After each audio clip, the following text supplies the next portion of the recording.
Is Alpha Grappling's annual Porrada Cup tournament. I hope you're ready for an exciting day of grappling while we eagerly await who will take home the second Porrada Cup this year.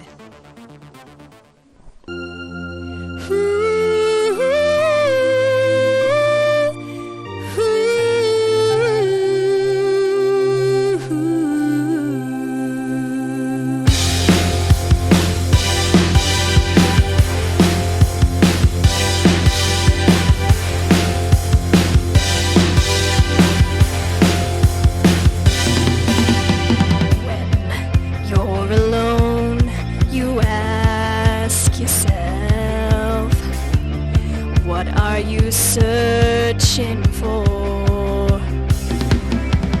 Deep in the night, a dream is born, one that you can't ignore. If you think you can find the passion and you're ready to take a chance, if you really believe you can make it, then the power is in your own hands. It's the moment of truth, you're giving it all, standing alone, willing to fall. If you can do it, get up and prove it, get up and show them who you are. It's the moment of truth, it's all on the line. This is the place, this is the time. You've waited forever, it's now or it's never. Nothing can stop you now.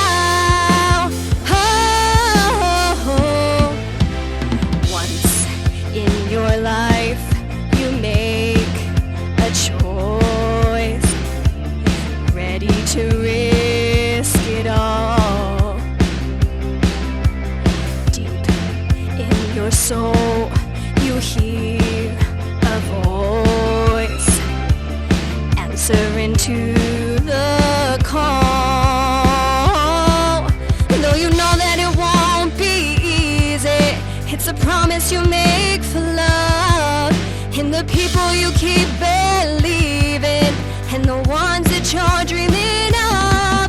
It's the moment of truth, you're giving it all, standing alone, willing to fall. If you can do it, get up and prove it, get up and show them who you are.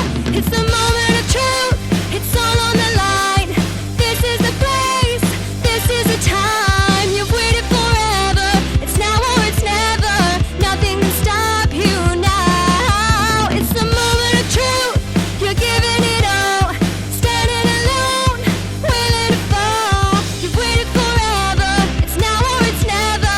Nothing can stop you now. Oh, let's go far. It's the moment of truth, you're giving it all, standing alone, willing to fall. You've waited forever, it's now or it's never. They're ready to tell you who you are. It's the moment of truth, it's all on the line. This is the place, this is the time. You've waited forever, it's now or it's never. Nothing can stop you now.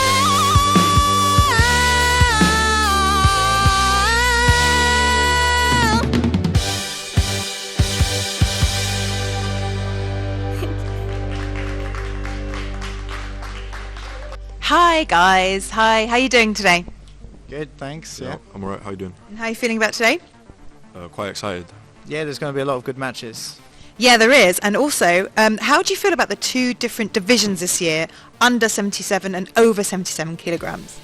I think it'll be exciting seeing the under 77s with their better speed and their essentially more defined technique compared to the over 77s where they use a lot of strength. I think it'll be very contrasting and interesting to see. Good, no, great. And how about you? Yeah, you know, I think it's great there. Rather than just having an open weight division, splitting it like that, it gives people to work their particular skills in sort of a closer weight class to what they'd normally be competing under. Fab. And what do you think of the opening matchups today? Are there any particular fighters that you're really looking forward to seeing today? I'm excited to see Alex Manousos, who comes from 10th Planet. I'm excited to see Jay Herridge go up against Hedrat Rashid, who recently won the Europeans. Yeah, no, I'm very excited to see Alex as well. Yeah, I think he'll do really well. Ollie Webb, who's a nice young purple belt, I think he'll make a big impression today, and obviously Max Bickerton as well. Fabulous. Well, I look forward to working with you both today, and I hope you enjoy it. Thank you. Yeah, I think I'm looking forward to seeing Dinu and also Max in the over 77. Yeah. Fabulous. And are you all geared up for the excitement lying ahead for us? Oh yes. Have you prepared in any way for this? For the excitement? Yes. Oh yes, yeah. I've been doing mental push-ups. Mental push-ups. Yeah. Went to bed at 10. Excellent. Well, these are wonderful things to do. Well, I hope you enjoyed the day, and it's lovely to meet you both. And yeah, speak to you later. Cool. Thank you. Bye. Cheers.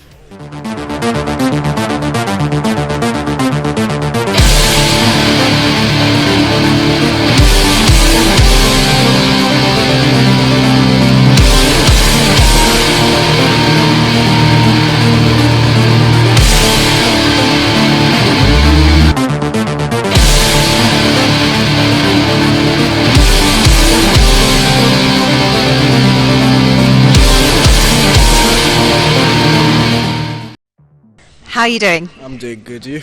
Excellent. I'm good. You just on your way in? All good? Yeah, all good. Happy with your weight? Yep. Lovely. So you were at our last jiu-jitsu combat in September. How was that experience for you?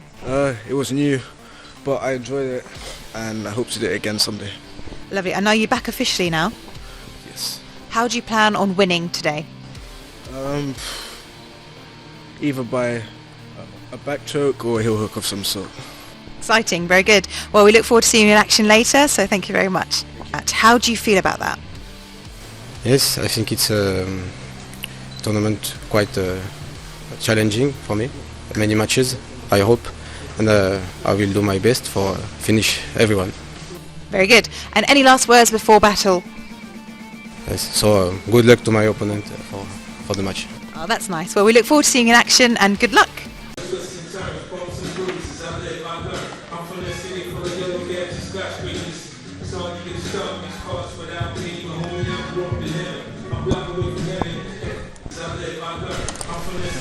Here we go. So, green belt versus brown belt here.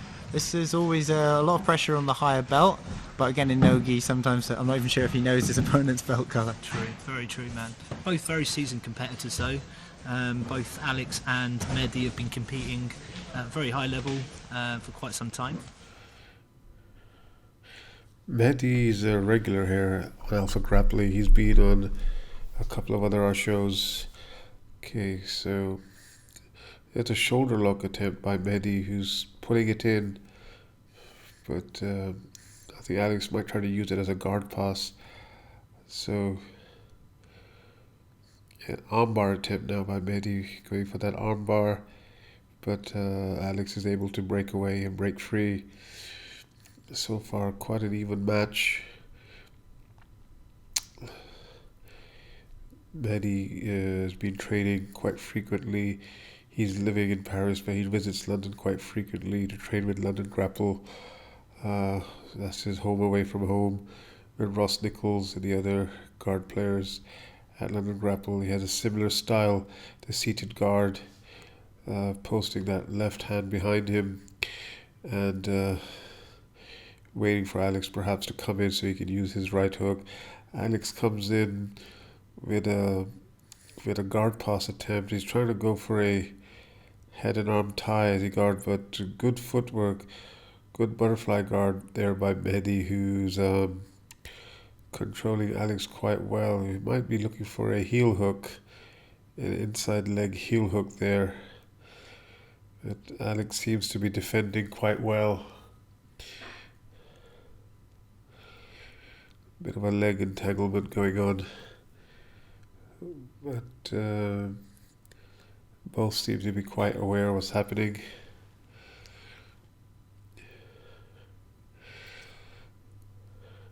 Oh, Mehdi's got a straight ankle lock. He had a straight ankle lock, but Alex is quick to. He's trying to clear that knee line and trying to break free. Now Mehdi comes on top, and I don't think he was able to capitalize to score anything in that attempt, in that scramble. I think we've just finished the 5-minute mark, so Just under 5 minutes left. Alex again trying to close that distance, trying to go for that head and arm guard pass. Mehdi's very relaxed. He's got that right butterfly hook in and is stopping Alex from passing. If Alex perhaps applies a bit more pressure, he'll be able to push through. Nice guard attempt there by Alex. I think Mehdi's got a guillotine. He's got Alex's head. That's tight. That's quite tight. Alex is definitely grimacing. He's struggling. But good guard work there by Mehdi. He's still insisting with that guillotine. He's actually cinching it up. I think he just took a good look at that clock. Oh, and Alex is able to break free. Good work there by Alex. Clear the guillotine, gather himself, and perhaps mount another attack. You should definitely try something else now. I think Mehdi's become aware of that head and arm lock guard pass. Nice stack pass there by Alex. Oh, Alex going for his own guillotine perhaps. Yep, it's a nice guillotine attempt. Excellent jump over by Mehdi. He's got a guard pass turned into a nice guard pass. Good hip work, good shrimping there by Alex, who's on his side now and got a good crossface going on underneath Mehdi's neck, using that to create space quite well. Oh, Mehdi sits back for his own footlock. He sits back for his own footlock. He's got a straight ankle lock. Alex rolls out of the way and he clears it. Excellent scramble there on both sides. High-paced action.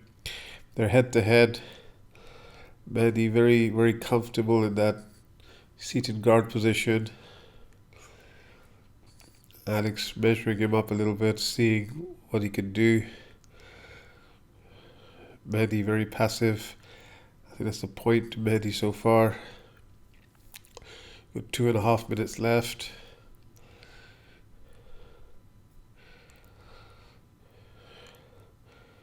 Nice guard pass attempt there again by Alex, but there's just too much space for Mehdi to recover.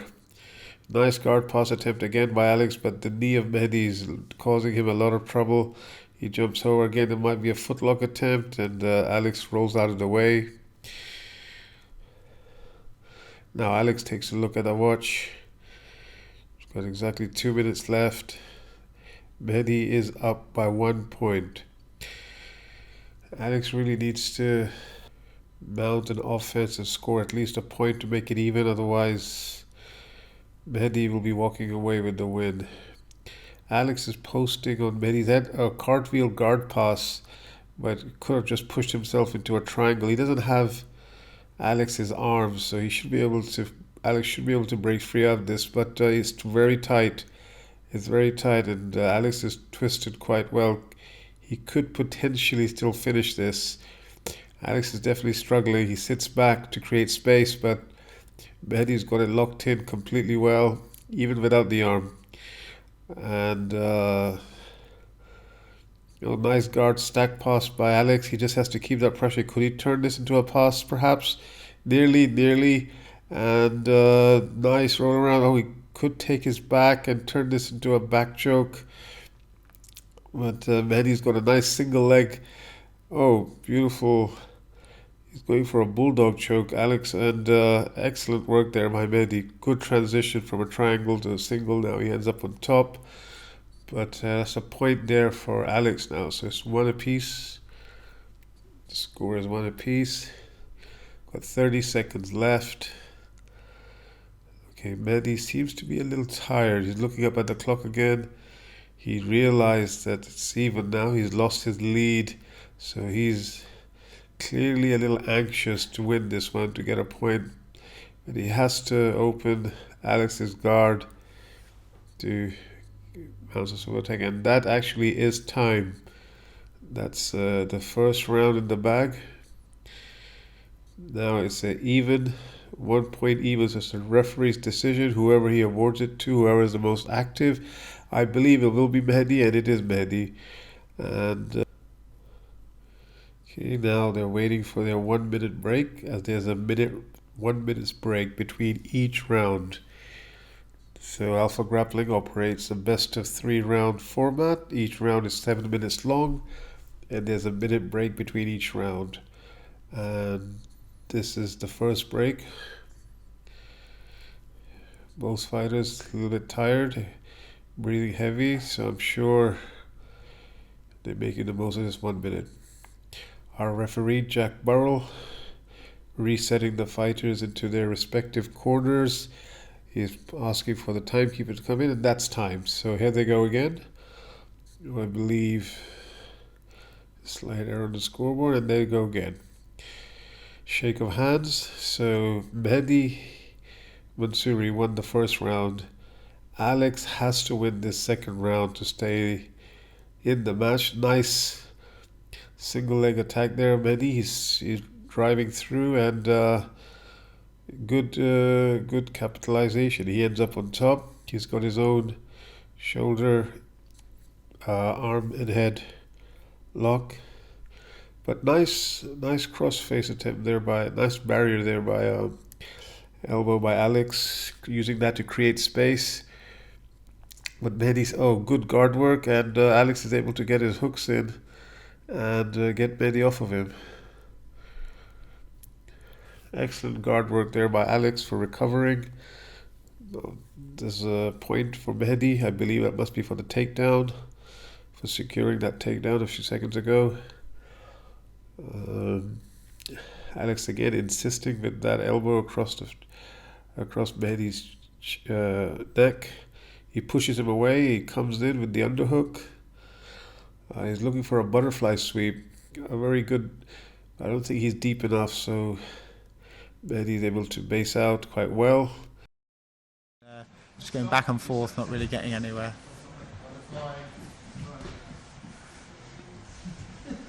It's a wise choice, resetting them in the middle. Oh, he's started sitting up a bit more. That's a lot of effort. I think again, seeing this format, you can see Mehdi has a lot more confidence knowing he's already ahead, having won that first match. He's very patient, whereas I think Alex is starting to feel the pressure.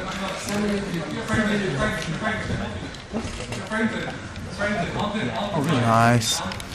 Good, trying to create some space from bottom, but Mehdi's got some very good pressure going through him. Going for the buggy choke. There's got to be at least one happen today, doesn't there? It's not a no-gi tournament without a buggy choke. Definitely not. It doesn't seem to be these days. You've got so many variations as well. I've seen people doing them from the back. Yeah, absolutely. I mean, slowly it's going to start to evolve into, different methods of going for the same technique. Yeah. Oh, and here we've got Mehdi having taken the back. It's going to come up into mounts. Oh no! Alex twists through, puts him back on bottom. Lovely. Good job. Nice. That won't score as a sweep though.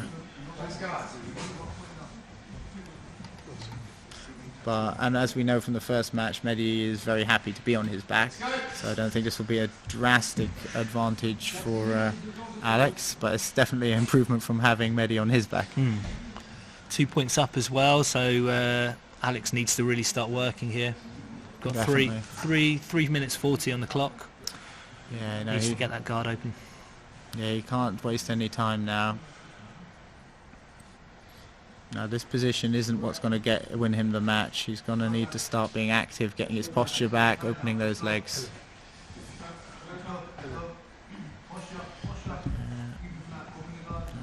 The minute he's acting more as if he's up on points, or he's potentially trying to recoup some energy so he can explode for the last few minutes. But the longer he waits, the more desperate it's going to be. Yeah, he's really got to stand up and get this guard open. Yeah. It's open now. There's his chance to start getting around these legs. Yeah, he needs to start deliberately setting his pass a bit more how Mehdi was approaching his guard as opposed to how he was approaching Mehdi's guard in the first. Seems quite hesitant to engage. Ooh. Oh. Back up again. There you go. Interesting. Now he knows that Mehdi is quite happy to shoot as well. There's plays from here. Oh, nice. He's got the neck.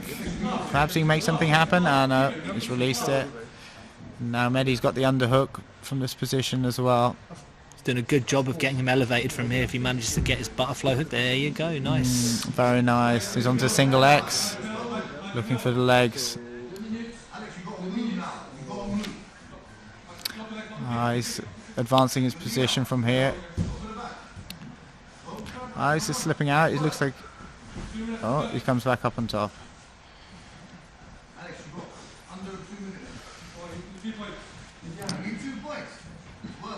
Yes, now it's getting closer and closer. He's going to end up needing a finish if he leaves it too much longer.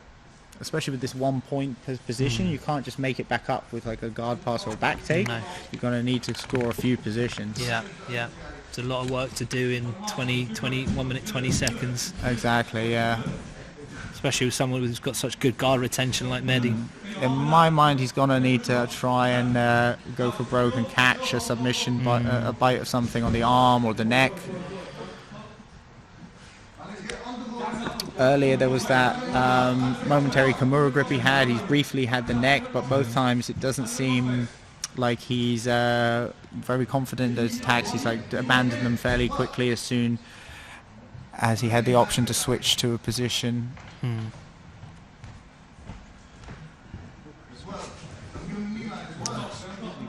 Maybe a bit of a violin arm lock attempt, but nothing really. These kind of positions where neither one is quite, like they're both on their sides like that, it's nice. Okay, he's looking to work on that pass again, but again his head's in a horrible position. He's not got a good posture.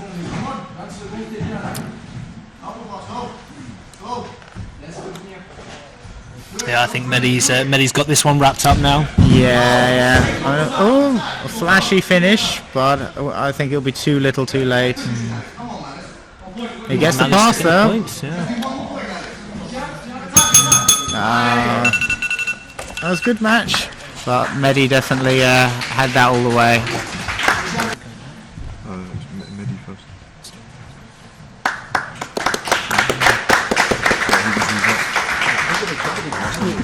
Yeah, that's right.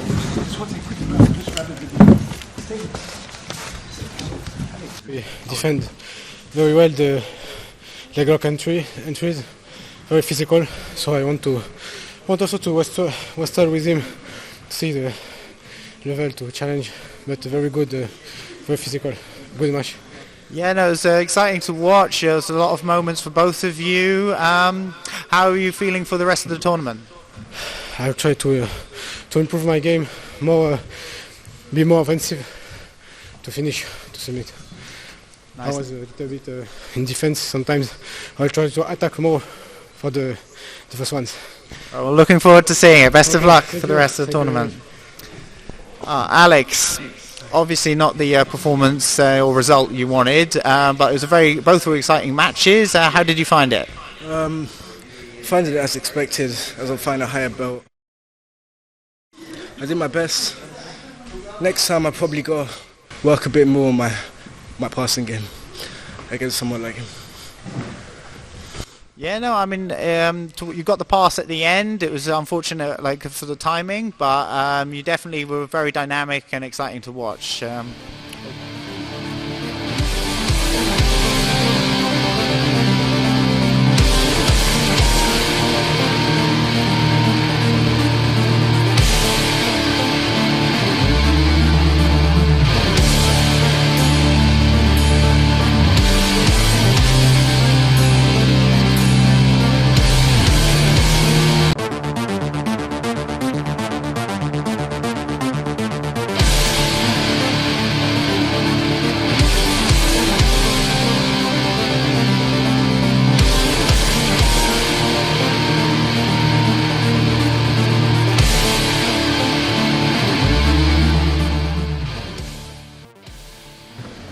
No, not till the end of the next one. Welcome to Alpha Grappling. Thank you. You're here all the way from Norway, is that right? Yeah. Excellent. How was your journey here, all right? Yeah. Feel good. Feeling ready. So, yeah. Good. So you train at the famous Wolfing Academy? Wolfing Academy. Yeah. How does that training compare? It's hard training. You know, I moved there 1 year ago, and I started like competing really good, and feel I have been feeling good lately, and I'm ready for today. Brilliant. And how does it feel to be part of this tournament today? Yeah, I'm grateful.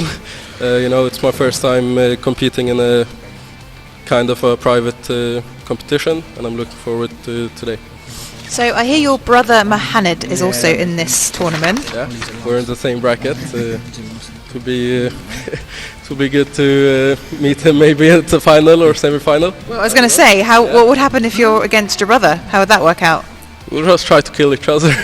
Just like old times as you're growing up. Yeah, we train together, so it's you know, it's hard to compete with someone you already train with. We know the style of each other, and we'll try to do our best, put on a show, and yeah.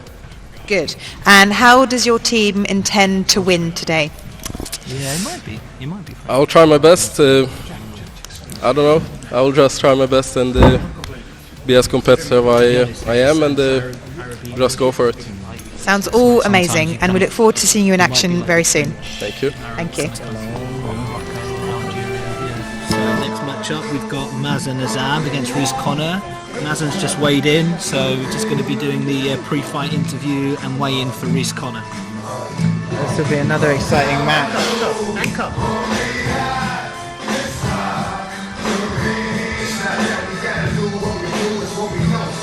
I've heard Reese Connor's known for some very big takedowns. Oh, okay.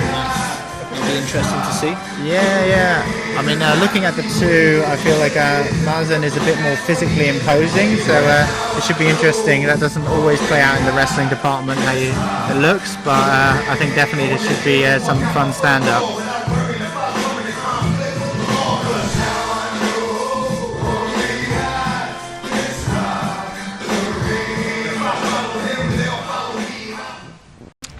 Finally, lovely to have you here at Alpha Grappling. How do you feel today? Yeah, I can't wait. First time on the show, so looking forward to it. We're really happy to having you today. Thank you. So your dad Rob has had a lot of influence over your training, is that right? Yeah, he's the one who got me into it about 10 years ago. Oh wow. He was a purple belt when I started, so... Amazing. Yeah, that is quite a while ago.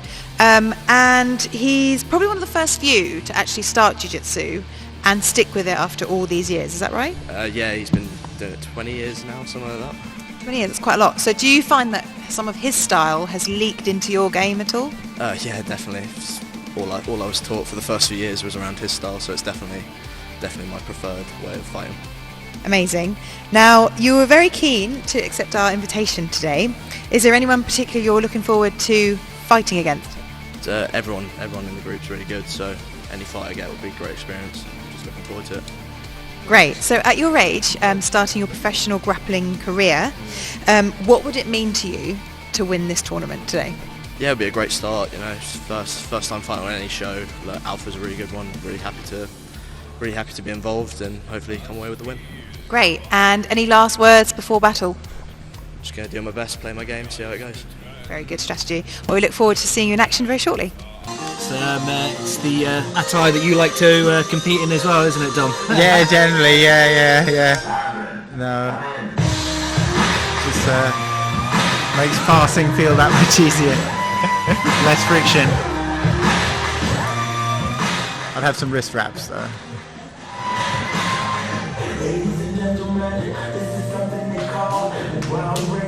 And here we go, the first match of the heavier weights. Both these weighed in around just over 90, so pretty close in weight. Reese being a purple belt, trains under his father, Rob Connor. We've got Mazen. Oh, I think they're going to need a bigger mat. These two are going straight at it. Definitely is looking like a collision of wrestlers. Oh, nice. Lovely pace that Mazen has got on here. Yeah. Let's see if he's got the gas tank to last for the next 3 rounds like this as well. Oh. very nice, good show from Connor. He's checking if his opponent is okay. I think we're going to need a bigger mat space for these boys. Definitely a cage. Oh, Reese's the leg. Nice. Good defense. I think this is going to be a barn burner. Definitely.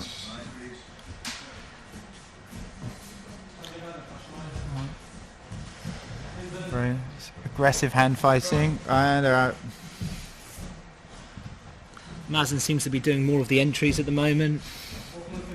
Yeah. Reese has yet to get anything working just yet. No, there's been some very nice shots. Oh, there's a good arm drag entry, but shut down. And we're going to see a lateral drop. No, out of the bounds. He just does well to keep his weight down there. He did. Always come to a point in this kind where frustration can set in. Oh, but that's a lovely shot. Swooping single. Oh, but Mazen comes up on top. And straight away into quite a strong passing position. He's wrapping the neck. Got the ankle controlled here as well. Yes, that's going to make it very hard for Reese to really establish any strong guard. Oh, he's thinking toe hold. Oh, very nice. To get the rolling toe hold. Beautiful. Fast finish once it hit the floor. But that is just the end of the first battle. So we're going to see if either of them change up the game plan for this second. So do you think that was a reversal, or do you think Reese decided from the takedown to actually end up going into guard? I mean, I think maybe it was a little bit of both from that, but yeah, it didn't look like Mazen would necessarily just able to tip him back like that. Maybe it's trying to pull him into a leg entry or something, or like sometimes I like to shoot and then when they sprawl it, I pull them in and you can get a deep underhook for like a half guard or something.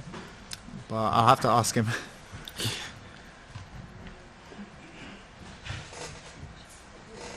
I think regardless of what it was that he was doing, Mazen had it well controlled and managed to take away the win from that sub. Yes, yeah, no.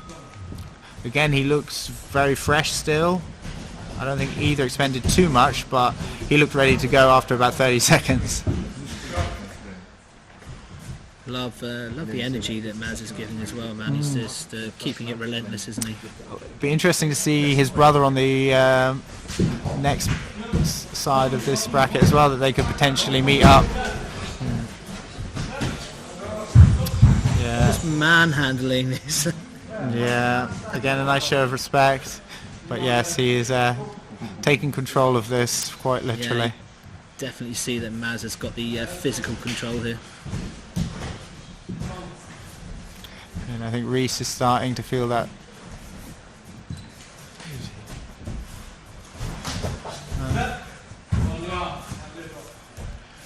He's finding it very difficult to get into the inside of the legs there.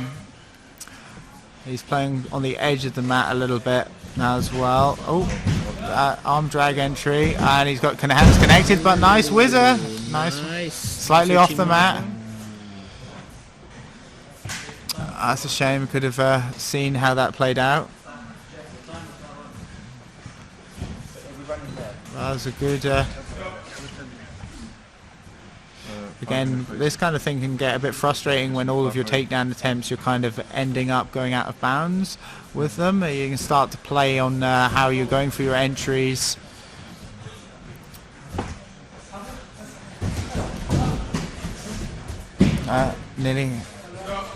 Nearly had his hands connected on that, but Reese did a good job sprawling back his hips. Touch to the head, and he's starting to work his feints a bit more. Plows in, but again, they look going to end up out of bounds. Every time Reese seems to go in for those legs, his head position, his body position is always pretty weak. Yeah, no, it's I think most of them he's trying to plow through it, and it's just not working.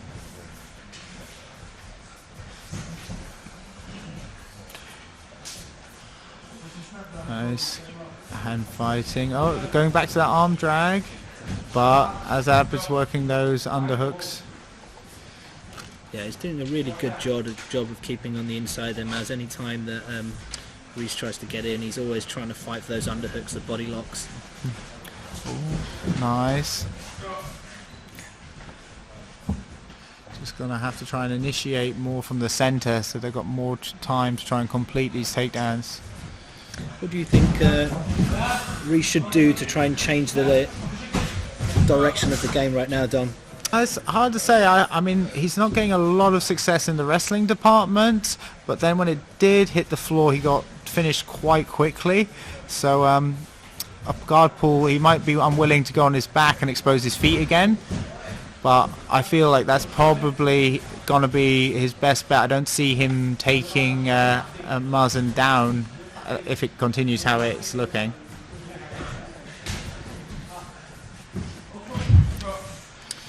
Yeah, I think Reese is doing a good job. I mean, he's trying to get in there. He's doing everything he can. But Maz is, I don't know, he just seems solid. Everything that Reese throws at him, he just finds a way out. Yeah, pretty much. And if you're looking at the fatigue levels as well, I feel Reese is starting to look like he's having to expend more energy than Mazen at the minute.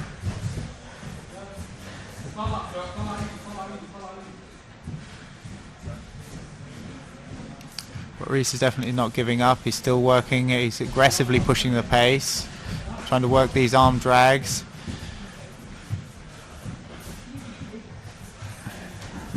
Just needs a good solid entry, but with not much time. We're over halfway through the match. This could end up going down to a referee decision, which is then it's awkward to score. I think based on aggression, Dom, I think we'll both agree that Maz is probably taking it with the fact that he's just constantly putting the pressure on, right? That's true, yeah. He definitely...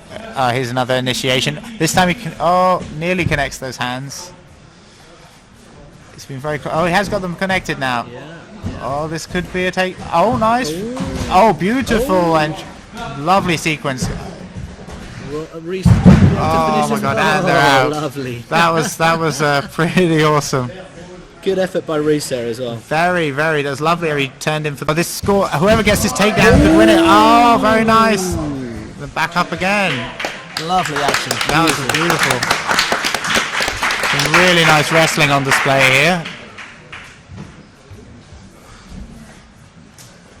Oh, another lovely entry. Very nice. If he can finish this. He's got him on one knee, and he gets the takedown. This might be the win for Reese for this round. Yes. It'll be interesting to see them if they can make it to a third, but Mazen's working this butterfly in here. I can't see the other side. Reese has him flattened out. This isn't ideal for Mazen. He almost had the shoulder crunch on. He seemed to have let go of it. Yeah. I'm not sure. Perhaps from this position now, Reese is starting to take control. It looks like he's got some decent pressure going through there. The frames aren't in the perfect position. And he's given up that butterfly hook now as well, which to me more says he's going to hold rather than try and elevate. I think being a point down, I think a butterfly hook would probably serve himself a little bit better than just controlling the position. Definitely. We're going to buggy choke attempt, but that might just lead to a pass. Reese definitely seems to have that head and arm strong. He's not giving it up. Risky going for a buggy choke from half guard, Dom. Yeah, that would be a... There we go. So it's one apiece now. So we're going to see a third frame. That was an exciting match there, Dom. It really was, yeah. And again, it was Reese who got the takedown after Mazen was looking to have the control. Wait for the final decider. I'll let you know.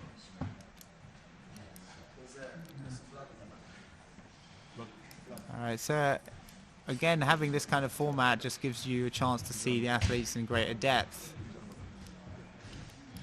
It's nice to see how they change tactics or how fatigue plays a factor.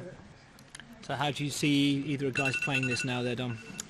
To be honest, I kind of see it being the same. It'll be a fight for top position. I think if either of them were going to change tactic, it would have been towards the end of that first match. I think the fact that they're both wanting to be on top, I think they're going to fight the same. They both want a piece here. both had decent entries, so I think either of them could believe they could take the top position, and Mazen does. Very early start, gets that top position.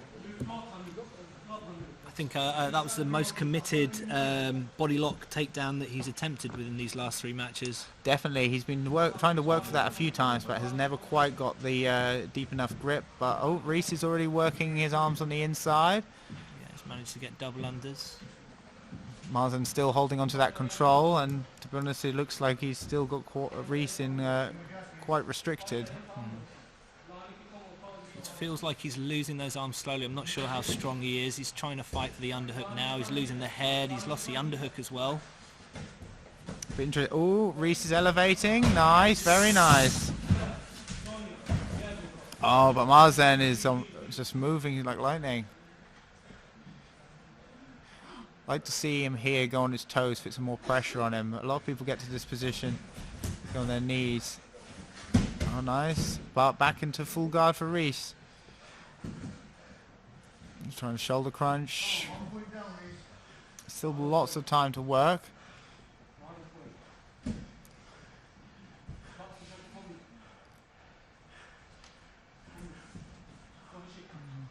Mazen looks like he's just trying to initiate some kind of body lock. It's hard to work the body lock pass from a closed guard though. Yeah, I'm not sure if potentially, again, he knows he's got his lead. He's kind of waiting to see if Reese opens up and gives him an opening. But that's a dangerous tactic. He's leaving his arms exposed there. I mean, obviously, if he's just settling in, then that's one thing. But he needs to react once the guard opens up. Yeah. Reese is trying to work on maybe a K-guard entry here.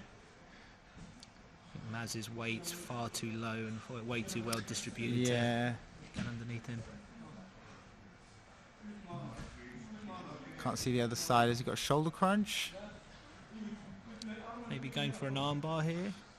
It might end up out of bounds again. A nice, good reset from the referee. Always in those points, it's hard to pick a point where you're not stopping momentum to reset them. Oh, that's a good call. Oh, Maz starts fully. It goes straight back to that body lock. Oh, that was. He needs to be stepping over that leg as soon as the guard is opened up. I think he's allowing the legs to stay on the outside of his hips, which means that he's going to find it a struggle to get any kind of body lock to pass to work. Yeah, and it gives Reese quite a lot of options for attack. And now he's trying to work some into a triangle entry. This is very nice. He can finish without it. Yeah, Mazen's trying to posture. This is looking like he's cinching it up a bit more. He's working his way towards it. He's got a decent bite. Keep working with this. But Mazen's still holding on. Seems like a tough dude. I don't know. Sometimes when your neck's like that, then it doesn't matter how tough you are. There you go. There you go. I think the slam probably helped to facilitate the choke, right? Yeah, pushed himself into it. A friend of mine used to do that in MMA all the time. He liked it when people slammed him. Oh, well, that's a win for Reese, 2-1. Great win. Yeah, beautiful. That was an exciting match. I really enjoyed that. Good match.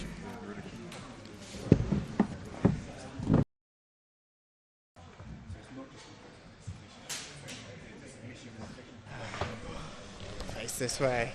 Give you a moment to catch your breath. That was 3 matches basically. They were very high pace. How do you feel about it? Tired. That was 3 really good wrestling matches. First 2, whoever got the takedown won it. So that was been my favourite wrestling match I've probably ever had. It was very exciting to see. We were saying you needed a bigger match, a mat or a cage for that. There's some brilliant exchanges. When you ended up on your back, what was going through your head? In the third fight? Yeah. Yeah, I was panicking a bit there because the other 2, it was whoever scored first one.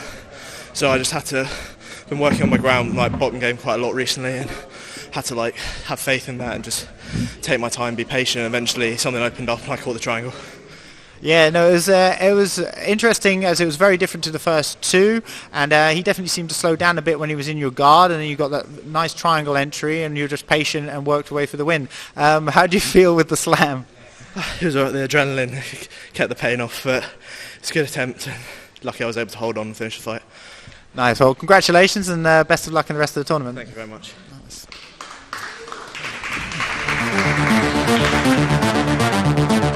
Well, not the result you wanted, but a very exciting match, or matches I should say. What's your thoughts on it? I knew he was going to wrestle at like the whole match, so I was prepared to do that. My style, I think we have the same style, so it was really interesting to see what was going to happen. But yeah. Yeah, no, it definitely kept everyone on the edge of the seats, especially that second match. Both of you having some very nice entries. It was just to a final, I think, couple of minutes when the score did happen. Once the third match was very different to the first two, in that you ended up taking him down very early. How did you feel? What was your plan going in with it on his guard? I just wanted to take him down and control him from there. I was prepared when he got a hold of the triangle. I knew it was tight, but I could just hold it off. But he got me at the end. But next time, yeah. Very exciting. A pleasure to watch. All the best. Thank you.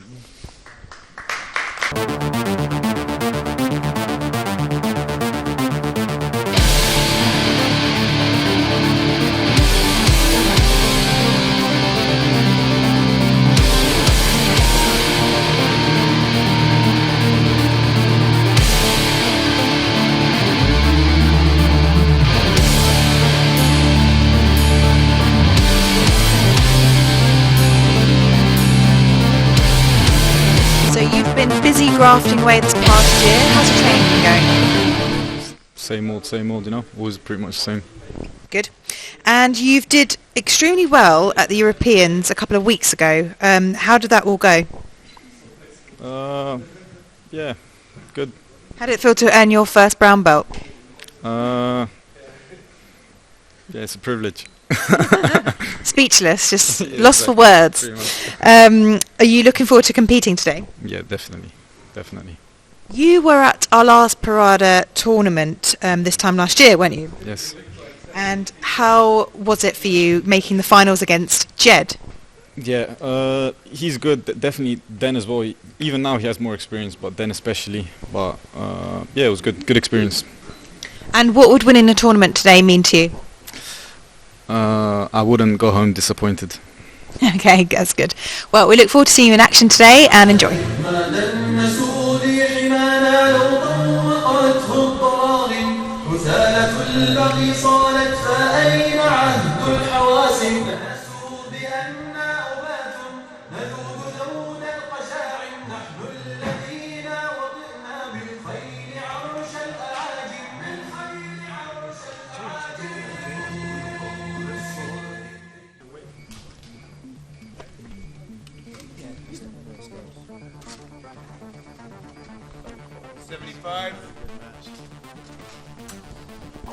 Hi Jay.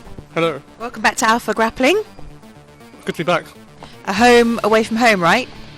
Seems that way, yeah. How are you? I'm alive, I'm breathing, just about, but I'm good. Good.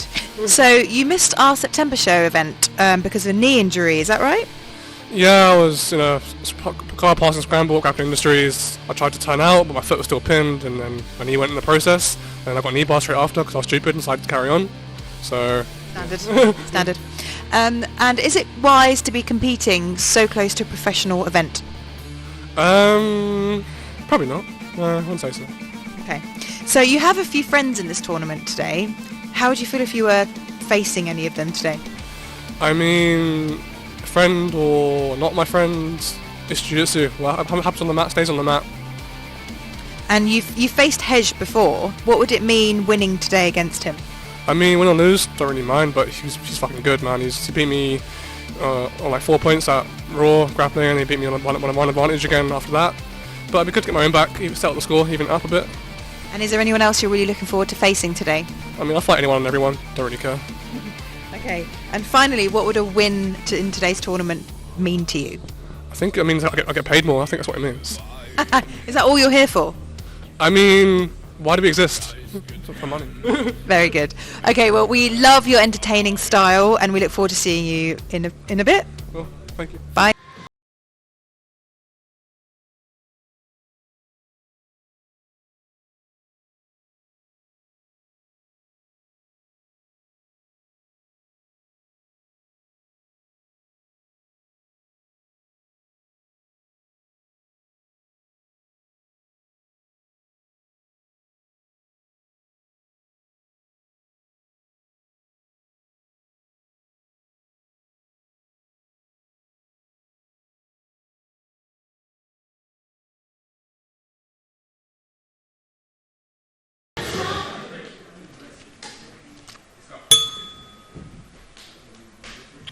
We're off.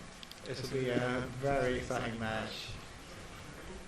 I know both of these guys quite well personally, having changed with Hedge a fair bit now when he was at 10th Planet, and then Jay obviously again through 10th Planet, and we were even meant to be part of the same three-man team on one of the previous Alphas. Oh, and a nice takedown from Hedge.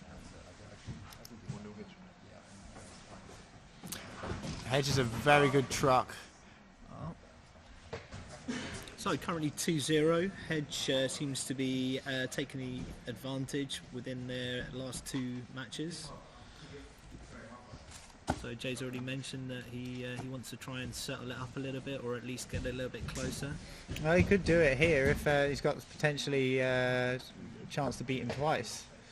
So he could fully even it up, but very beautiful work from Hedge already. But Jay stopping him from getting to that truck position. Still got the kind of mantis style grip around Jay's leg there. Might be an idea to use the other foot to try and clear the hand. Definitely up. Oh, nice near omoplata, but Jay's out of it.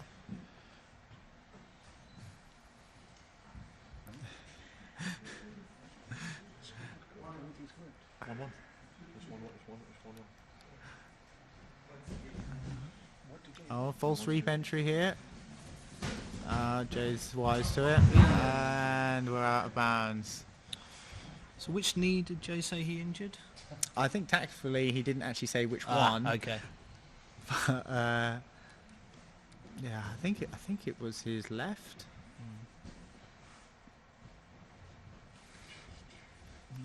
He put up a video of him getting injured, so I imagine Hedge probably is aware of that. Oh, nice inversion onto the leg there. Hedge is very comfortable with leg locks. So he's going for a yoke lock, is it? Is it kind of a bit of a twist on there? Can't see from this angle.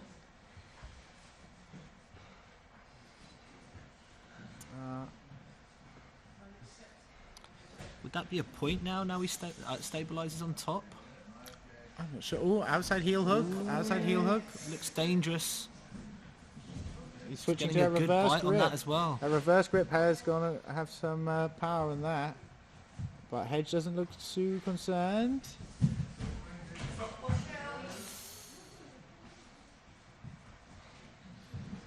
That was a nice exchange there. They end up head first off the mat again. No score for either of them there. So it's still 1-1. Ooh, lovely entry. Nice.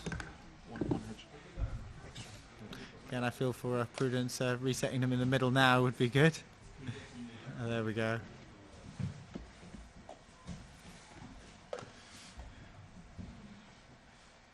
See what happens from this guard position. Jay has very nice arm bars from bottom, but oh, Hedge passing into mount. It looks like Jay's trying to get his knee in. Oh, and he does. Manages to get the point for it. Still, the referees have given him the point before he was able to get those knees inside. He's now working from behind. Oh, on a guard pass. Oh, Hedge is running away with the match points wise. feel the referee's giving some of these points a little bit too quickly, but then I suppose a lot of it's down to how the referee perceives the stabilisation.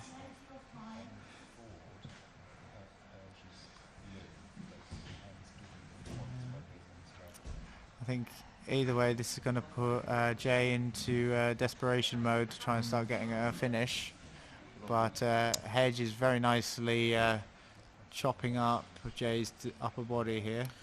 Yeah, he seems to be running away with it at the moment.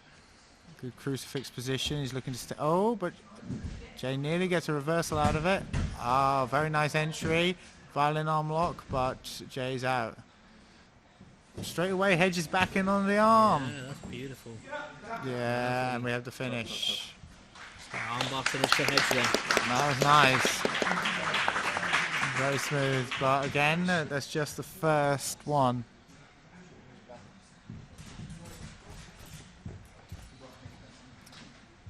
It'll be interesting to see what adjustments Jay can make for the second match.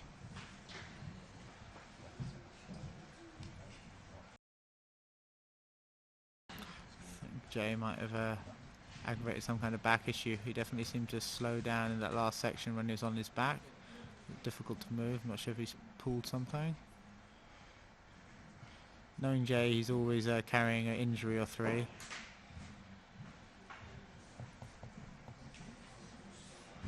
Hopefully it doesn't cause him too much issue for the remainder of this contest.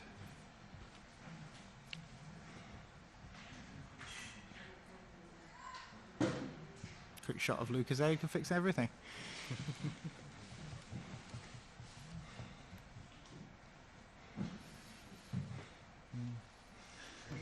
Again, Hedge looks like he's already recovered.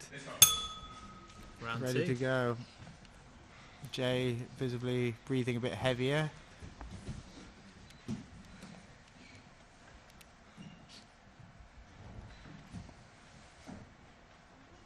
Straight into guard position, a bit of a change to the start, but I guess Hedge seemed very competent with those arm drag takedowns he was hitting. Catching the shorts. Again, why Valetudos are far superior.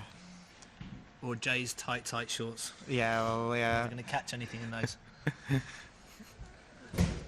Oh. Good entry on here.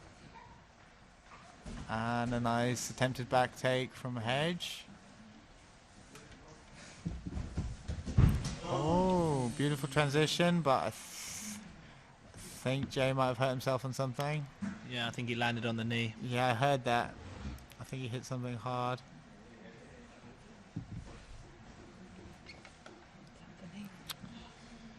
I think it may have clicked out. Hopefully he's able to continue.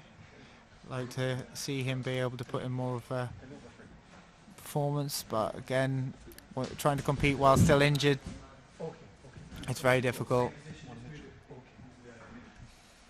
That's an awkward position to stop at. That's not the position they were in. No, leg was on the outside, right? Yeah, but as long as they're both happy. From here. Jay is very fast hips. If he's able to get into position to look for arm locks, he can snap those on very quickly. Hedge's leg movement is beautiful. It's really nice to see. He never allows Jay to be able to get that knee on the inside. No, it's amazing watching his progress over the really only less than last 2 years. Like he's become one of the elite grapplers. Well, not just UK really. I mean, as the Euros showed, you know. Did Hedge compete at the ADCC trials? He did. He had a very good showing. That was one of his first big kind of where he started getting people to notice him. Quite outside, inside. This is that's beautiful. It. Yes. Now I think he won 4 matches, if I'm not mistaken, at the ADCC trials. Right. I think he finished 4th or 5th, so he's very good showing in a deep division. Is that in the same division as Ash? No, I think the one above. I think.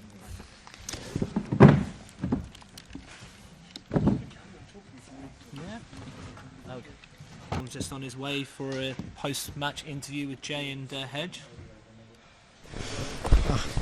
Not long enough. Yeah, not bad. How are you? Great match, or matches. I've got to get used to saying that. What are your thoughts on that? Yeah, just a warm up, for the next match. That's it. Yeah, you always look like that. You're always going for the next thing. 2 submissions already. I take it. How are you going to see your future matches going today? Well, because I've got 2 subs now, the other match I'm gonna get 2 points and store the rest out. Beautiful, beautiful. Well, congratulations. Look forward to seeing them. Thank you. Not exactly how you'd have liked things to go, but you're always game to fight. What was your opinion on the match? I mean, no excuses. He got better at me. I was looking sloppy, even stuff in stupid places. I mean, I don't think I'm not capable of winning that match. I just make stupid mistakes, and twice it happens. Now, of course, it was a game of inches. A couple of things I noticed. Did you have a problem with your back during the first match? My lower back went, but that's not an excuse. I'm not making excuses. I mean, after that I couldn't move. You saw me. I'm not playing guard. I couldn't move how I wanted to move, and my game was a lot of movement. I couldn't play what I wanted to do, but again, no excuses. Beat me fair and square. Yeah, no, there's a visible difference when that went, and you looked a lot less mobile, but you known for competing with quite a few injuries, but hopefully you're able to get them fixed up, and it'd be good to see you back. Awesome. Yeah, thank you.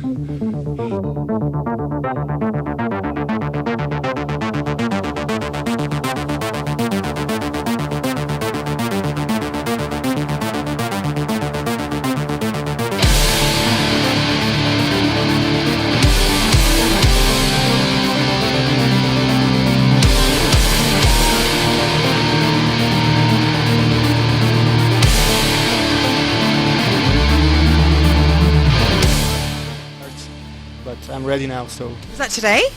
Actually from tomorrow, tomorrow evening was it hard then, but yeah, I made it here, I made it to the stage, so let's do it. Okay, great. So you were with us in June for Battle Zone, is that right? Yeah, sure, here with Fabrizio as well, he was my teammate, and today we're gonna leave with the win, so. Amazing, and how does it feel to be back at Alpha Grappling? Yeah, it's a great feeling, I hope to be back in the future as well, and I'm really looking forward to the fights. Good. And this time you've brought your teammates with you. Yeah, actually Ricard is fighting over 7-7 on the other bracket, so hope we're gonna rule it, both brackets. Amazing. And are you looking forward to competing in this tournament format this time? Yeah, sure, I like it, and hopefully I'm gonna enjoy it a lot. And have you faced any of the athletes in this tournament today before? No, never. It's the first time? Yeah. And anyone in particular you would like to be facing today? Let's see where it goes. I will step in with anyone. So. Excellent. And what would winning today mean to you? I would be happy. You'll be happy. Lovely. If you're happy, we're happy. So have a great one, and we look forward to seeing you soon.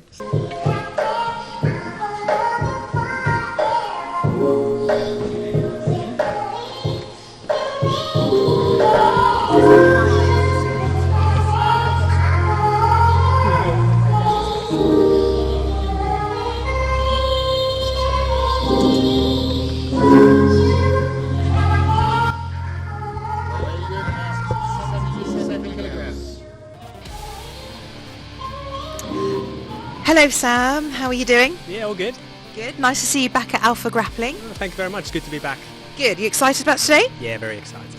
Good, so last time we saw you was in June, where you put on quite a performance where you submitted 2 opponents with the same heel hook submission. Oh, now you gave it away. Oh, sorry.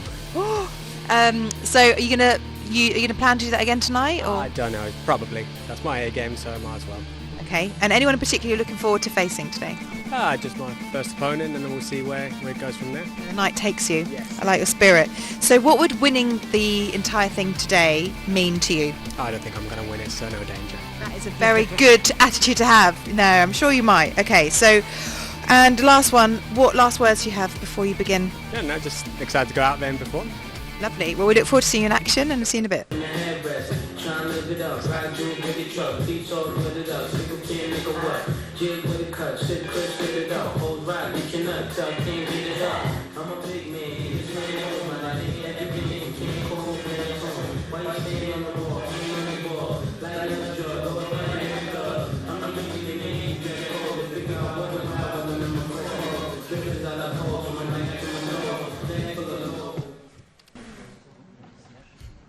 I quite like Sam's energy in the sense, guy with nothing to lose, he can never count out.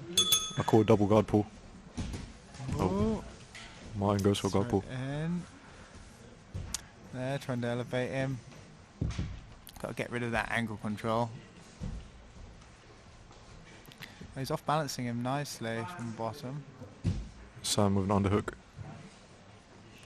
Looking for inside position.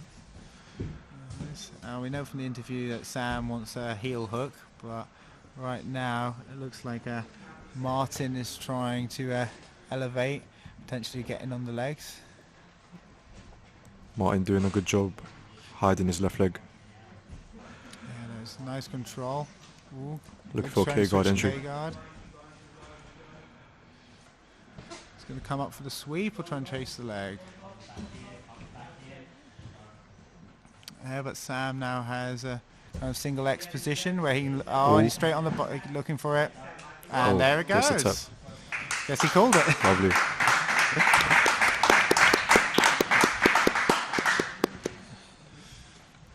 A 1 minute rest time for the athletes.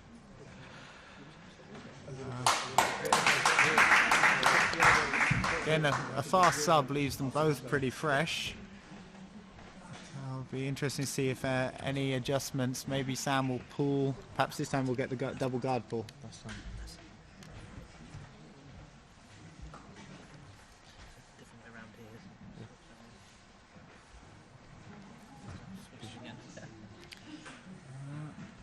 Again, when you're feeling fresh, a minute feels like a long time. Like ready to go.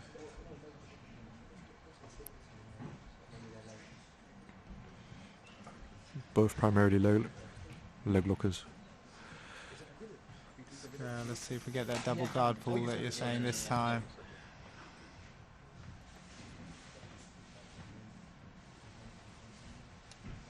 Maybe a flying scissor entry. 7 minutes begins. A guard pull by Sam. Nice. Straight away, he's putting Martin off his base, sits him down. Sam stands up. Oh, keeping the neck control, reverse sit position.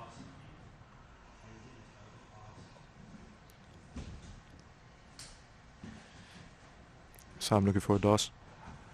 This could be another quick finish potentially if he can lock this up. Martin's still got a good control of his leg. It's these kind of moments you wish you had slightly longer arms. Oh, Kimura. Anchor. Nice. Oh, is he going to elevate and look for that same leg again? 1-1.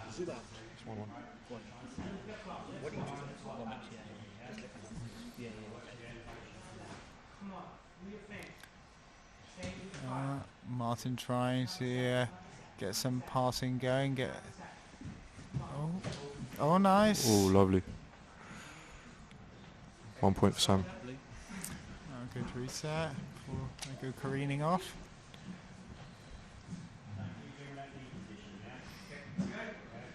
Nice.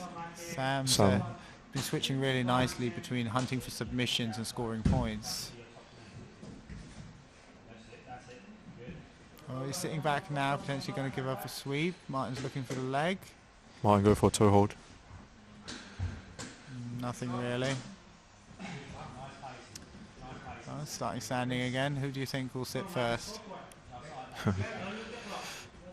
Guard pull by Sam. Go, scooting in. Deja vu of earlier. But Martin's sitting back a lot, like inviting him to come on top almost, like regardless of the points. There's elevation. Oh, lovely. Oh, lovely saddle entry. Sitting through. Feel he should have stayed on top to try and split the legs and then drop back, but he's still got a very good position. Sam here. in double trouble. Ooh, here we go. He's going to go Texas Cloverleaf. Nice.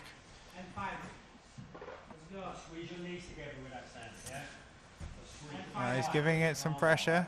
Martin seems okay at the minute. Sam needs to go foot to foot.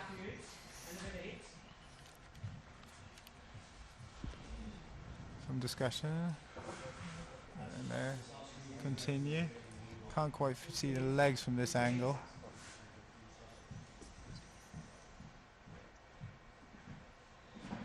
These kind of positions are excellent, especially considering he's up on points.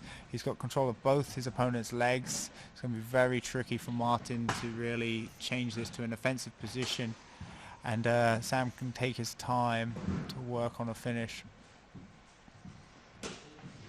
I agree, a very bad position for Martin.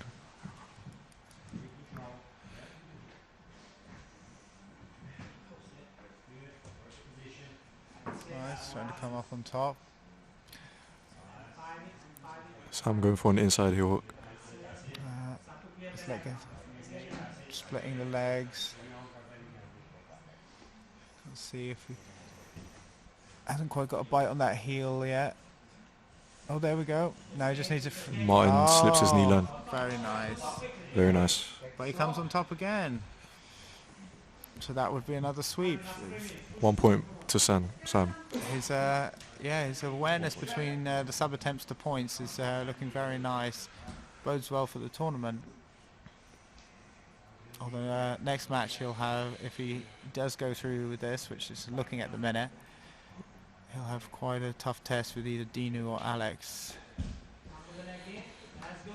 Oh, kind of giving up the top position here, but I'm not sure if Martin's going to come up anyway.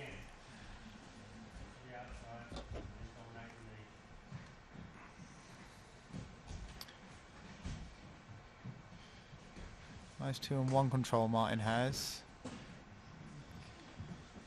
And, Sam kind of drops back and gives the position. It's not so much a sweep as a conceding. 1 point to Martin. I think Sam feels quite confident in his ability to control Martin, that he didn't really, he just wanted to get to his preferred position, didn't he? I agree.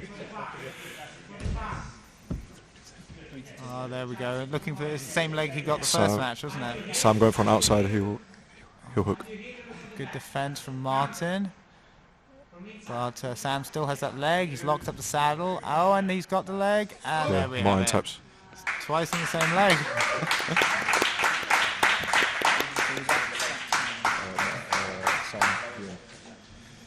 So 2-0 Sam. Very nice work.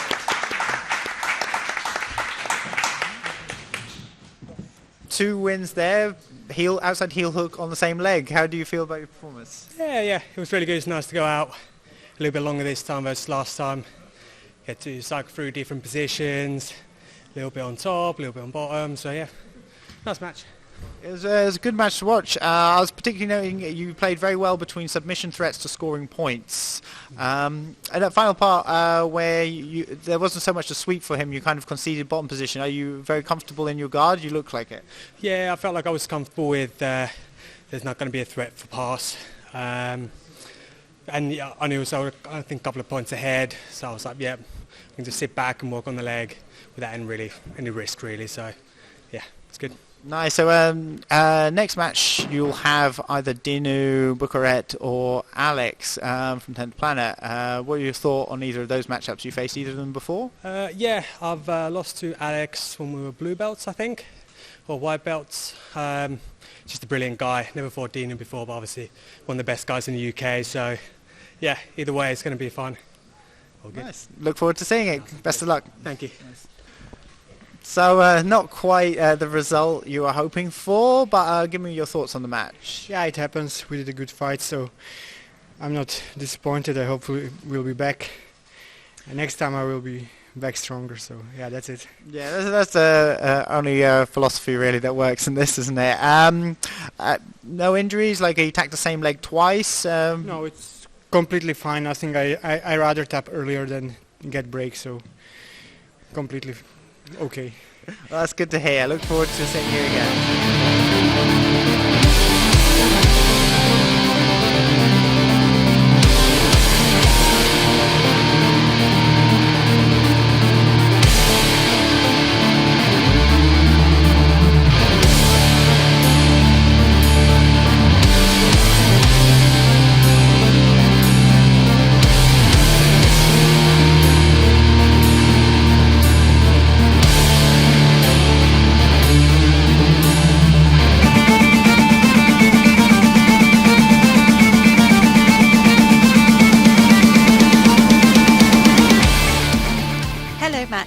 doing? I'm very well, thank you. Good. So I believe this is the first time we're actually going to see you in action today. Yeah, I've been here before, but the first time I'll be stepping on the mat. Very good. Now, have you brought any of your triple threat team with you today? No, we have, well, the other members of the triple threat, we've got Owen, he's competing in Liverpool today against the Hillbilly Hammer. Sylvia's preparing for his child's first birthday, Aries' first birthday, yeah, so happy birthday to Aries. I dedicate my performance to baby Aries. There you go. Lovely, that's very sweet, very nice. I feel like we should all give you a round of applause for that. That's not going to help you today, just we need to focus now. Yeah, okay. So so the other question I was going to ask you is, how does it feel being in a tournament format today? Yeah, it's exciting. I like having multiple matches. The format is interesting where you face the same person more than once, which I think is good because I think it gives you a little bit more freedom to try different aspects of your game, right? Because even if you don't do so well in one of the matches, you still have another match, or if you manage to beat someone a certain way, then maybe you can try and beat them a different way as well. Try a different technique. And how do you feel about your opponent Dan Young today? I don't know a lot about him, to be honest. We met very briefly. He faced one of my students who, in fairness, is an absolute beast, Sandro. And Sandro won, but Sandro beats most people, so that's not saying too much. So yeah, other than that match, I don't really know a lot about him, but I'm excited to face him anyway. Fab. And what would winning the whole tournament mean to you today? Yeah, it'd be great. Like it would, I'd be able to like eat a little bit better. The prize money would be nice, and yeah, I'm just looking to kind of demonstrate my jiu-jitsu and the team's jiu-jitsu at Grapple Collective. So it would be good to win in impressive fashion. Would be good. And how do you predict taking home the gold today? You'll have to wait and see. Very good answer. Okay, we look forward to seeing you in action in just a bit. Okay, well done.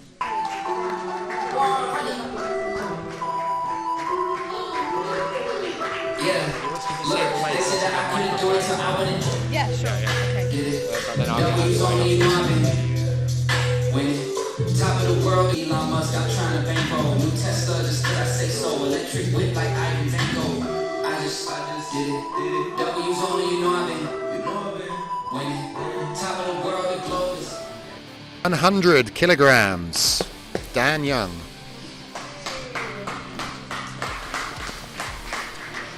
Hello, Dan Young. How are you? I'm good, thank you very much. Yeah, maybe ask me after the match. I'll double check. Yeah, we'll double check then.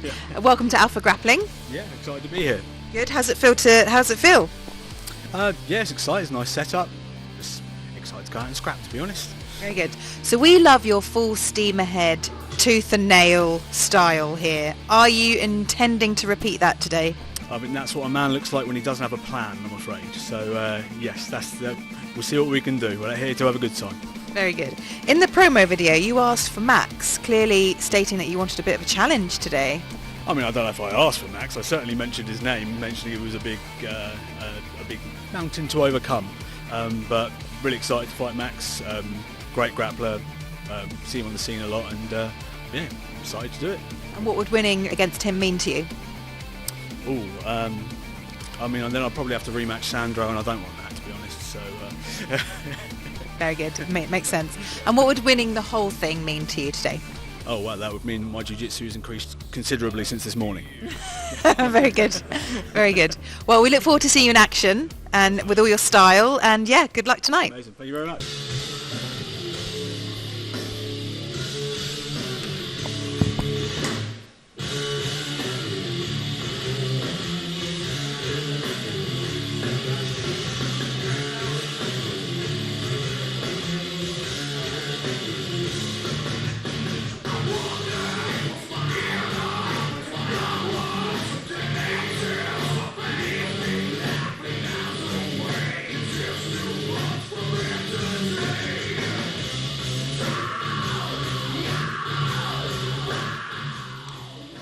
Here we go.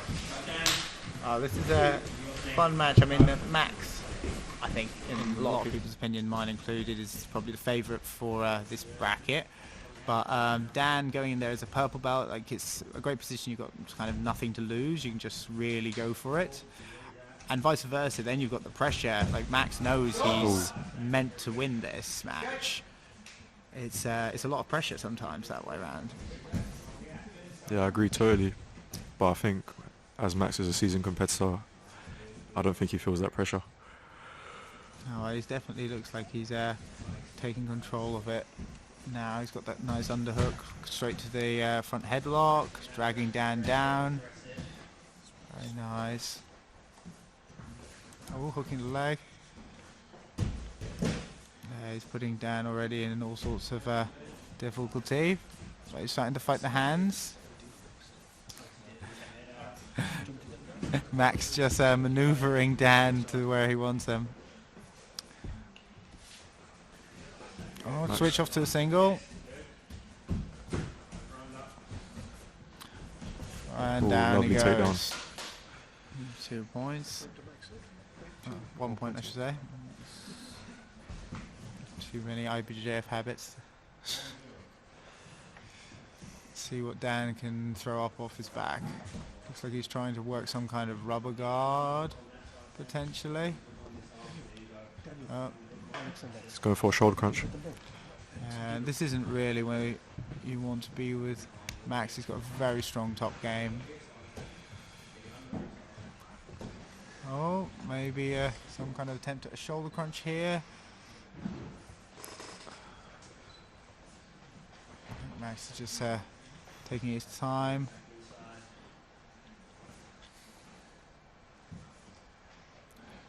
Heavy crossface by Max. Just walking that foot up to clear his knee, but Dan is hanging onto that leg for dear life.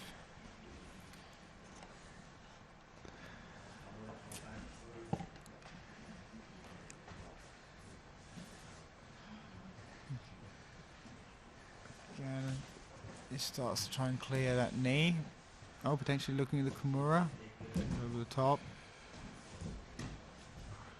Dan gets his arms, but now both his elbows are away from his body. Yeah, Max is definitely hunting that Kimura. Back to the head and arm. Tripod pass.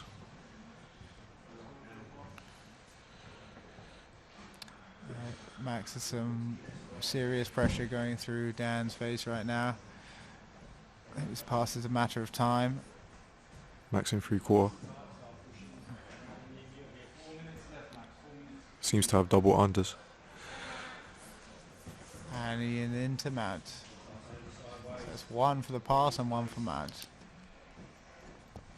Strong lead and in a strong position. Very good control by Max. See if Dan's escapes are on point or not from here. Max going for head and arm triangle. Looks tight. Transitions off the side. Oh, Dan's trying. And he taps. Beautiful. There we go. Clinical.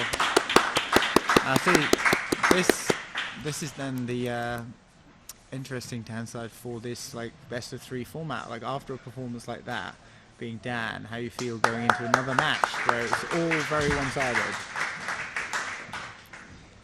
It's interesting because the first match wasn't Reese down by 1. And then he came back. That's true. That's true. Yeah. Let's see if Dan can bring something else to the table this second match. 10 seconds. 10 seconds left till the match starts.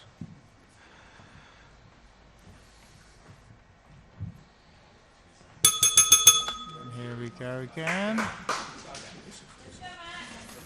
I think Dan really needs to try and fit some kind of doubt in Max's mind. Oh, straight in on the leg. Oh, outside heel hook. Max going belly down. He's trying to fight the hands as Dan, but there it is, and he's got the finish. Oh, game over.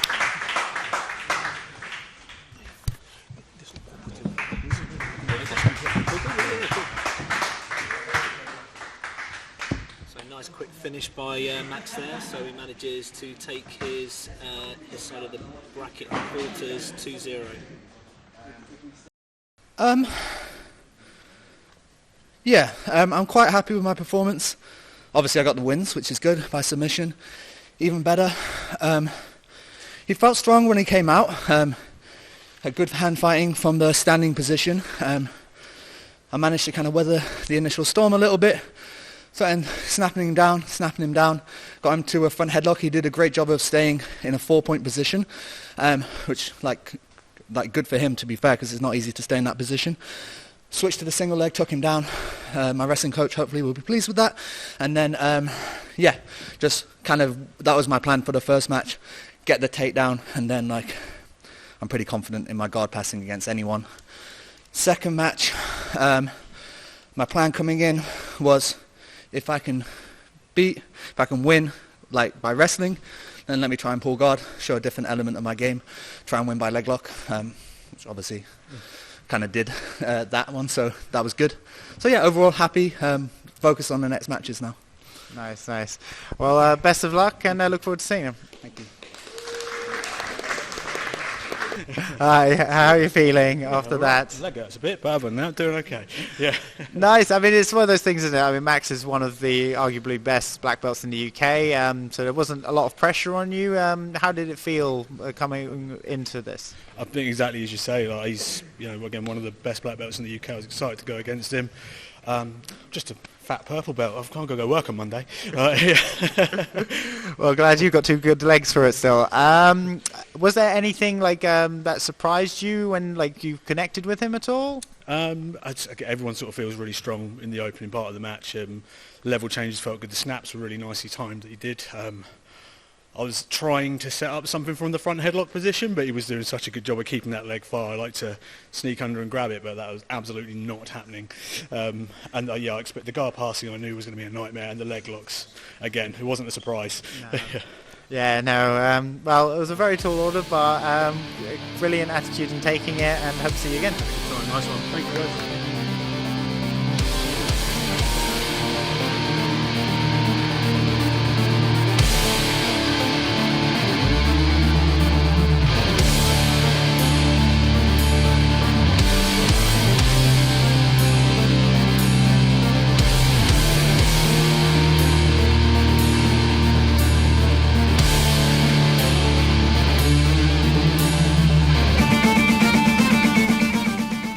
And we loved your performance at Battle Zone that time. Lots of wrestling, really good groundwork as well. Are you going to be repeating that today? I'm going to try.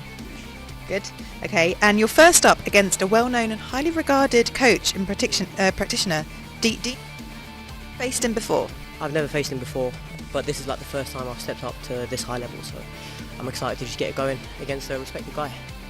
Great. And how would winning the whole tournament feel for you? It'll feel great. It will feel amazing. I always love to win. Very good. Well, as always, Alex, thank you for joining us, and we look forward to seeing you in action very shortly.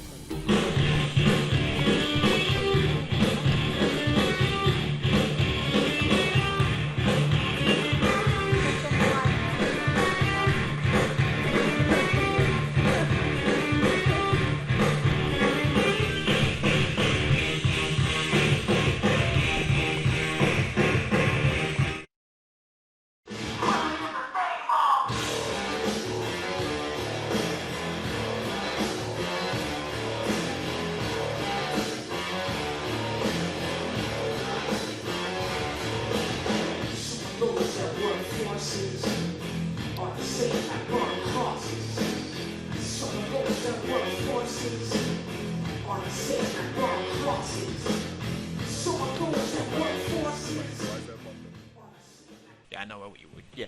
77 kg. Hi, Dinu. How are you doing? Yeah, very good. Ready to go. You feeling ready? Feeling good about today? Yeah. You can see the mouth guard is already in place as well. That's very serious stuff there. So you've competed all over the world in a variety of different events. How does Alpha Grappling stack up against all those promos? Yeah, it's a good show. I enjoy it, compete anywhere, and it's a good experience, so I don't mind. So this time you're joining us in a tournament format. How do you feel about this? Yeah, I feel good. Ready to go. Anyone in particular looking forward to facing? No. And you're going against a very high energised young man called Alex. Do you have any ideas or strategies to neutralise his game? We'll see. No, I don't have any particular plan. So how do you see yourself winning today? I hope by submission, but any win is good. That's awesome. Well, we look forward to seeing you up there in a minute. Thank you. Have a good one.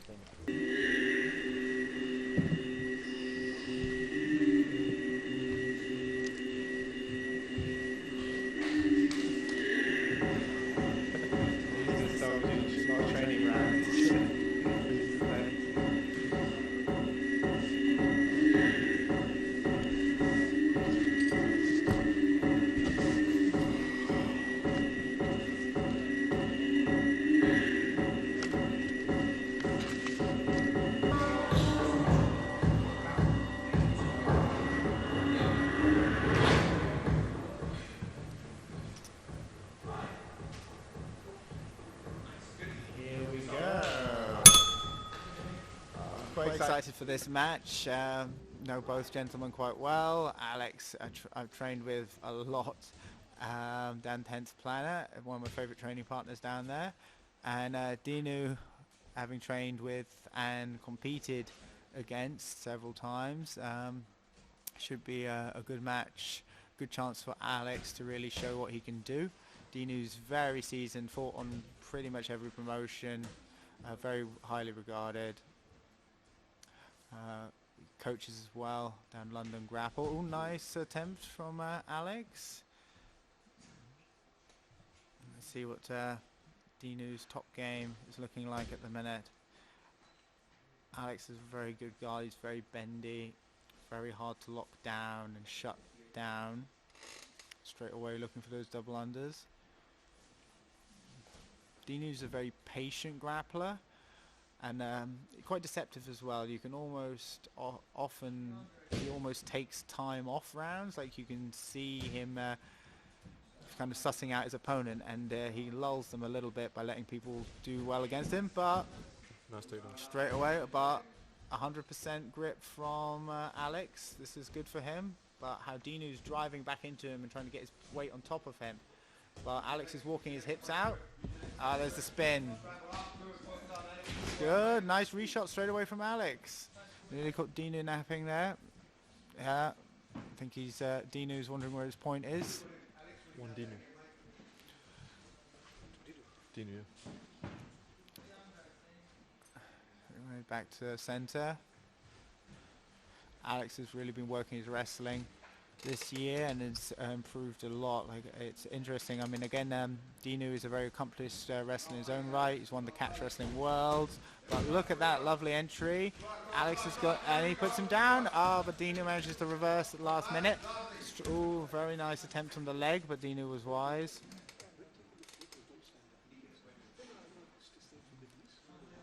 Again, this position, Alex is trying to get in on the legs, but Dinu is sitting back quite heavily. Oh. A nice K-guard. Here we go. Dinu sits through. Nice, looking for the legs from here. Corkscrew toe hold attempt, and they're out.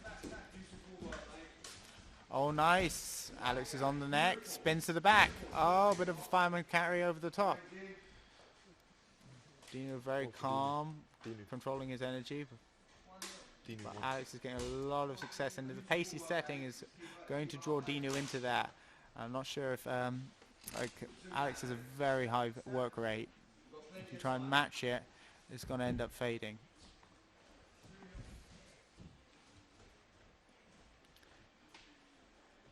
Nice, good collar tie control from Alex. Nice, goes to the arm drag, beautiful. And back on the neck. So this is how he's got to fight Dinu. He's got to make Dinu uncomfortable, make him try and work at his pace. And again on the neck.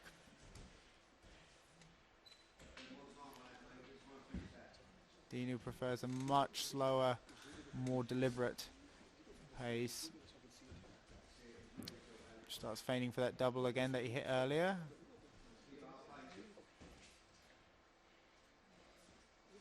Wonder if we'll see Alex try for another one of those flying scissors.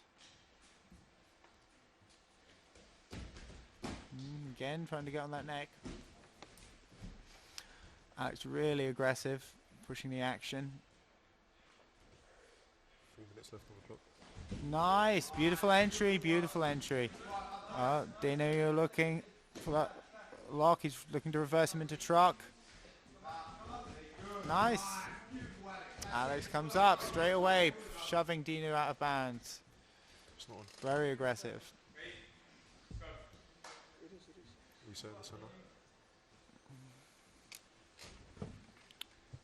Dinu keeps looking up at the clock. See how long's left. Nice, another attack from Alex. He sits off the shot. Oh, Dinu's quite far forward. This position, Alex is in a good place to start bringing him forward. He's hiding the underhook. Oh, Dinu's fishing for it. Dinu's got a very nice DAS. I'll have to watch out for that. He's going for this kind of Nelson grip. Oh, it's trying to go for the front headlock. Nice, he's sitting into it, but Alex is out of it. Alex is probably one of the hardest people I've ever tried to guillotine. He's got excellent neck defense. But now he finds himself in bottom mount with less than 2 minutes to go, and Dinu is up by 3. He's getting this wrist control. 1 minute 30 left.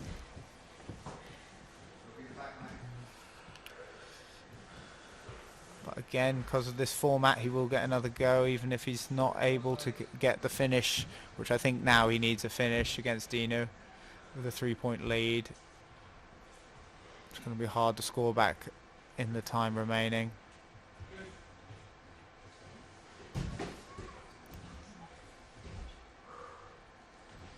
Again, this is the kind of pace Dinu wants. He's got control, he's got a strong position, and he can take his time and be very deliberate.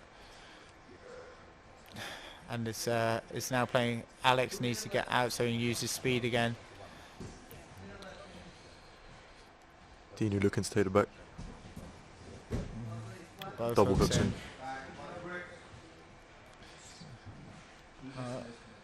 Reset. Good thing this isn't the heavyweight bracket.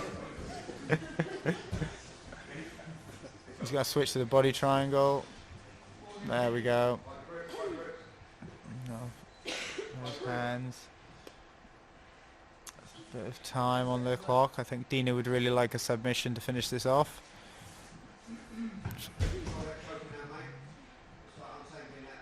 Alex is trying to undo that body triangle, but it's kind of a loose one at the minute.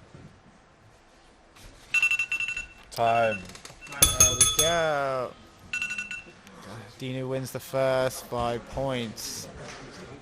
It was a good showing. Alex had lots of good moments. I think if he can keep that pace in his second one and really try and make Dinu work to his tempo,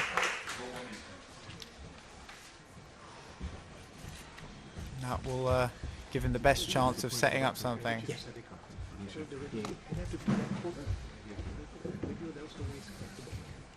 Again, Dinu's a very seasoned competitor. It's going to be interesting to see how this next round plays out. Alex obviously got a highlight reel finish of a twister on the Battle Zone show earlier this year, so it'd be great if he's able to replicate something like that.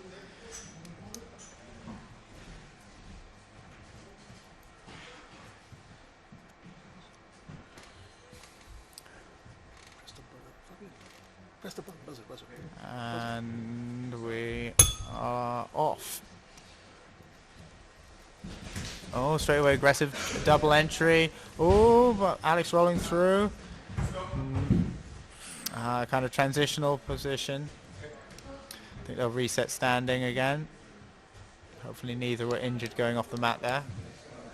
And they didn't take out a camera either, so bonus.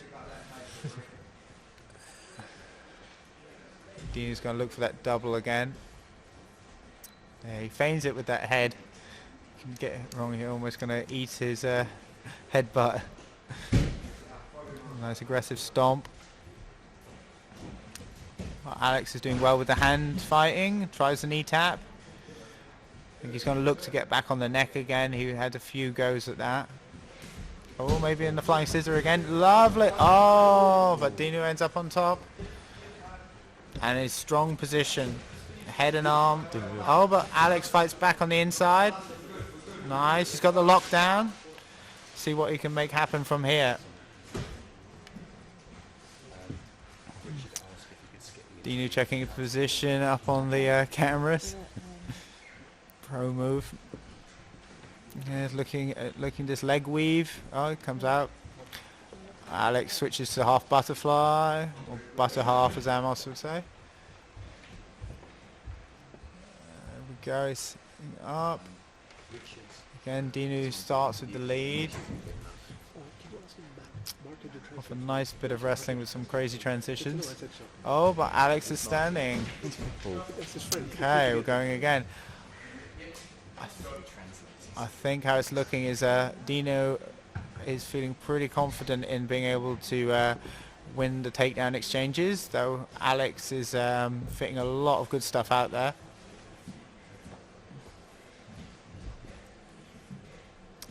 That's 2-on-1 control. Trying to trip the foot. Nice! Oh, but unfortunately for Alex, he just hits the wrong angle. And Dinu's round behind him and deep under the neck. This could well be it. He's working that hand trap. There we go, and that is it. Excellent, excellent matches. And Dinu goes through.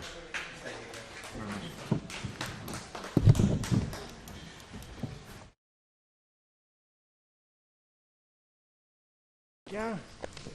Having a refreshing Lucozade. Yes. It was a very nice performance. Give me your thoughts on the match, the multiple rounds. Yeah, thank you very much. Yeah, first fight is always the hardest, no matter the competition. Yeah.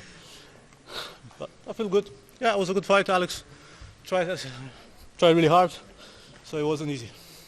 There was some very exciting transitions. That one with the big cartwheel in the second round was very entertaining to watch, and two finishes. That's ideal for you. Anyone in particular looking forward to facing later on? No, I don't care who I fight. It's not a match. Nice. Well, best of luck, and look forward to watching your next match.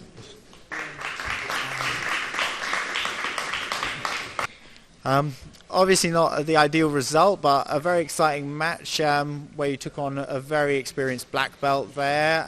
Give me your thoughts on the match. He deserves a win, obviously. He out-grappled me in all areas.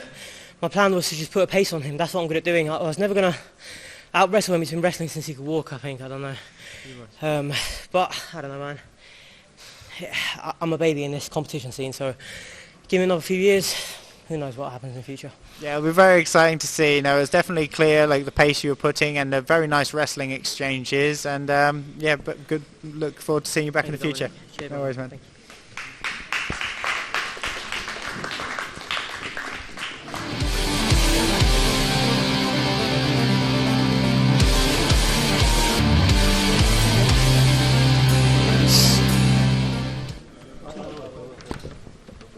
Hi, nice to see you here.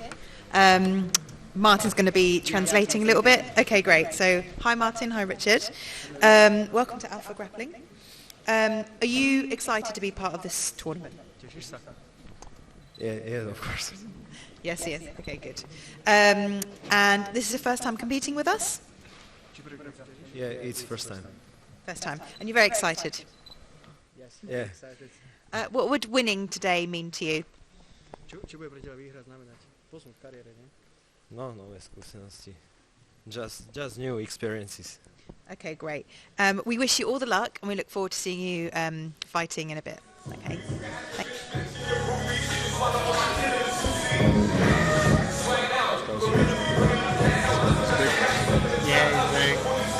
He's playing on my day.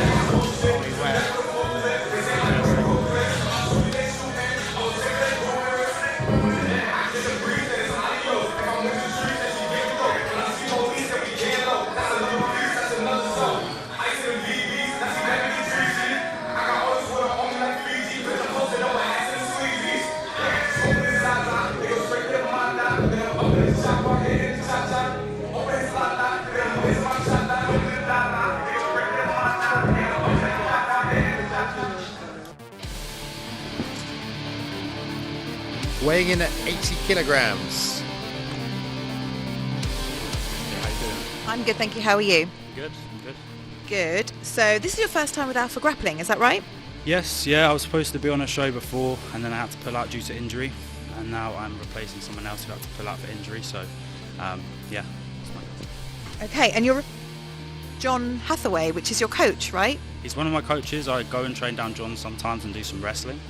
My main coaches are Yusuf Nabi and Dominic Dillon down at Elements Martial Arts. And how does it feel to be replacing him, standing in for him? Oh, well, it's big shoes to fill. I'm definitely a bit shorter and not quite as good looking as him, but I'm going to do my absolute best. That's amazing to hear. How are you feeling about the tournament format that we're doing today? Yeah, it's good. It's a good challenge. It's hard. I think you get to find out who the better grappler really is, considering you're doing more than just one round. So yeah, I like it. Lovely. And any last words before battle? No, let's go. Let's go. Excellent attitude. Well, we look forward to seeing you in a bit. Very good at grappling. Yeah. I don't know much about Slovakian. Yeah, because John, I talked to John, my training partner, so we're talking a lot about him being his first opponent, and he's a leg locker. I think he got double bronze at Euros. Oh, nice. So good accolade. This should be fun. Again, I think we're going to run out of mat space in this match again, unless Richards pulls.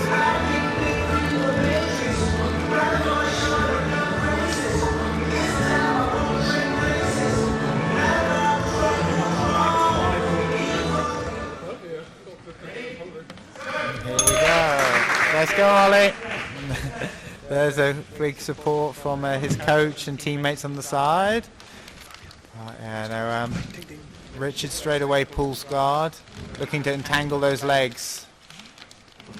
It's a long for this weight. Ollie.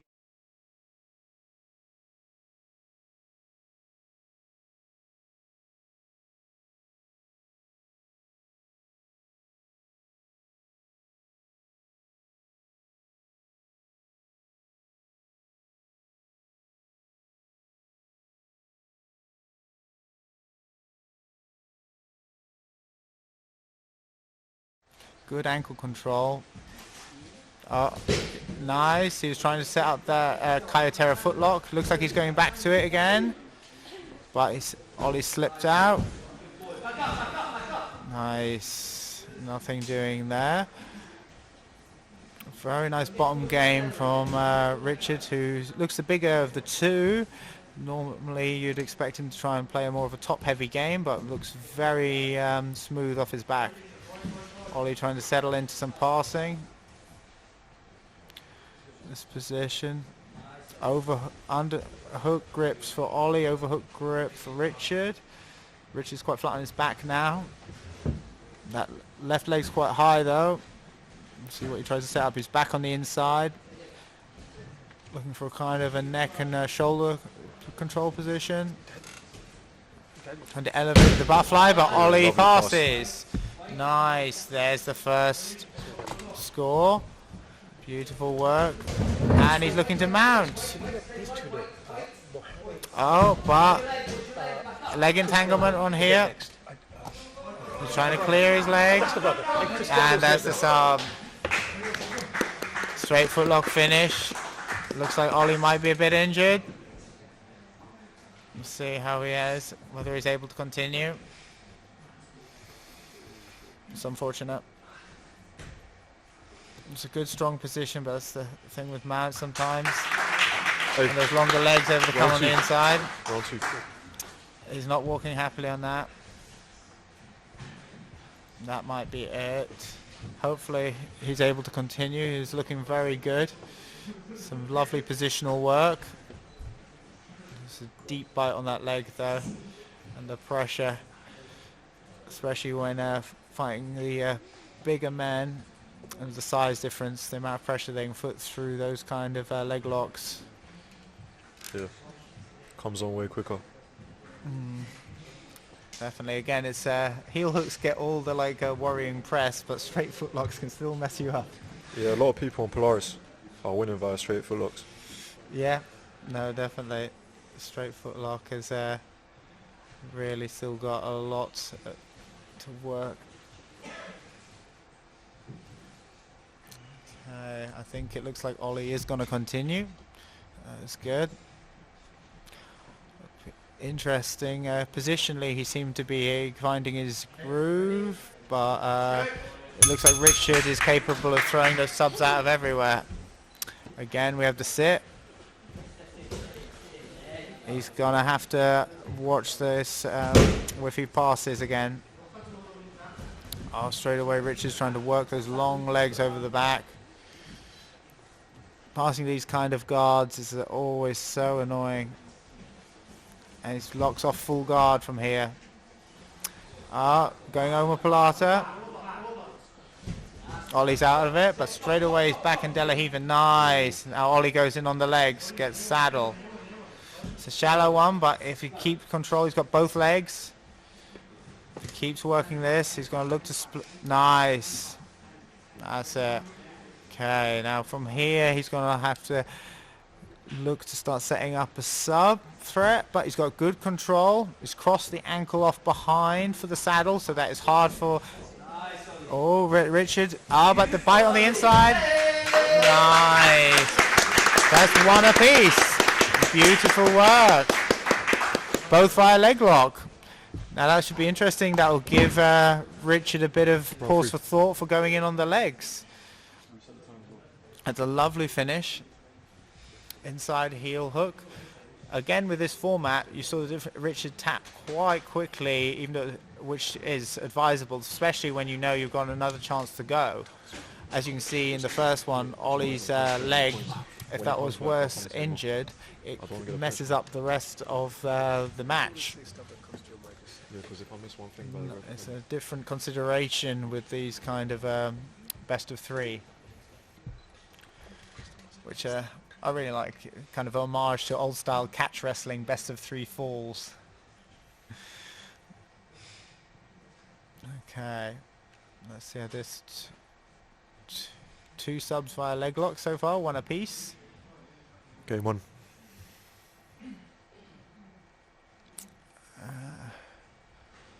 It'll be interesting to see if Richard sits again or if he tries to wrestle a bit now.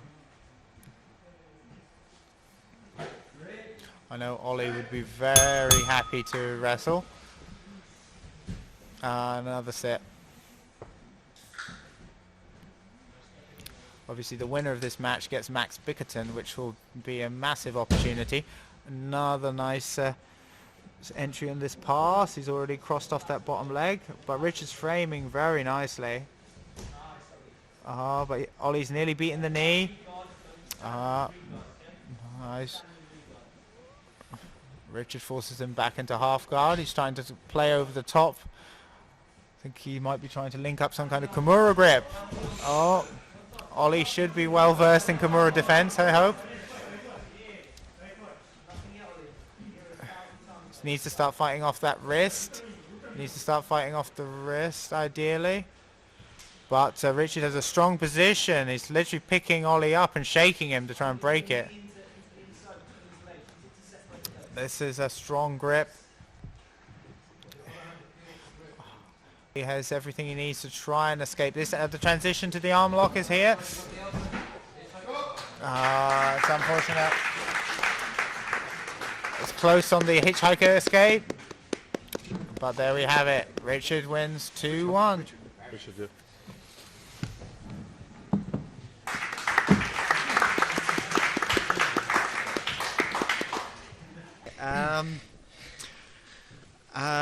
It was an interesting match. First one, you won by leg lock, then you lost by leg lock. What was your thoughts going into the third? I was surprised because he's, I think, second opponent in my life who can sub in me in competition. Oh, well, that's quite impressive to come back in the third, how you did. You're now going to face Max Bickerton. What's your thoughts for that match? I don't know. I don't know. Just good match. Well, look forward to watching it. Thanks.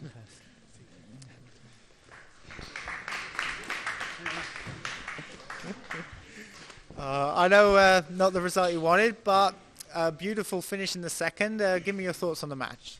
Yeah, I felt like he was just doing a good job, especially in the first match, of elevating me from De La Riva, so I couldn't get my balance and start working passes, so I elected to go more body lock, managed to pass, and then he elevated me into my legs, but I knew he liked the De La Riva, so I thought if he tries to go deep on the De La Riva or back step, which is what I did, managed to get the finish, and then third round, he had really long arms, so he was like able to reach around when I was body lock passing and get the sort of Dagestani handcuff and finish me. So disappointing, but he was a good grappler. So yeah, no, it was an exciting one to watch. How was your ankle after that first leg lock?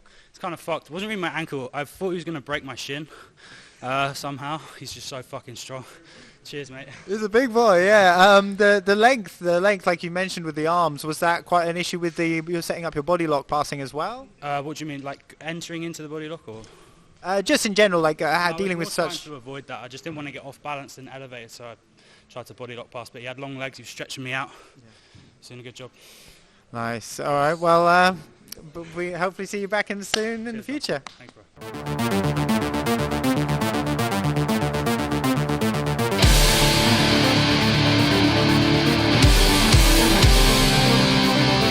I was kind of hyped to meet my brother at the tournament, but it unluckily didn't happen because it was going to be an interesting match. Very good. And you clearly have the heaviest weight here as the athlete. Do you think that's going to help play a part in your game today? It's going to be a good pressure, good games. Just trying to be as explosive as possible. Very good. And do you know much about your opponent, Cristiano? I don't know that much, but I'm sure that he's a good player too. But we'll see tonight. We were going to see in a minute. And finally, what would winning mean to you? Winning mean to me a lot. I flew away from Norway many hours, so.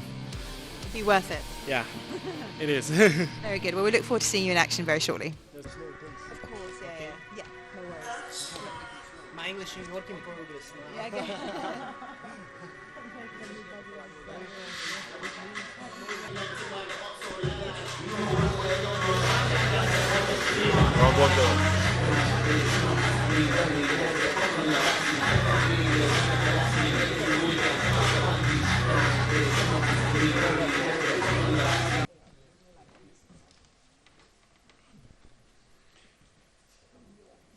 Cristiano weighs in at 96 kilograms. This is your first time at Alpha Grappling, is that right? Yeah, my first time here. I'm grateful to be here. And for me, this really organization, for me, I think this organization gives me the real value, okay? Gives me the real price for me, be competing here. It's nice. Very good. We welcome you here as well. It's great to have you here. What do you think of the Porrada tournament format today? That's nice. It's different tournaments. It's not about super fight, just super fight. Porrada tournament is about a Grand Prix. It's different rules. It's different game. But all the time look for subs, looks for give the real show, the real entertainment for these guys, for fans, for support us. Very nice. And what fighter, if any, are you looking forward to facing today? For me, the fighter, you asked about fighter, look for her today. For me, come everybody. I don't care. Just come. I have to fight. I want to fight wall fighters. For me, I don't choose the fighters. You know, I don't choose my opponents. I just fight. You just do your job and you go. Yeah. And do you know much about your opponent today, Mohamed? This is a big lad. Yeah. But that's it. It's a open class over 7-7. Really, I'm waiting for this because, and I'm 96 kilos. I don't complain because it's a big lad. Just come. Let's see now. So one more thing, because of his size advantage, do you think your jiu-jitsu guard is going to be enough to fight him, or are you just going to wrestle? I think it's not for me. It's not about advantage, because if you know about some jiu-jitsu, it's about Hélio Gracie. Hélio Gracie start with the small lads against big lads. It's not about, so it's just a size, for me it's not about advantage, you know? Yeah, no, that makes sense. And last but not least, did you bring your magic potion? Yeah, of course, all the time I have to. I think it's there, but here now. Very good. Okay, we look forward to seeing you on set. See you in a bit.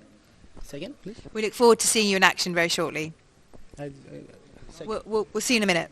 Okay. Good luck. Thank you.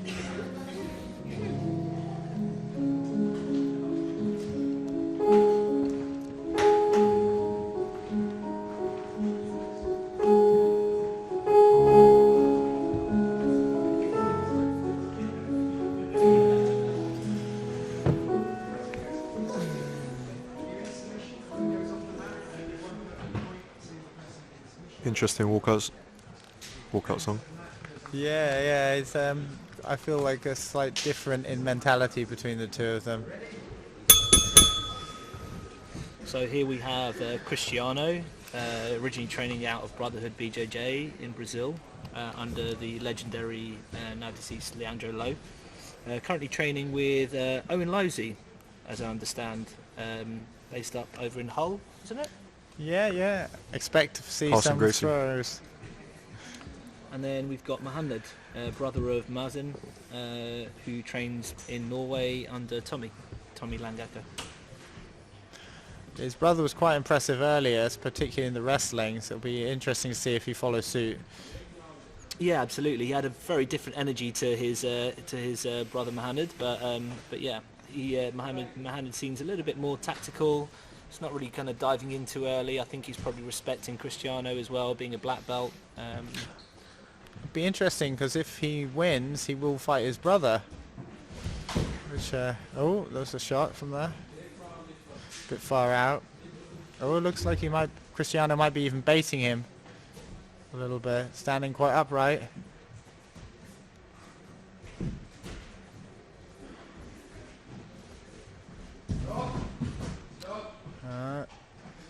Showing that he can definitely match with the big man. Quite a bit of weight difference here. Looks like there's at least 10-15 kilo weight difference, maybe even more. I think even more. He's definitely presenting that leg. He's like, grab it if you dare. Yeah, I think it's also safe to say Cristiano has the competition experience on him as well, just by how he's carrying himself. Not that always carries, but definitely it seems he's the slightly looser of the two. 100%, yeah. It's pretty relaxed. He's still baiting him with that single there. Still baiting him. Mohammed doesn't seem to want to do anything about it just yet. Yeah, it's one of those things, isn't it? You don't want to take what your partner's giving you. What's the again? Go back to the catch saying, you know, close two doors for your opponent and hide behind the third. A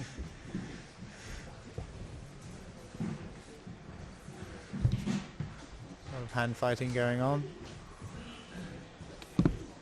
Who's going to go in for the first shot? This is what I want to know. Oh, that was beautiful. A little far away when he connected through, but if he'd hit that turn a little tighter, he would have. Oh, there we go. Takedown by Mohammed. Guess that answers the wrestling question. Let's see what Cristiano can play off his back. Just Again, over 4 knowing that minutes. you have 3 matches does change a little bit how you play things.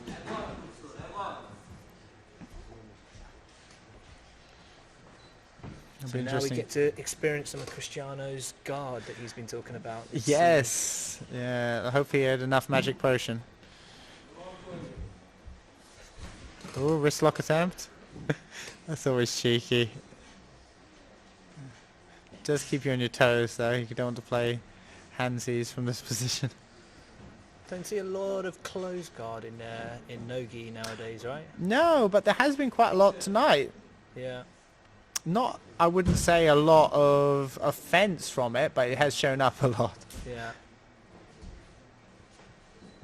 very difficult. It's normally quite hard to control your opponent's posture from no-gi.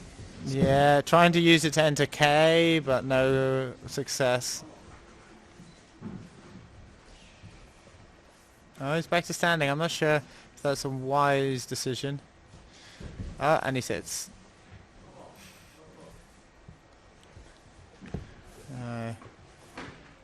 See how Mohammed is going to engage. Seems a bit tentative. Doesn't want to rush anything. He's got the point lead. Guess there's not much pressure. Less than 3 minutes to go.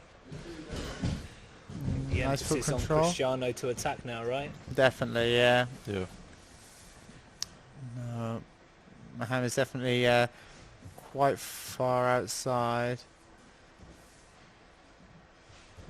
Are there any penalties for disengagement in this, Dom? I'm not aware. He's engaged now anyway. He's ploughed into the guard.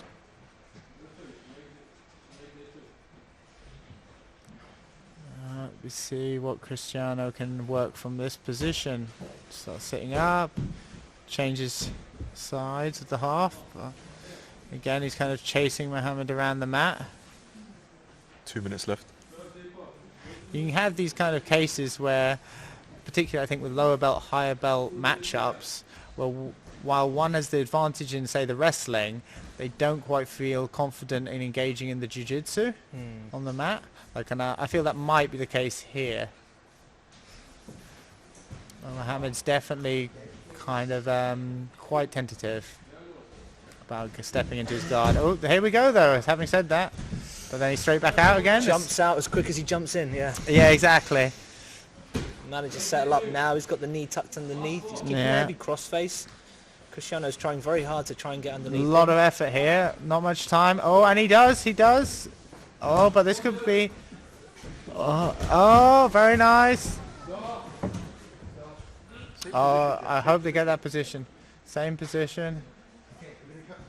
So that would be a sweep, Dom. That would be a sweep. There should be a point because he's come up and his opponent's on his knees. So that should be a point. Idea. Yes, there we go. Yep. Nice. And straight away the hook is in. Be interesting if this finishes 1 point apiece. Ooh, oh, very nice Granby. Triangle roll through. But now we see Cristiano on top. I don't think this is where Mohammed wants to be, and he's up. I think Cristiano should pull straight away. For him. And if I was Mohammed, I'd go for those legs straight away. Yeah, definitely. He's got long enough arms to do it from the other side of the mat. Nice. So it'll be interesting if this goes to decision. Where it pretty much sweep versus takedown at the moment, isn't it? Really. Pretty much, yeah. There's been. I suppose you could argue that Cristiano's been a little bit more active on the floor, but Mohammed has attempted passes. Okay, well, I guess we'll find out.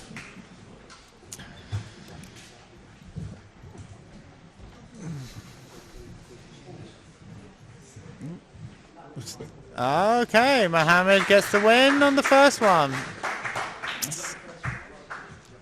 Okay, so first round. Okay, the t-shirt's coming off. I guess he feels that it was a tactical misstep. Round two, yeah. Be interesting to see how he might change up the game plan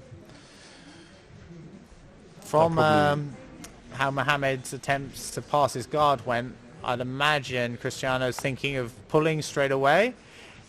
Yeah, and if I was Mohammed, I'd just try and shoot for those legs straight away, I suppose. Yeah. If I'm not mistaken, from my last experience on this show, you can sit without connection. Yeah. So that might be a good... Not sure if Cristiano's aware of that or not.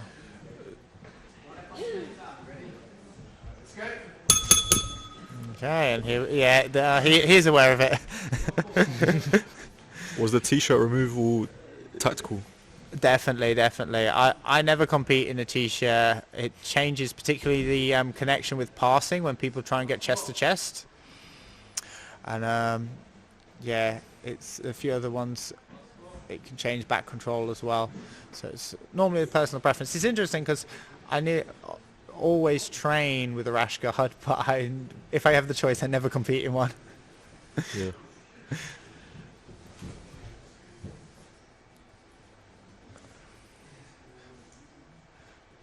Nice working that high knee shield. And Mohammed likes to work the surprise attacks with the pass rather than the secure controlled ones, it seems. He's a lot more engaged than he was the first time, though. Oh, but he's back up now, saying that. Oh, cartwheel. That's a lot of man cartwheeling through the air there. Yeah.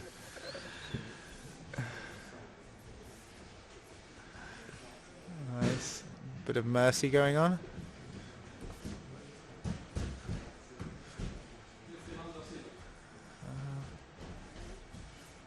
Again, Cristiano's trying to get something going with the guard.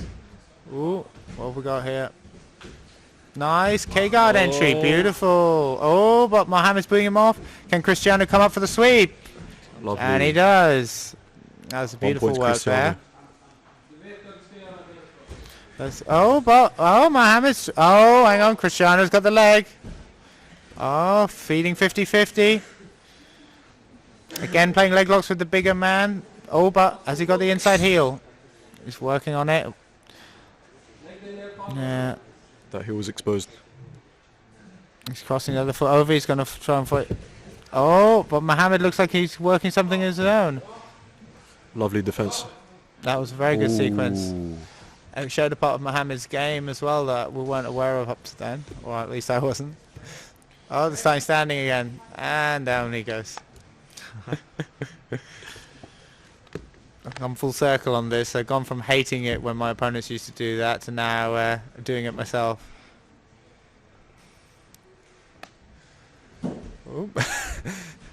It's an aggressive sweep attempt off balance. Stabbing leg.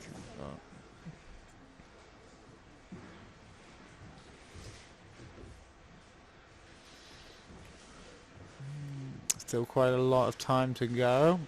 A lot can happen from there. Again, Mohammed seems to have changed his passing style a little bit. Yeah, it's hard to say what he wants to do exactly because he seems to be working the leg weave but at the same time wants to work the long pass. I find it's quite difficult to work the long pass when you're weaving, but maybe he has a certain way of doing it. Oh, there's an approach. He's spinning in a circle, Sakuraba style. Speaking of Sakuraba style, maybe we'll get another cartwheel attempt. 100 kg cartwheel. Was it Mark Hunt's atomic butt drop? Yeah.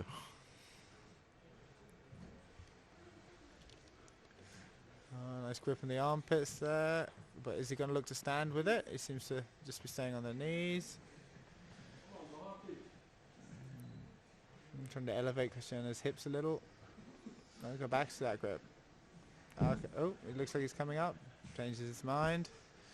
So we've noticed this at least one other time where the person who is in the guard, well, he's attacking now, but he needs to be a little bit more attacking. We've got 3 minutes left. Cristiano's 1 point up, and he's stuck in the guard. He needs to try and get that guard open and work a pass now. Yeah, there's very little sense of urgency. Oh, nice wrist lock attempt for that mercy grip.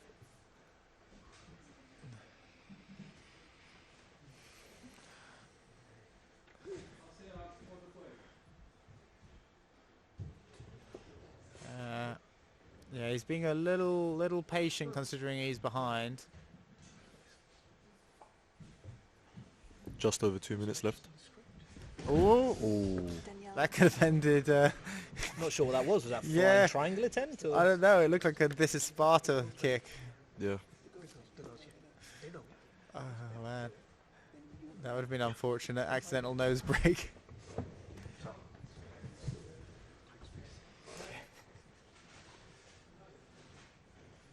Back to mercy. Yeah, I'd like to see Cristiano start trying to play with those like stabbing feet, hooking behind the ankles, dummy sweep, and like a little bit when Mohammed's standing like that. He's kind of waiting for Mohammed to come in on top of him. Oh, but he has got this. Lovely. Oh, beautiful, beautiful entry. I think he's stuck. Oh. So he's Can't going quite for see a the pure other knee bar here, is it? side. Yeah, I think he's I just think maybe. I can't see the other side. It looks like it. Yeah. Looks like it. And that There was we a tight go. squeeze there. There you go. He's got it. I think this, yeah, this entire. Yeah, he tapped. I think there's some confusion over it. Yeah, to be fair, I think I saw his hand tap. Yeah. I don't know about you guys. I'm not sure. I'm not sure, to be honest. I think I saw it fluttering, but it's hard to say. I mean, Are we going to get a Paul Harris reset?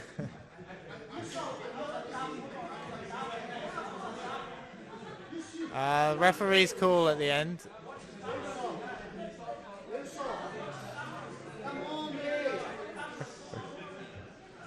Replay. He's asking for VAR. Cristiano Troisi. Right. These kind of situations always happen.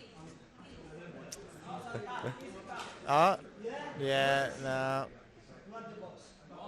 Yeah, referee in the end is in charge. And he's going to have another chance at it anyway.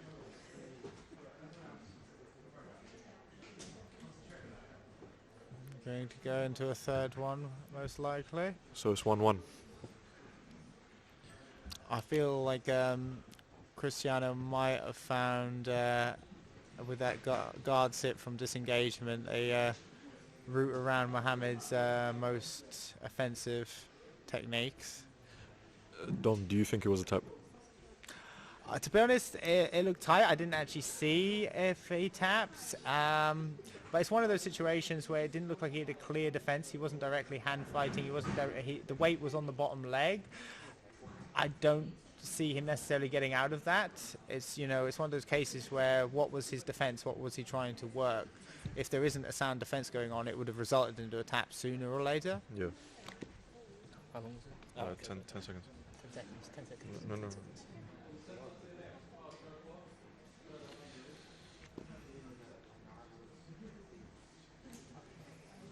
Okay, here we go. Downside of this as well is if Cristiano catches him again, you can be damn sure he's not letting go until the ref pulls him off, whatever sub he's got. So that's something that always happens when these situations occur. There's nothing worse than you think you got the finish and the guy says he didn't tap. I had that case a couple of times in MMA, and the next guy thought I broke his arm. Cristiano's game is very interesting. It is. It's a nice mixture of like it's relaxed, but then he snaps things on.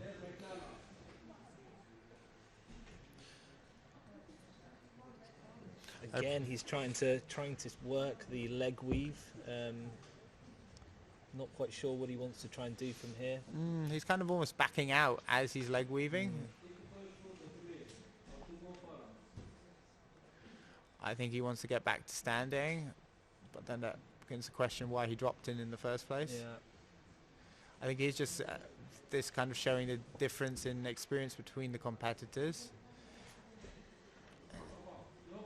Manages to clear the knee. I think he's got a good opportunity to try and step over the other knee now and maybe work the body lock pass from here. He's got his hands connected up, but back into close guard. Yeah, Claudio's very dexterous with his hips. Claudio Cristiano always manages to find his foot back into guard again. I could see Mahano trying to stand again and Cristiano going for that K-guard entry that he's had a few times. There you go. Heavy crossface. Oh, he's going for a shoulder crunch. He has a good bite on it. Nice. It's harder from full guard to get a lot of leverage with that, but Try and get his butterfly hooks in to get that to work. If Cristiano puts his feet on Mahana's hips, he'll be able to scoot away and go for a shoulder crunch. Yeah, that would be good. Again, with the range and length difference, it can sometimes still be hard to create the tension on this, but he's definitely in control at the minute. It would be good if he switched to a butterfly grip with his hands. Definitely. Back to close guard. Open, Mohammed stands again. control the ankle. Oh, cartwheel's coming. I think you called that right.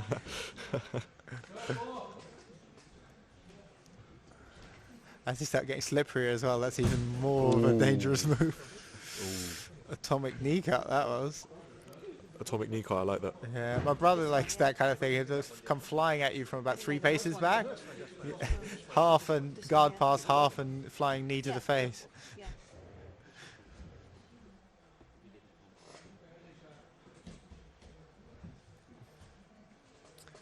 Nice again, like Cristiano start hooking those ankles, some hook sweep attempts, just trying to off balance him when he's in that standing position.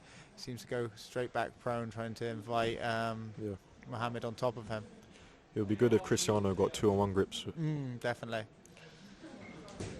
He seems almost happy to have no connection until Mohammed drops in. Still 0-0 with less than 3.5 to go. Cristiano looks up at the scores.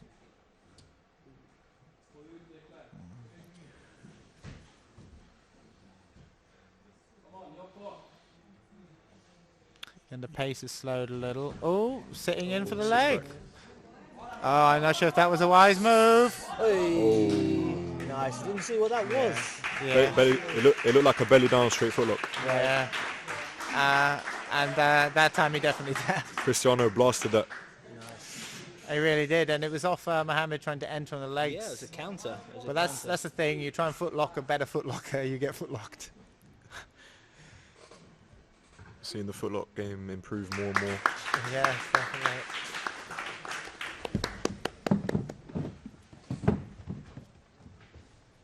Now for the interviews.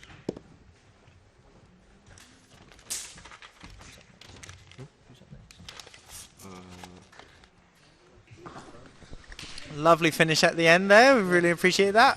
Couldn't quite see from the angle. Was that a belly down straight footlock? Yeah, but I didn't see right. He tapped now or no? He did tap. Okay. Yeah, no. It definitely was quite visible that time. We're keeping an eye after the. But yeah, great performance. Really exciting matches. Your guard game was after the first match. Did you decide that that was the route to victory? It's all about magic point, passion. It's just a secret. Now I did guard. Next round maybe wrestling. Maybe I can pass. I can wrestle. Okay, let's go. Let's see. Nice. We look forward to it. Congratulations.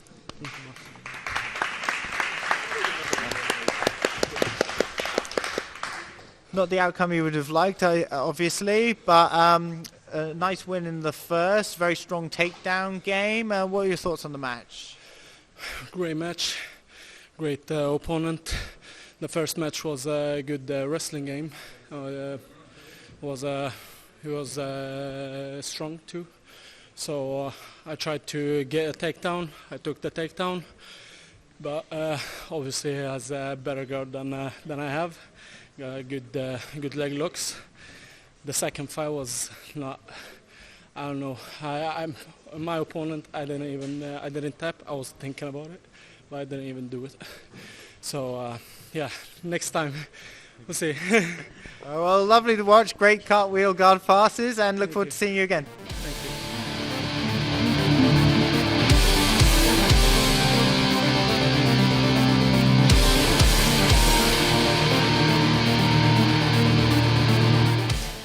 Well, it's been a very exciting event so far, and now we're going to introduce Aisling, which is our lovely singer, Ashley, who's got another song for us.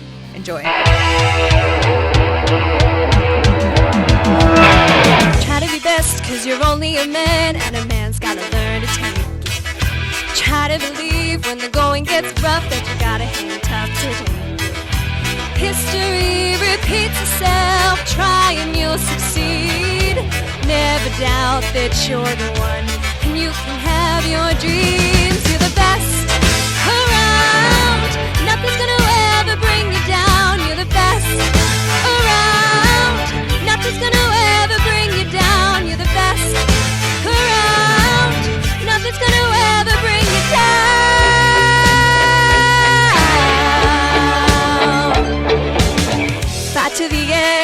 luck will depend on the luck that you have inside. Gotta be proud, standing out in the crowd when the odds of the game defy. Try your best to win them all, and one day time will tell. If you're the one that's standing there, you'll reach the final bell. You're the best around. Nothing's gonna ever bring you down. You're the best around. Nothing's gonna ever bring you down. You're the best around. Nothing's gonna ever bring you down.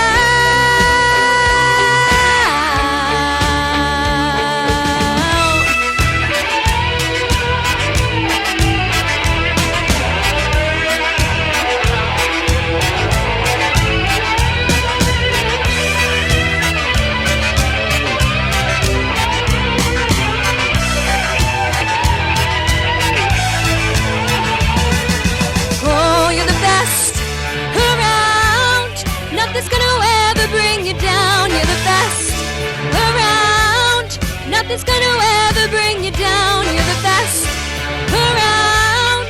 Nothing's gonna ever bring you down.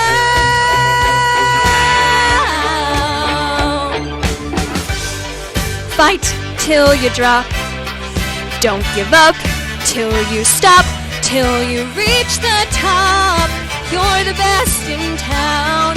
Listen to that sound. A little bit of all you got will never bring you down. You're the best around. Nothing's gonna ever bring you down. You're the best around. Nothing's gonna ever bring you down. You're the best around. Nothing's gonna ever bring you down. You're the best around.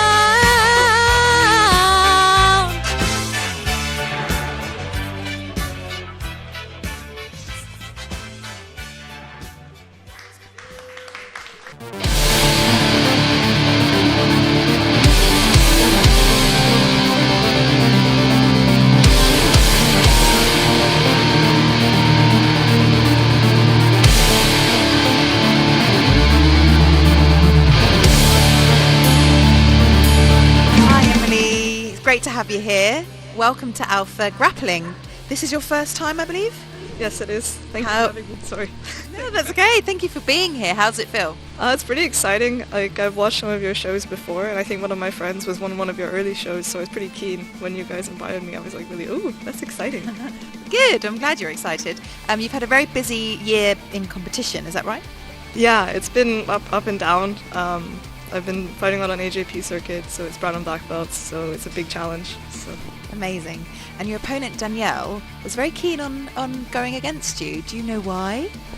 We fought once before in Grapple Fest, and I thought it was a really exciting fight. We had a really good time. Danielle got the win, but it was a decision, so I guess maybe she wants to try out again. Amazing. And do you know much about Danielle?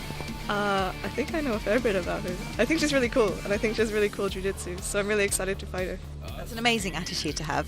Any last words that you have before going into battle? I hope you all enjoy the fight. Thank you. We really will, and we can't wait to see you. See you in a bit. Hi Danielle. Welcome to Alpha Grappling. How does it feel to be here? Yeah, it's exciting to be here. I've had lots of friends on the card that I've enjoyed watching. And how does it feel to be best of 3 super fights? Well, I hope my gas tank lasts out for that, to be fair. And this is your first time competing with us? It is, yeah. I've been asked on a few times and never been able to make it because of the date or, other competitions and stuff. So, yeah, I'm happy to be here today.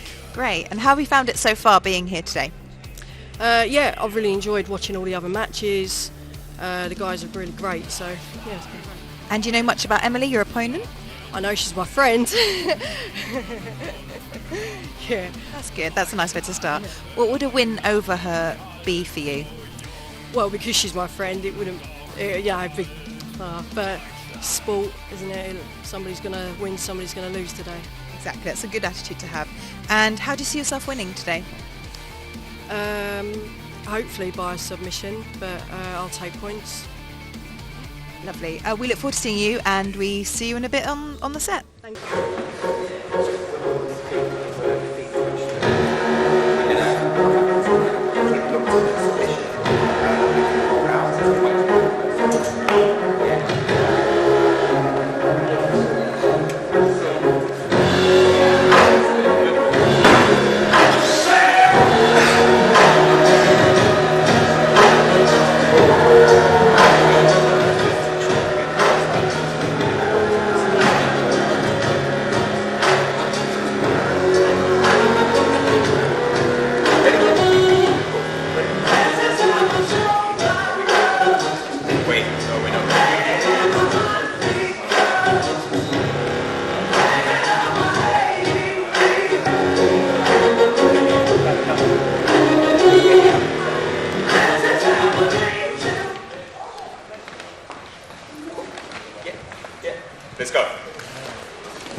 I know Dan very well.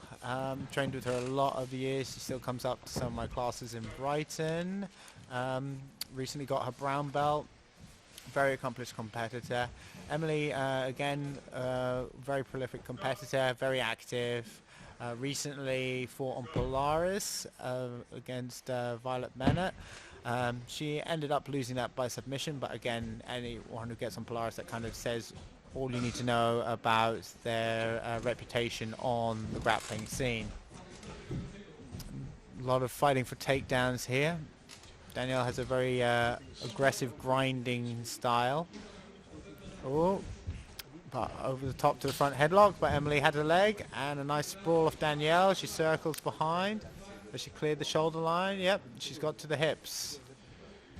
This is a good start for her. One hook in. She's got that first hook. I don't think she got points for the sprawl and circle to the hips. She's now started the back take. Emily's trying to flatten off and turn to the mat. Danielle's got good control though, trying to chair sit her, and there she goes. Got to just work on that second hook now. Emily straight away trying to turn, knees to the mat, avoid that second hook. Right on the edge of the mat. If I was Danielle, I'd probably lock the position and ask the referee to reset. And the referee does it anyway. That's excellent. That's all.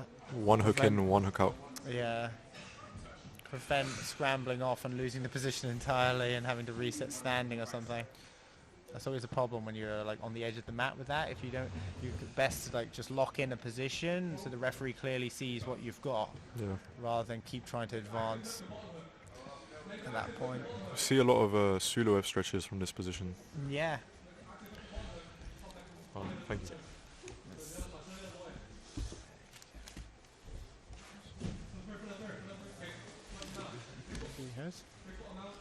Okay.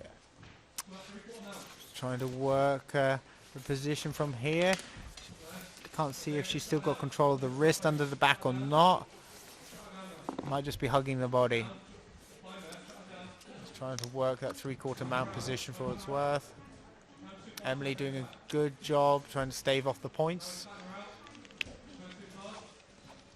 Danielle has got 1 point. But Emily doing a good regard attempt, working possibly into a deep half if she can. She has the scoop under the leg, perhaps going out the back door.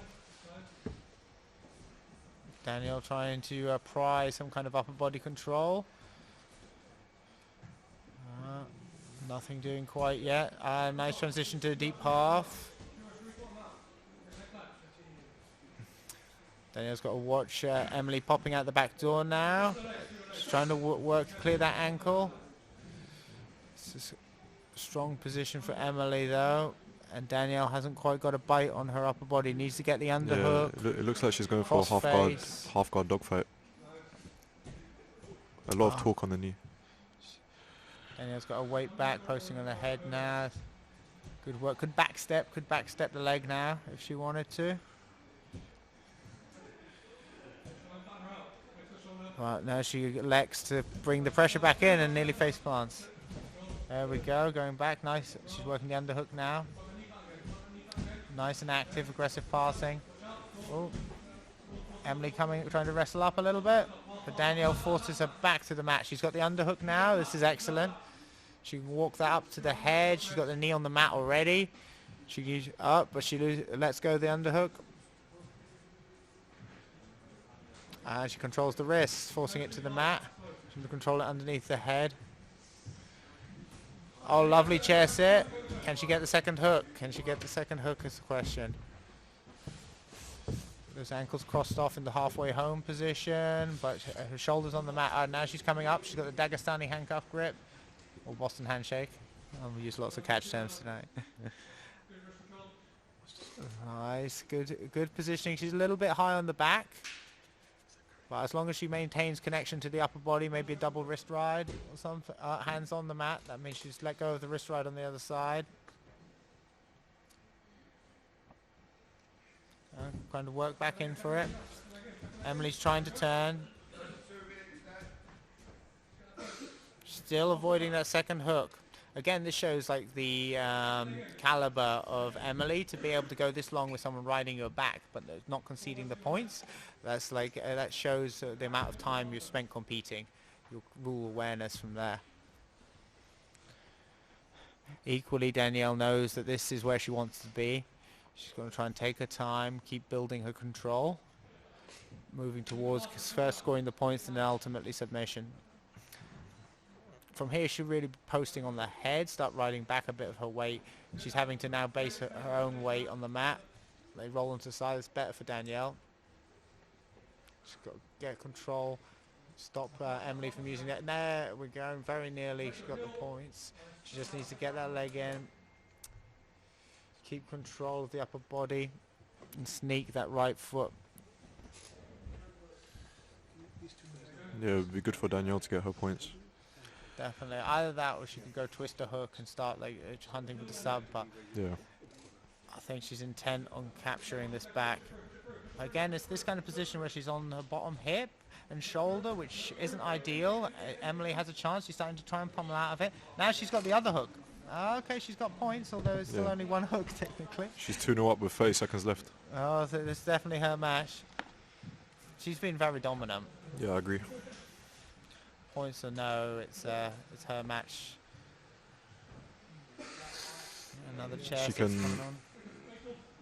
She can take the back again. There we go. Nice chair sit. But again, Emily goes all the way through to the other side to try and avoid the second hook. Although it's very nice. I mean, it's not winning her the match, but it is very nice defensive jiu-jitsu there. Time. There we go. This will head to a certain frame. Again, it'll be interesting to see how the cardio plays a part from there. Like, I know Danielle does a lot of work on her strength and conditioning, but that whole round was pretty much her attacking. Obviously, it has a wear on the defender as well, but I feel like Emily was perhaps expending less energy of the two. So it'll be interesting to see what happens in the second frame, whether that is a factor or not. Danielle does a lot of her strength and conditioning with Rob Nittman, who puts his athletes through a very intense regime, so I imagine she can keep up that pace for 3 or more rounds if needed. What's Danielle's primary gym? She trains under Steve O'Keefe, Revolution Martial Arts. That's who her belts are under. Certainly her blue and purple. I'm pretty sure her brown was as well. But she trains a few different gyms. She comes to 10th Planet quite a bit to do no-gi. You see Jay's in a corner here. And Fight Zone as well. And she also comes to us in Brighton Elements. So she has a good mix of training partners. And it's shown in her success at the European Championships. And just general raise in the competitive level. Like she's definitely one of the rising stars in female jiu-jitsu in the UK at the minute, being on bigger and bigger shows, features on likes of Grapple Fest. Here we go, second round.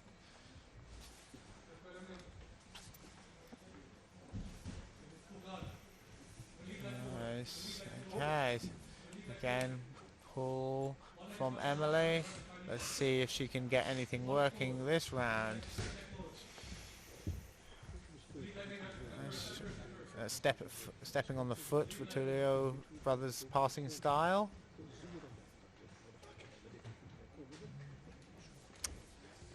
Emily's really looking for that control with the arms. Oh, coming straight up. There's nice urgency. I see a nice urgency on Emily now. She knows she's one down. She really needs to start this round the way she intends to carry it on. Like, she needs to score. Oh, but Danielle gets that nice crossface and then turns it into top position. Puts Emily back. In close guard. Again, seeing close guard quite a bit. Let's see what Danielle can do from here. Oh, even though the knee's coming through, Emily's able to keep the guard locked, and she's now working that kind of reverse Kimura style, bending the arm grip. Can't really get much control going. Yeah. She's trying for it. It's almost like she's looking for an arm drag. From the hip. Nice open guard position.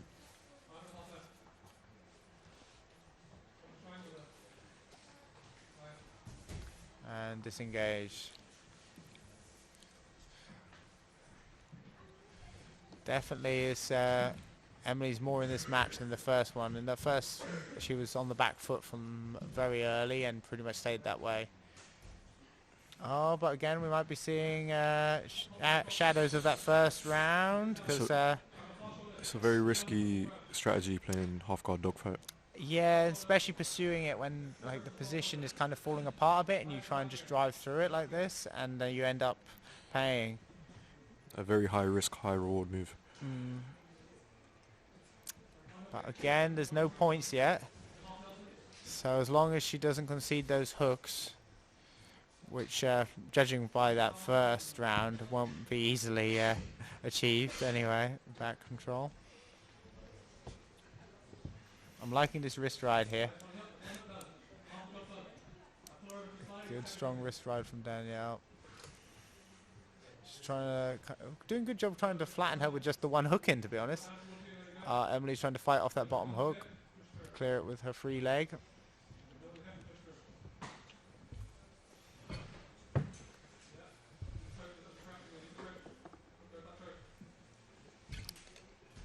Nice, she's working that hook in very methodically. Oh, but Emily just pushes it back out again.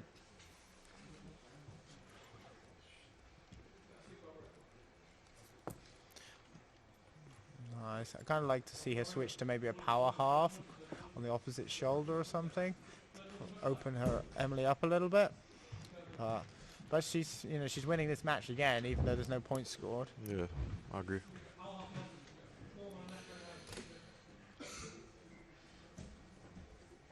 Nice, good. Digging in. It looks like, oh.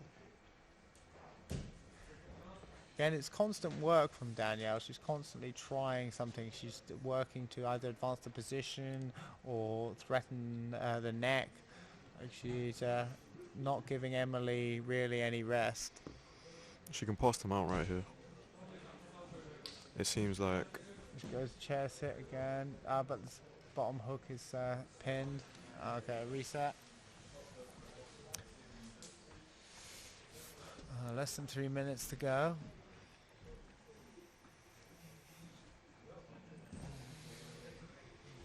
But still, 1 point could change this very quickly. Even though Danielle's been in the driver's seat, if Emily is able to score, then we're looking at a third frame. And again, Danielle's cranking pressure.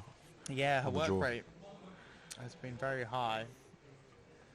Yeah, if she just gets that hook in, she's won the match, pretty much. Digging in under the neck. Just over 2 minutes left.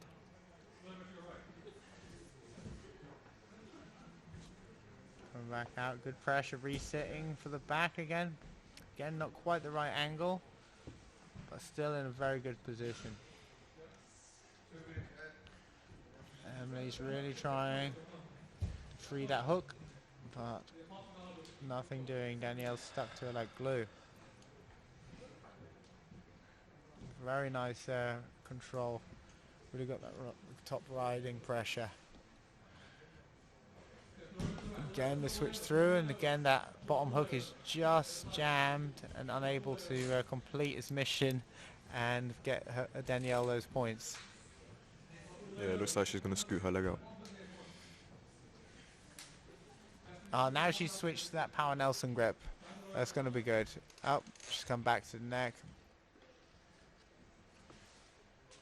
Oh, nice. Coming over the top the other side. She's playing between a few different grips now. She's trying to mix up. There we go. She's got the power Nelson grip. The forearm's not quite. There we go. That's it. Now she's got it. Now this is going to give her a lot of control.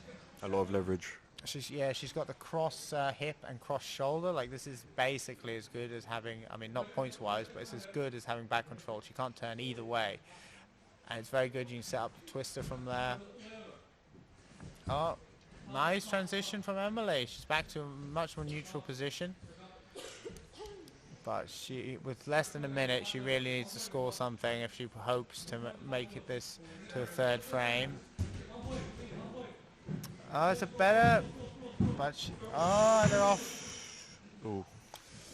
Hopefully no injuries from that.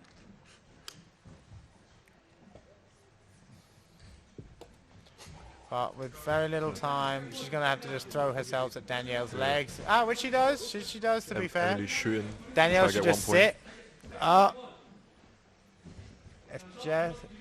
If Emily can... Oh, nice. Danielle's got this lovely grip on the shoulder. Force her to turn over. Nice. Oh, she gets the 1 point, though. And that's it. So... Looks like it's 1-1. Emily and Danielle won a piece, it looks like.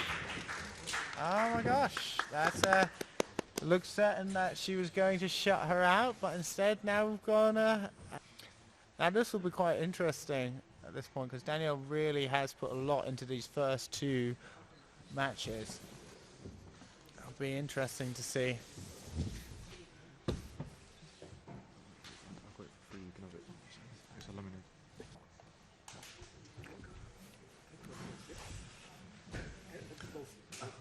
Okay. Emily hyping herself up. Couple slaps to the face. Yeah, well, I feel like the momentum could swing this match if you look at the body language right now. Yeah. Anything can happen in this sport. Definitely. Danielle's talking to Jay Herridge. Yeah, I mean, she's got the formula to win this match, but especially, you know, that's the thing with the point systems. You can be kind of winning like 90% of the match if it's a decision, but then one score and it all flips on its head. And that's where we find ourselves now. And we're off. It seems that Emily has renewed vigor. She's really, she's moving a lot of hand fighting. I don't think Danielle wants to be on her back in this match. But Emily has solved that problem for her now. I'm kind of surprised that that's where Emily went. She hasn't had a lot of success off the back, and the point she scored was from a takedown, so I'm kind of surprised that she didn't try and engage more standing. I feel like this is returning kind of to a plan that hasn't worked very well for her. Especially like this guard position she's found herself in is not ideal. Danielle's already got that staple in. It kind of looks like she wants to hook her lockdown in. Yeah, but it's going to be tricky with Danielle having that second foot in. Oh, but she's taken her foot out. And now she kind of has got a bit of a lockdown. The knee's already out though, so it's not going to be a very strong lockdown, but a deep half position nonetheless. Could make something work from here, but again, Danielle's got that control on the underhook arm. She's working to the Kimura grip. Yeah, she's got Kimura grip on the right arm. Yeah, it's no, I think Emily should have tried to wrestle. It's a bit shallow though. She's got the Kimura grip. It is shallow, but it's going to stop Emily having a lot of mobility, even if it can't threaten as a submission. Yeah, true. She's almost past. Maybe now if Emily can pop out the back door. But otherwise, yeah, if she just sits there, she's just going to get passed and smashed again. She's hidden that arm now.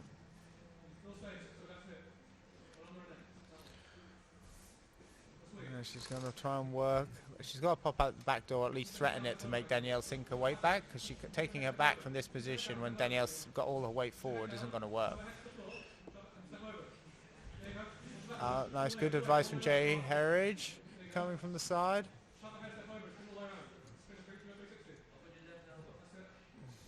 Nice. Now she's pushed her weight back, and now she's basically back in the same position that we've seen her a number of times throughout this contest. Emily has got that underhook, which if she keeps punching her forward, she might have to pop out the back door. Which there we find herself again. Good post to the head, but she needs to keep with it. She's got to post that head and step the leg. There she goes. Now she's got the underhook that side. Oh, yeah, there Lovely. we go. She's still quite far forward, but if Danielle can kick her leg out, a lovely like that. Ooh, ghost escape. And that is a sweep. And they're off the mat. but I think the point was awarded before they went off. So Emily's got 1-0 up. yeah, and they're starting standing again. This is interesting. It's the most success she's had from guard this match. Less than 4 minutes to go. Straight away with the sit. It's such a good weapon, being able to sit without connection. Like, it changes things so much. I mean, wrestlers don't understand how hard it is to sit guard sometimes. It's being able to do it without connection is really a godsend. Nice hand fighting position from here. She wants some kind of connection from top. Start digging an underhook or something. Emily's hiding that leg. She's looking to come up. This is the same position that we've seen several times, which backfired for Emily. Yeah, it's a classic Brazilian kind of style. Danielle almost looking for that back step, but blocked by Emily. She's got to pin that leg when she goes for the back step. Or take a shallower, like windscreen wiper motion. But no, she looks like she's plying around the other side. Got control of that arm, if I'm not mistaken. Oh, no. Control through the leg. Oh, she might be looking for a leg herself. Toe hold. Toe hold. Emily doesn't look comfortable, but she's not tapping. It looks close. Trying to come up on top. If she comes up on top, she's going to get another point, though. There we go. 2 points down. 1-1. No. 1 point to Emily. Yeah, so Emily's in the lead now, 2-0. The pressure's now on Danielle. Again, from going from what I thought was winning, basically, the second round to conceding that point in the final few seconds. It's amazing now where we find ourselves. She's working hard on this. If I were her, I'd definitely stick with it. Nice, because she's got to keep this now because there's not enough time for her to build a massive amount of positions. So she just needs to stick with one attack, really work it. Again, I'd lock this in and let the referee reset her if I were her. Yeah. Because they could fall off the mat. Yeah, she's given up, and now she's going to be reset.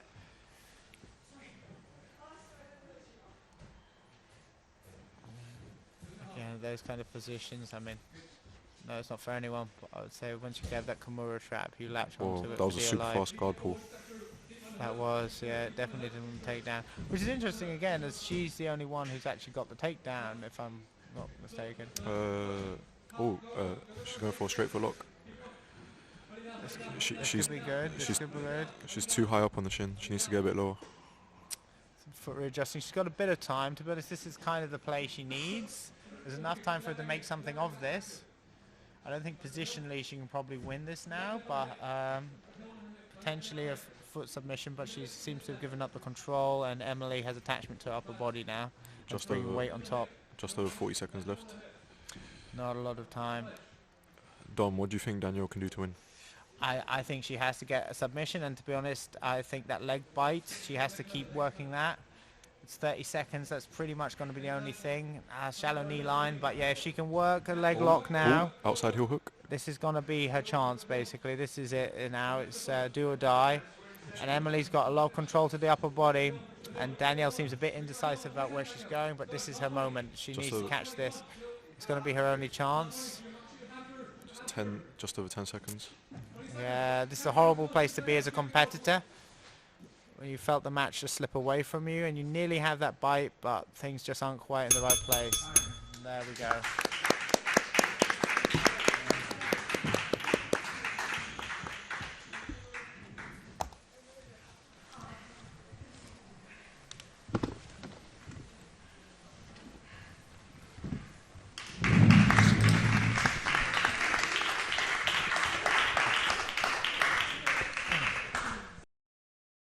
Very tough match. Give me your thoughts on it. I mean, I know Danielle's really tough, but like I was just saying to Danny, I'm lucky my favorite part of jiu-jitsu is back escapes. Yeah, your ability to avoid that second hook was quite admirable. It was impressive to watch, and particularly that second match, it seemed to be going Danielle's way, and then you scored those points in the final seconds. Was that like something you really geared yourself up for? Like when I'm training, I always work mentally on the last 30 seconds of the match. I go as hard as I can, try to score as many points as I can. I mean, if it's sub only, I'll try to score sub, but you know what I mean. So I really aim to fight hard in the last part of the match. Nice. Well, I got the result you wanted. Congratulations. Thank you. Thank you, everyone.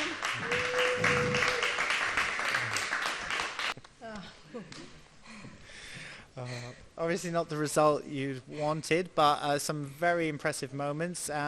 Give me your thoughts on the match. Well, win or lose, I always just want to put out a good performance, you know, and do myself proud. I haven't competed under a point system for like probably a year or more, so I think the points threw me off a little bit. I'm always just wanting to get dominant positions and go after submissions and stuff. No, I was saying it really does change things, because like for instance that second match, you controlling, forgetting my words, about 99% of that, and then in the last few seconds it changes totally.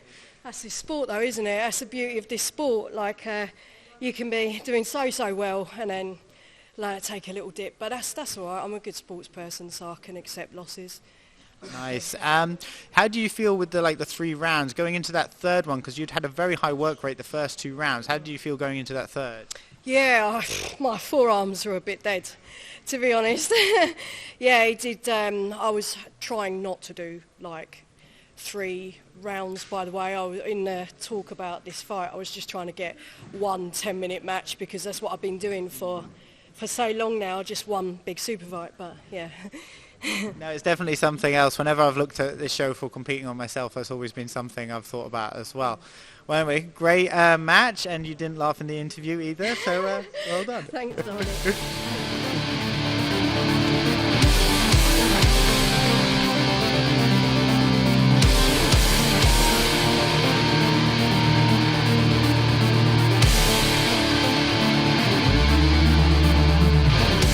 Hello again.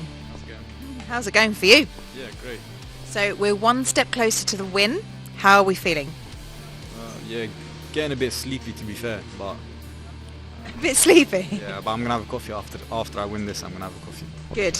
All right, you've got a coffee on the go. Good. So that's part of your winning strategy, getting a coffee first. Very good. So the other thing I was going to ask you was, do you see this match going quite similar to the last one?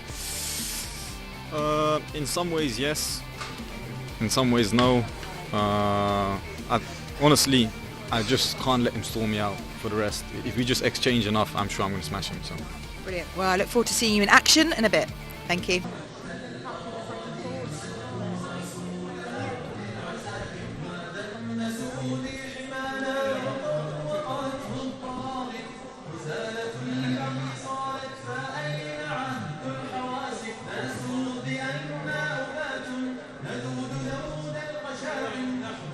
Hello again. How are we feeling now? I feel good. Good. Same. Are we looking forward to moving to the finals? Yes. Yeah. Any last words before battle? No, let's battle. You're just ready to go. You want to go? Right. We look forward to seeing you in a minute.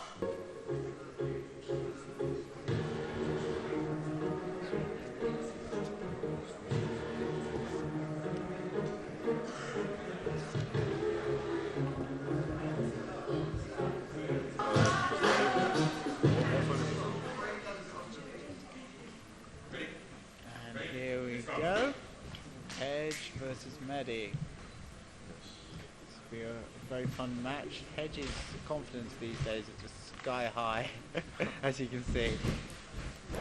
And it's, it's hard to argue with him really. The performances he's been putting on recently against some of the best in Europe, it's really, really impressive to see. Yeah, definitely one of the best prospects coming out. Now brown belt. Oh, buggy choke attempt, but not a very deep bite here. I don't see Hedge having too much problem with that, and he's out of it. Straight away, I think he's looking to get this done early. He's got a very entertaining style to watch as well. It's very aggressive, very submission orientated. I think the large proportion of his matches that he's won have been via submission. And again, he's been on many of the biggest stages in the UK recently, which shows that with performances on Polaris and Grapplefest.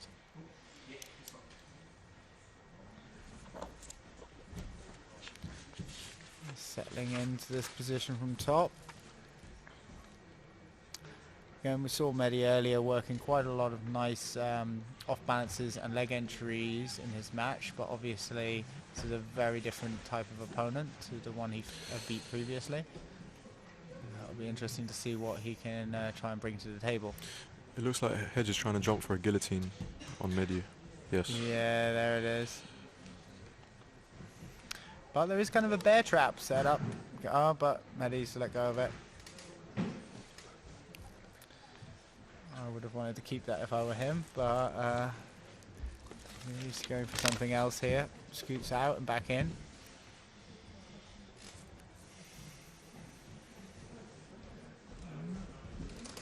Nice, trying to get over the neck. Some control. It would be nice if Mehdi would elevate Hedge. Oh, yes. Oh, Hedge is coming around the side. Oh, but he puts him back. Full guard again. Yeah. Guess it's alive and well. At least here, Alpha. Let's see how what Hedge chooses. Oh, nice. Oh. Very beautiful attempt from there from Mehdi. Straight away springing into that triangle. He's got good head control as well, keeping the posture, but I think he's going to slip off here. Yeah. Oh, nice. Hedge shows his leg over. Oh, but Mehdi clears the leg. Potentially could try and climb back into something. Nah, that was a decent threat there. Perhaps caught Hedge a little bit napping. But straight away back into this passing. Very nice. The knees off to one side, smashed down, windscreen wiper, over he goes. It's very polished. So it's moving up towards the head. One Hedge. Mehdi trying to regard. Nothing doing. Looking to step over, back into the guard. Mehdi has the underhook, but he's flat, and now the crossface comes in as well. This is not a good position to be in. A lot of pressure there. Max cornering from the side. Mehdi still has the underhook, but he's flat on his back from the force of that crossface. Yeah, he can't attack that arm unless Mehdi frees his hip to essentially go back into kind of a butterfly guard. Very nice crossface work from Hedge. Mehdi working hard. There's coming back to that guillotine. Flirted with it a few times. And over he goes again. This could be a chance for Mehdi, but nothing happening.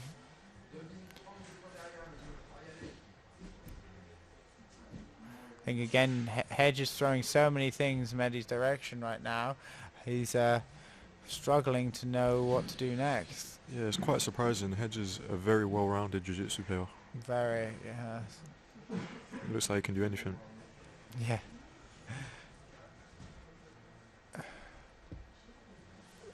And he's trying to work about a half from here. Bar half, is that a new thing? Yeah, that's what one of my training partners calls half butterfly. I've started using it myself now. I always like the most obscure kind of names for techniques. Like I'll always use catch wrestling ones or luta livre terminology if I can help it. Like Boston handshake instead of Dagestani handcuff. Boston handshake. That's what it's called in catch wrestling. Oh. Wrist cuff. Oh, this Mehdi's could got be a saddle. interesting. This could be interesting. It's quite close to the edge of the mat. Hedge puts him back in danger. That is a nice sequence from here. Oh dear, that's it. Oh, lovely. That was very nice. I don't think the angle was quite clear, but it looked like Hedge got him from honey hole. It was a very, very good counter. In fact, that's one I know Hedge has worked on for a while. I've seen him do that down 10th Planet. And that's going back a couple of years now to the lock-in pro sessions. But again, it's I feel like Hedge has about tripled his ability since those times. Yeah, it's almost as if he feels no pressure. It's just another training session to him. Yeah. Just drinking water in the corner. Very, very chilled. Very chilled. Mehdi now has to think of some kind of stylistic switch up that he can do to try and cause some kind of issue for Hedge. Yeah. Otherwise, he's going to run away with this. Again, still looks very fresh. Not breathing heavy particularly. It's round 2. Oh, round 2, round 3. Round 2. Round 2. Yeah, so about to begin for round 2. Get on the time here. And here we go. Oh, Hedge doing some interesting stuff. Yeah, again, when you're that confident in your ability that you're so well-rounded, you can play around. Oh, Mehdi jumped for a guillotine. Reminiscent, Nice. very The thing reminiscent is, like of. with that triangle, if Hedge gets too overconfident, you might get caught napping. Yeah. And it doesn't matter who you are, if someone sinks something in on your neck or takes your leg. Brilliant antics though. And that messes with you as well as a competitor. Someone's messing around like that, you start getting hesitant, you start, because he's already trying to like mock you, and if you don't, you start hesitating.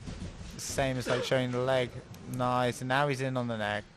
Chin strap, deep chin strap. Just got to clear that foot and he gets the pass.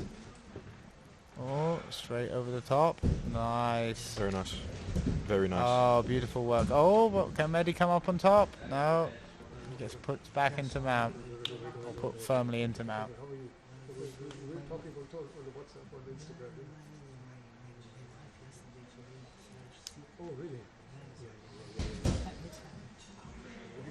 Very nice. Elevating.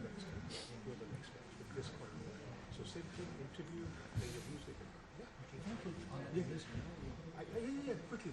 You don't like the harmonica. Yeah, nice orchestra.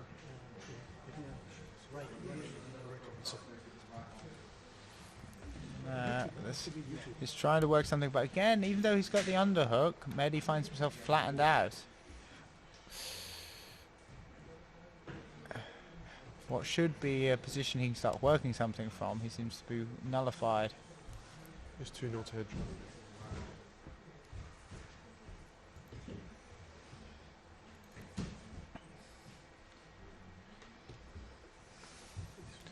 That butterfly hook in there. Again, not really able to elevate Hedge. Switches off to... Oh, now he tries to get back in that butterfly hook. Oh, Mehdi's going for a buggy choke. Oh, it's too shallow. It helped Hedge to pass. Yeah, I think again, that's something that's come into vogue a lot, but I know it's not going to be the solution to every problem. I know Hedge beat a very good buggy choker for the contenders. Oh no, contenders series of what is this? Grapple Fest. Yeah, man. He's just he's all over Mehdi. Stand up ground. One to Hedge.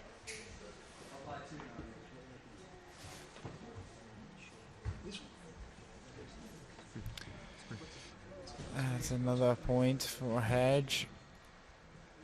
He's playing through this match. This is an interesting position that a lot of new grapplers are using. Oh, Mehdi abandoned it. Coming to the shoulder crunch for Hedge. Shoulder crunch pass from top. Yeah, it's very powerful. Can pretty much get you a mount straight away. It's a very nice position. Good forearm pressure, sir. Oh. Giving him a bit of bone, as catch wrestlers say.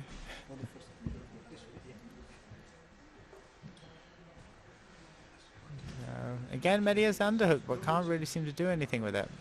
Yeah, it looks like his arm's trapped.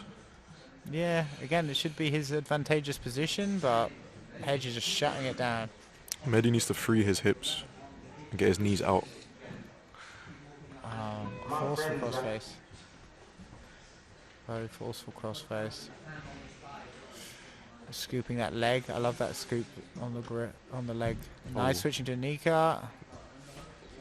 The atomic knee cut. That's the one.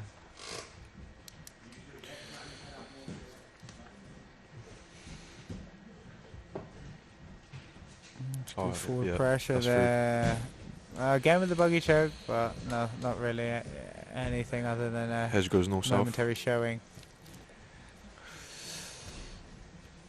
It's a dominant display by Hedge. Very, very dominant. And Mehdi had a strong show in the first round. Yeah. Goes to show how good Hedge actually is. It does, yeah. Oh, Mehdi going for looking like a single leg X, going back to a shoulder crunch on the left side. That's again probably one of the more offensive things Mehdi's had going is this slight momentary shoulder crunch entry. Hedge gives it back to him. He's not even going to try. So confident.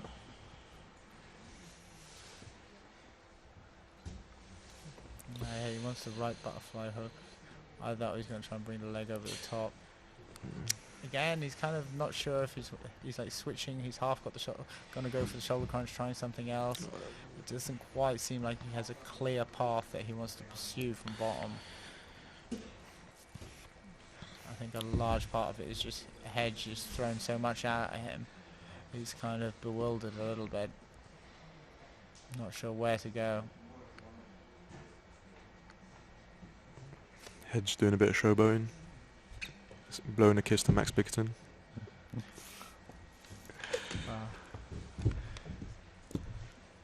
Comes back to his face, trying to beat the knee over the top.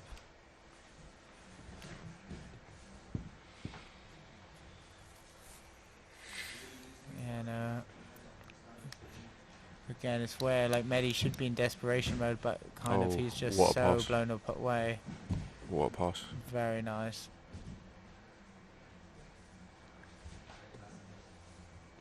Mehdi's doing a good job putting his knees back inside. Yeah. Again, it's not going to win him the match, unfortunately. It's purely defensive jiu-jitsu. Hasn't really put anything offensive Hedge's way in either of these bouts. Oh, are we going to see a nice Kimura finish? Hedge is relentless. Very. Oh, looking. He can go for the back. Keeps pursuing it. Oh, we got Mehdi on top for a bit. For these final few seconds. Mehdi got 1 point. Go plus. There we go.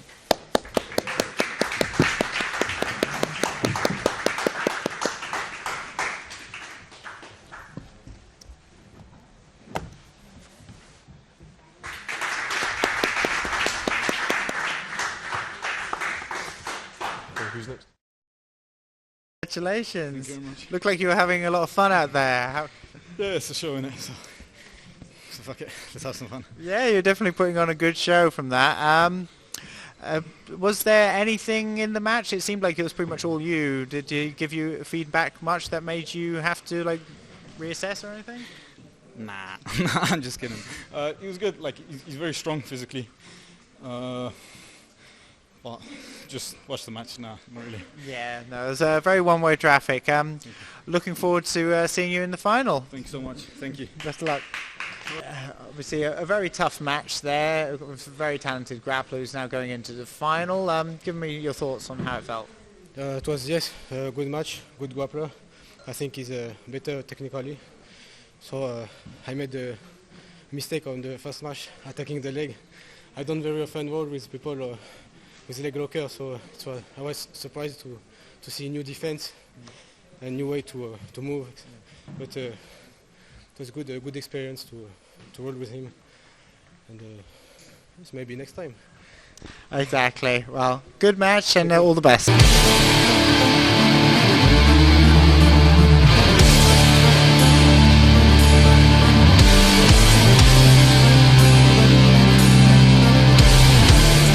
closer to the win. How are you feeling? Yeah, feeling good. First fight was very close and got some good rounds in, so hopefully it's just continued what I did then. Good. And how do you feel? How do you see yourself winning this one? Hopefully similar to the last one, takedowns, try and get some pressure passing in, whatever way I need to. Brilliant. Well, we look forward to seeing you in a minute. Yeah, of course. I come to do this, to get this prize. I come to kill everybody. This is what you came for, right? Say again? This is what you came for. Yeah. Any last words before going into battle again? Let's see again. Let's see. He's a good guy. Let's make the show. Let's do the show. Let's give the real entertainment for everybody. Okay. Well, we look forward to seeing you in action in a minute. Well done.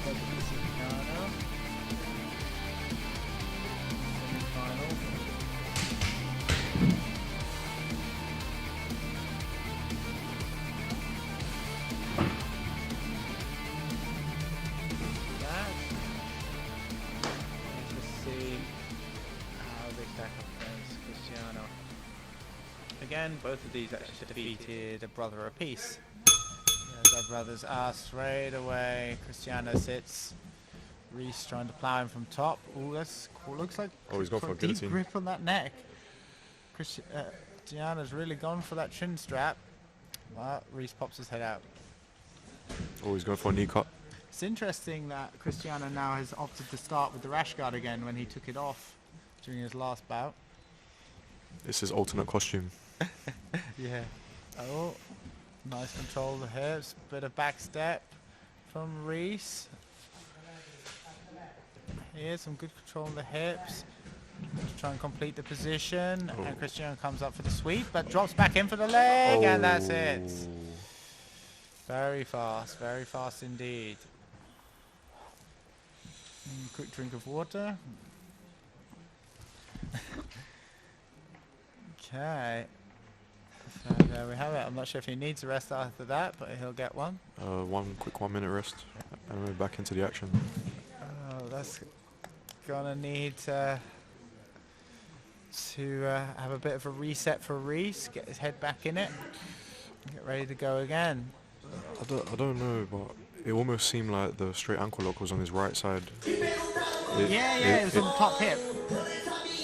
Yeah, not a very common, but it seemed to get the job done. Yeah.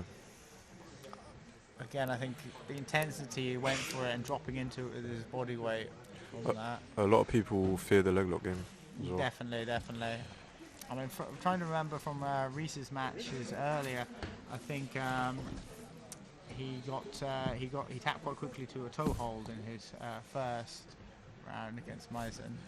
So perhaps he has some leg injuries or just some unfamiliarity with the leg positions a little bit.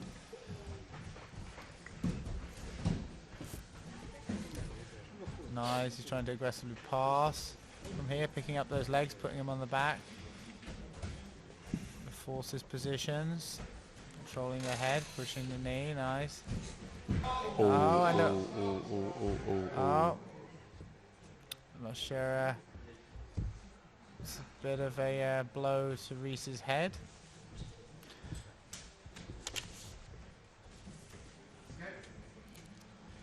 Off they go again.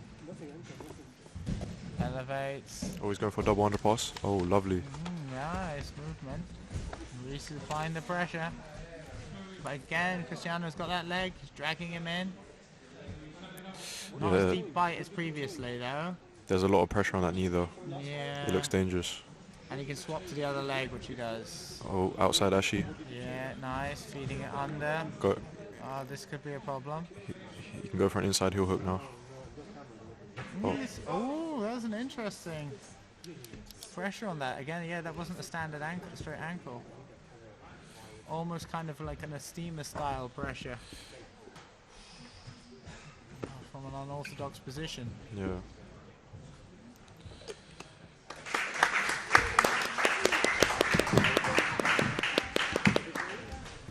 Flying through these now. We're going to have a very early night. Well, talk me through the match there and your finish. I come to kill everybody. You!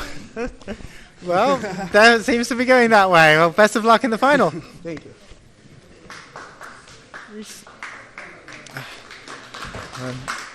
Unfortunate result.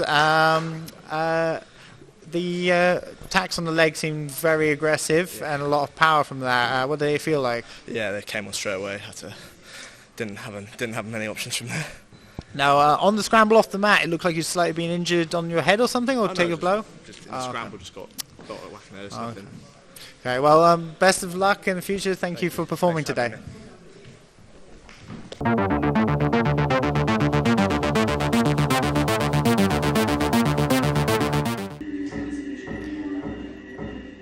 Okay, and here we go. It's going to be a fun match.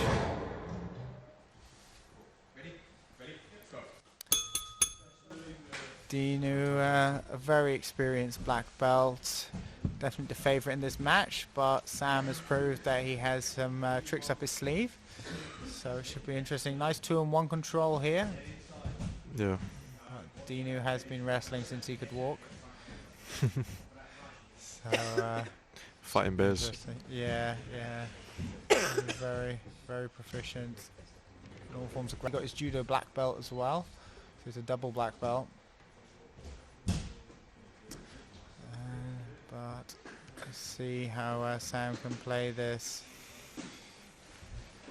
Often in these kind of matches, though, the more experienced player can sometimes get caught napping when their overconfidence gets the better of them, or if they start playing a little bit. Oh. Nice knee tap. Don't think there's much playing from Dino Bucaret here. Very nice takedown. Into seated butterfly position for Sam. I'll look to try and work something. Dinu has a very nice Kimura trap game that he often employs jumping over the guard. So it'll be interesting to see if he tries to work something like that from here. That and some very strong dart attacks. Sam really working though. He's definitely not here just to make up the numbers. He's trying to elevate. Nice. Some good elevation there, but Dinu wise to it. Trying to cut it into a strong head and arm position from here. But Sam's still got those butterfly hooks alive and well. Yeah, Dinu's just gone straight to a body lock. Oh. Right, it's back to that head and arm, and he's passed. Lovely pass. Very good. Very methodical competitor. And take his time from here. Sam has to mind his P's and Q's, make sure he doesn't leave anything out there for Dinu to snap off, and try and rebuild his game. He's got his arms nice and safe, but that crossface is not letting him turn in one bit. Gonna have to alleviate some pressure so he can start trying to re-guard. Dinu's looking like he might be trying to move to mount.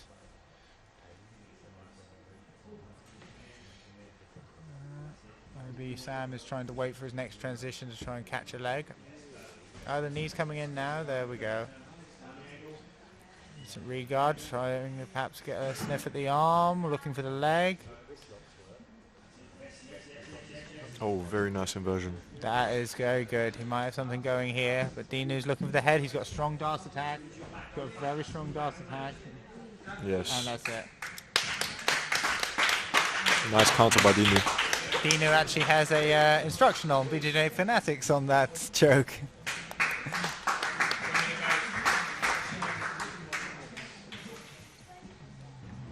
Quick sip of Magic Lucozade, and he'll be from there for round 2. That was off Sam's sort of strongest moment of the match as well, where he started to get some kind of entry on the leg, but unfortunately left his neck open, and Dinu capitalized on that. Dinu won. Yeah, do round 2 and set the points to 0 and get the time to 7.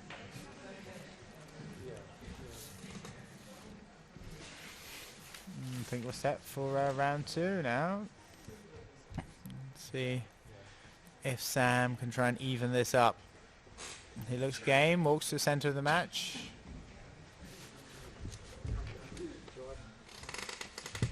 Still time. 20 more seconds. They can aggressively stare at each other for a bit. Dinu very chilled.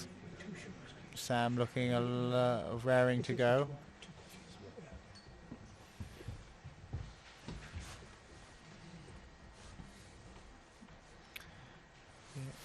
Interesting to see where Sam pulls or tries to wrestle. Second one after feeling Dinu's wrestling that first round.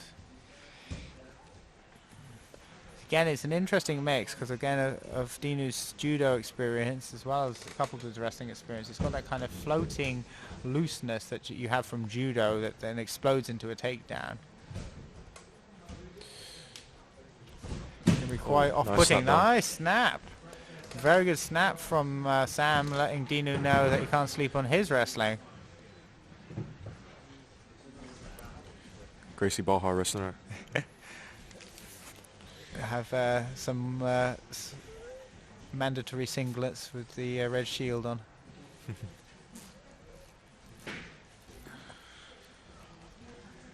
Go working for that 2-on-1, but lovely throw by, and Dino has the back. Oh, this is bad times. Straight to the body triangle. At this point, Dino doesn't care about the points. He's going to look for the finish from there. It's a very strong position. His back sequences are very polished, as we saw earlier in his match against Alex. Advice from the corner for Sam. Turns to the other side nicely, making Dinu give up the body triangle, but he's working in on that neck. So he's looking decidedly closer. And it's sinking in, even though he's coming out to the side, that is sinking in. That's it. There we go.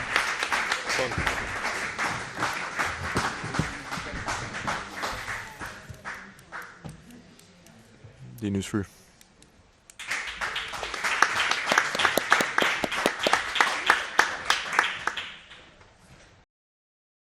Thank you. Another 2 finishes, very nice. Now you're going to face Hedge in the final. How do you feel about that? Feel good. Feel good, looking forward to it. Nice. Have you competed against him before? No, we train sometimes, but we never compete. It'll be a good fight. Yeah, I'm looking forward to watching. Congratulations. Thank you. Best luck. Unlucky, but it happens. Again, you got to go against one of the best black belts in the UK. How do you find the experience? Amazing. Obviously, Dean is just a great competitor, not just great jiu-jitsu, but it's great competition experience. Yeah, thanks Dinu for the fight. Cheers, man. Yeah, great experience. Looking forward to hopefully being back in February next card, and yeah, looking forward to it. Nice. All right, we'll look forward to seeing you. Take care.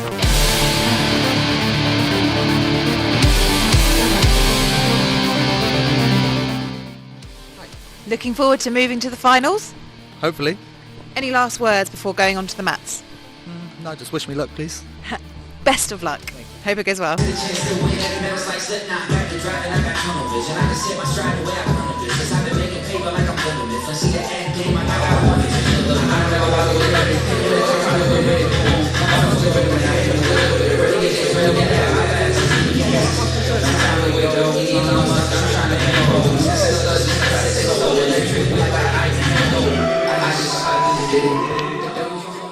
You are literally 1 step away from the finals. How are you feeling? I'm feeling good and it's okay. You ready for the win? You going to win this? I hope so. All right, good luck. Thank you. Bro, I want to roll, man. It's going to be hyped. Roll mean dance.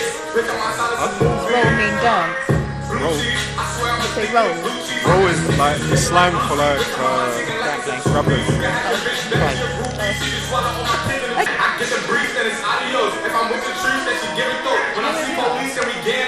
Okay. Sure. Yeah. Semi-final number 2 of the over 80s to determine who goes into the final here. Max Bickerton versus Richard. So, both have had some strong performances tonight already. With Max Bickerton obviously being one of the most successful competitors in the UK at the heavier black belt weights. Richard, much less of a known quantity, but with some very strong performance tonight. Be interesting to see how he stacks up against Max. Good body lock here, forcing the pass, switching up to the head control. Very nice pressure by Max.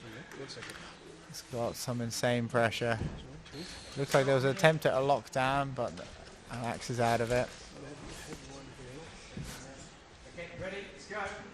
It's interesting to note that Richard, while he got caught once in his last match, he did say in the interview that it was only the second time he'd been submitted in competitive jiu-jitsu. Let's see if Max can add to that tonight. Yeah, he's going for a lockdown. Max is out of it again. Max just out pummels. Very nice pummeling from it. It kind of looks like... Almost going octopus, but he decided to go around the neck instead. Yeah, yeah. Oh, and Max passes. Oh, buggy choke. Buggy choke attempt. It's very long, but it doesn't look like a deep bite at all. But that might change. If anyone's got the frame that screams buggy choke, it is Richard. Yeah, long legs and long arms. Yeah, very. Max drops it in his weight. It's got a nice control staying past the legs. A deep grip around the waist as well. It's got a lot of options from here. Settling in that pressure. Drops the hip nicely. And let's see what Richard can try and pull off from this position. He's got to try and work his way back into an offensive portion. Yeah. Got a grip on the leg. Can he make anything from it? Yeah, he's trying to dogfight out of it. There we go. But, oh, Max has the neck. He's very strong from this position. Releases it. Goes to the back step instead, thinking leg lock. This looked where Richard got caught earlier with an inside heel hook. Let's see what happens now.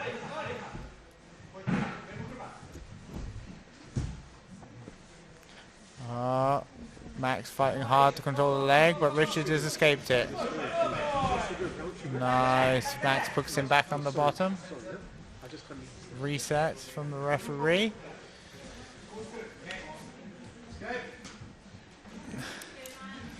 Max straight away back to that body lock pass. Excellent response to the butterfly guard here. Good way of shutting it down. And straight away, as smooth as you like, past the guard. Again, he's looking for an interesting control from that. Again, using his length very nicely. This is quite an interesting position we find ourselves in now. Yeah, Richard won't give up the pass. He'll try anything he can. That was very nice. I kind of wish he'd kept that grip actually. It would have been interesting to see what he could have made work of that. Kind of got a chin strap here, but not in a very strong position. Again, it's like where he could almost go to octopus guard. Yeah. Instead, he's coming over the top for the neck here. Is it octopus or is it squid guard? Depends who you ask. The big debate. But last time Max ended up passing off this position. Oh, and out he gets. This could be interesting. For the first time we see, oh my god, we see so Richard score. It goes knee on belly. Question was, did that count as a sweep as well? It's kind of a back tape attempt, wasn't it, instead of a sweep? Yeah, knee on belly isn't scored in Alpha, is it? Yeah, so he got nothing for that. It was a back take attempt. He spun out to knee on belly. Just over 2 minutes left. This is interesting. This would change things decidedly. We don't often see Max in this position. Be interesting to see what he can make happen from here. Obviously, Max trains with some very high caliber people, Noah Flanagan and Silvio. So I'm sure he's used to being put in tricky situations. You don't train with those guys and have it all your own way.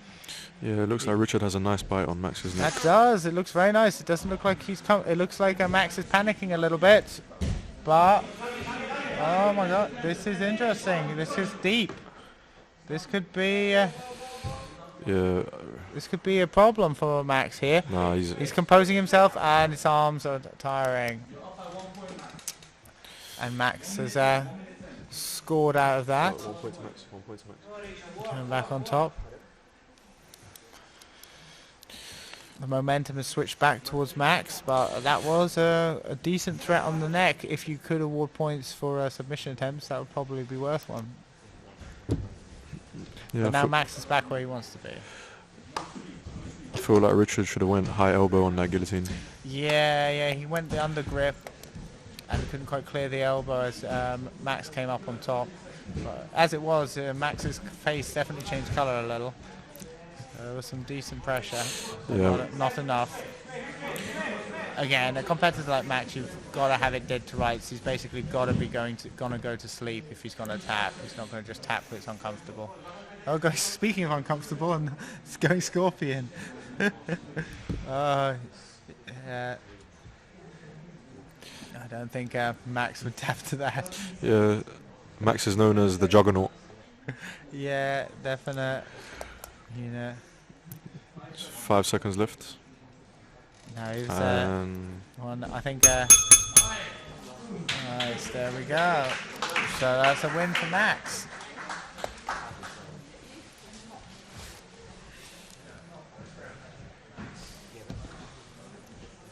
Priorities first, towel, then have your hand raised. Nice. Okay, that was a good match though, and Richard certainly had his moments. It could be interesting to see what happens in the second stanza. A quick rest for the athletes, and we're going back in. Richard still looks quite fresh, despite that was quite the wearing match, but I think again both athletes expend similar energy. Now for round 2, a very interesting match. Now looking forward to this. Yeah, round 1 was quite back and forth. To be fair, I've never seen Max in that position. No, I mean, I've I think put him on his back when we competed as purple belts, but that was a very long time ago.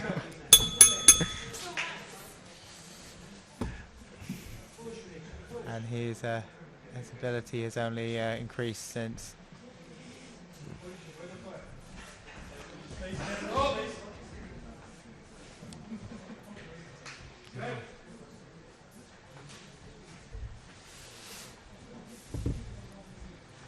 Nice heavy collar tie, and I think Richard wisely sits. Although saying that, he hasn't had a lot of success from the guard. He had that back take attempt that led to knee on belly. Let's see what he can work from here with those long limbs. Straight away Max has already beaten that leg. Again, it's this position from here. Very interesting. He almost lets Max get 90% of his way to the pass, and then he starts working his attack.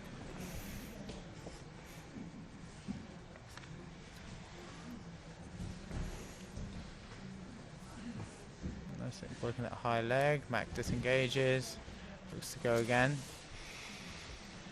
drives forward, it's getting that control, thinking that pressure on Richard.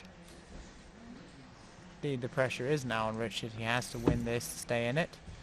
Yeah. Again, looking for that lockdown, which he does get. So, and straight away again, he pummels out of it very nicely. It's very nice how Max out-pummels. It really is. Very smooth. Oh, but Richard's got it again. And he is out of it again. So for Max to walk that heel closer to Richard's bum, but the ease in which he's dealing with the lockdown almost makes it irrelevant. Interesting grip here. over the top of the head for Richard, but I feel it's not paying huge dividends yet.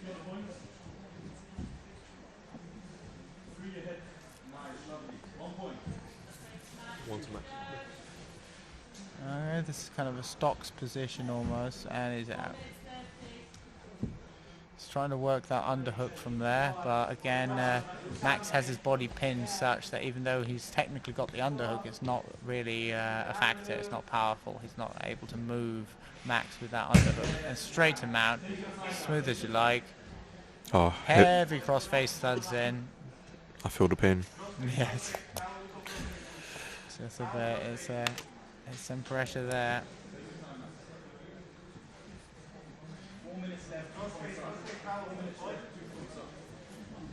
Heavy crossface. He's walking that arm.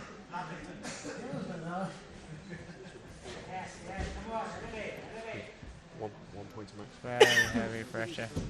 Just 2. Yeah. Oh, you done it.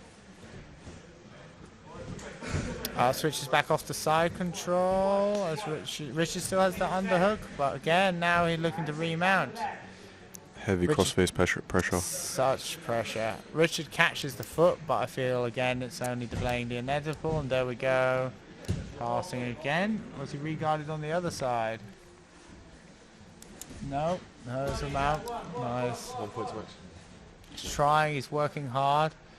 Definitely say Richard's not quitting. He's working this for all he's worth, but Max is just dominating this position. Yeah, Max is going to walk that hand up slowly. Quick reset.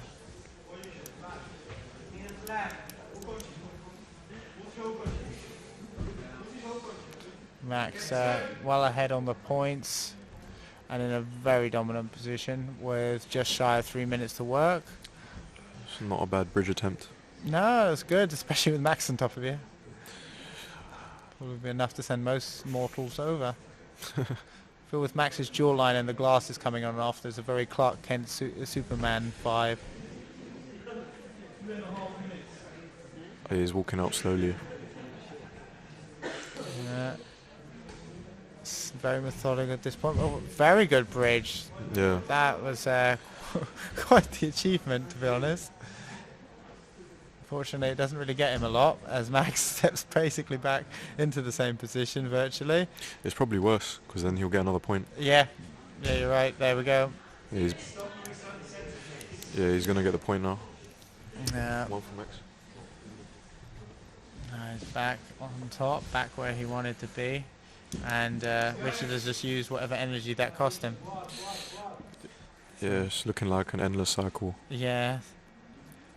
And with 1 minute 40 to go, it feels a foregone conclusion that Max will be joining Cristiano in the final. It's a great thing with these kind of tournaments. It writes a story from the competitors as they go through. Yeah. By the time you get to that, there's so much having happened, particularly with these multiple rounds.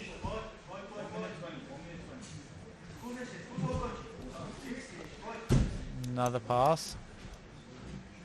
1 point for Max. Again, Richard has this underhook, but it's not doing anything for him. It's not being able to use it.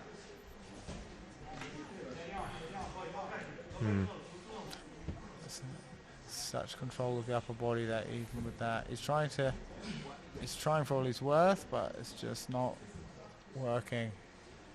He can't get the space, he can't get the angle. Oh my days. Oh, could he get this? This would be insane, wouldn't it? Yeah, it would. He pulled off a buggy choke at this point. He needs to interlock his hands. No, it was a... He needs to go Hail deeper. Mary at best, 30 seconds left to go.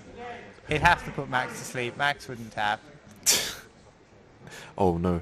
He is getting deeper, he is getting deeper. I think he needed a couple more yoga classes. he needs the arm on the other side of his head if he wants to get the buggy. Valiant effort all the same. Couple more yoga classes. And there we go. Max is on his way to the final.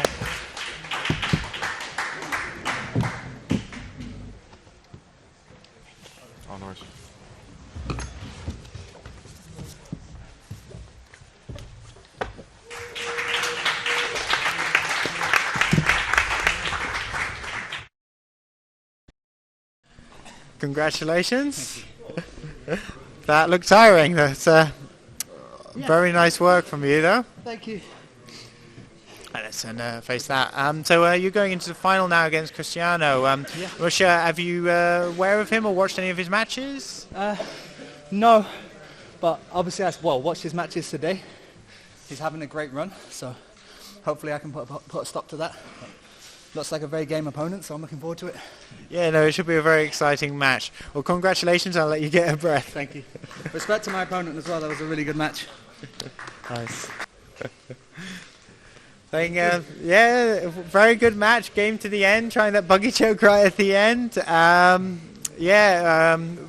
Give us your thoughts on facing Max. I fucked up. He was better than me. Fair play. Congratulations on your performances today, and hope to see you back.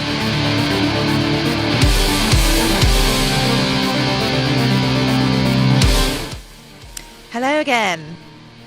One step away from the finals. Are you looking forward to it? Yeah, of course. Yeah.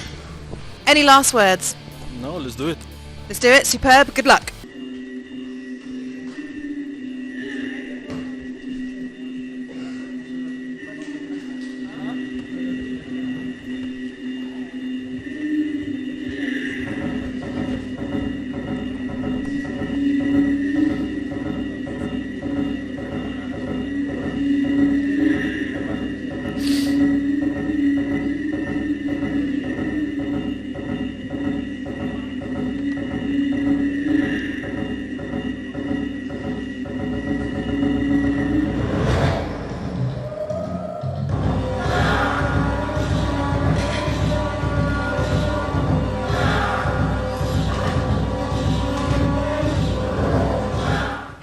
Congratulations for making it to the finals. How are you feeling? Great. Great. Any last words before going on to the mats? Kill or be killed. May the best man win. And how do you see yourself winning and taking home that cup? Whatever's necessary. I'm willing to do it. Brilliant. Well, I look forward to seeing you and good luck.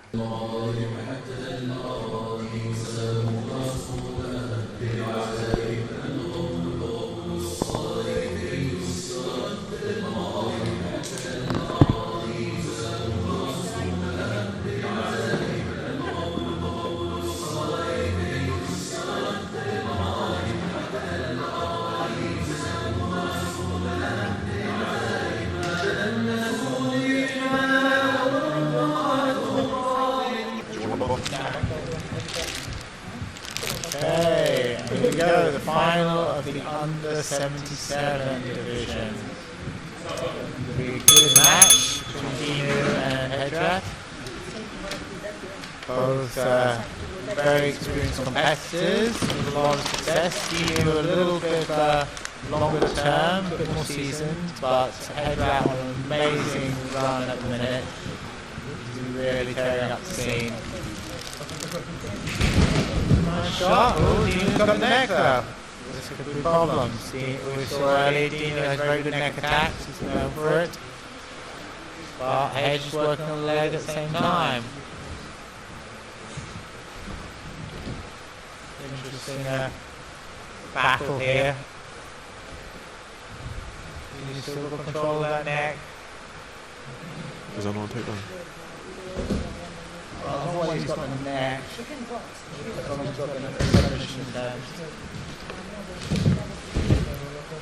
Nice from Hedge. Lovely dogfight. Beautiful work. There we go. And Hedge gets sore.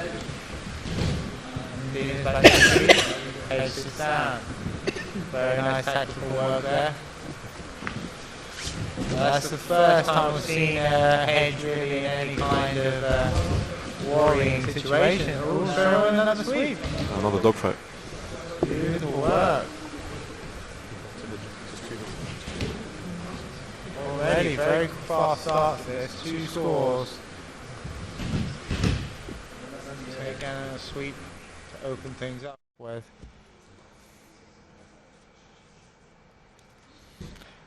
Again, this is a faster pace than what Dino normally likes to work at. He's more likes to get a grind going, but now he's got the neck again. See if he can actually make anything of this. Hedge has managed to turn both previous neck attacks into points for himself. Another sweep. But Dinu's walking his hands out to the outside. Elevating. Working some good control from that. But in a much better position is Hedge now. But it looks like there's some pressure on his neck that he's trying to alleviate. Dropping through again. Yeah, Hedge is going to go sleep. If he won't tap. No, a friend of mine, Craig McIntosh, did that with him earlier this year. Hedge will not tap. No. Very, very tenacious. As he said, kill or be killed. To be fair, this might be Hedge's plan. Yeah? He might let Dinu burn his arms up. Yeah, it could have been. Dinu has got prodigious grip strength. Through training, but again, they both train together quite a bit as well at London Grapple, so they'll be quite familiar with each other.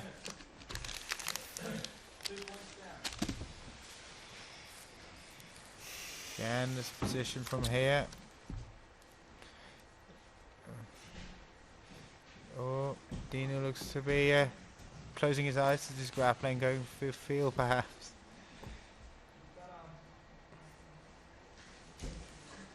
Nice, another sweep from Hedge. One point to Hedge. Very dominating performance so far.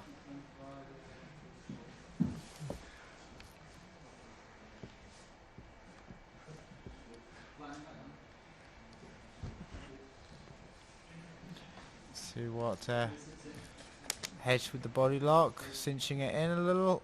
Dinu's trying to sit up. Oh, gets a Kimura sweep. But Hedge is scrambling to the back. Hedge likes a good twister from here. He's looking at twister hook already. See where that resets. If that's reset in mount. No, this reset standing. Dinu's still 3 points down though.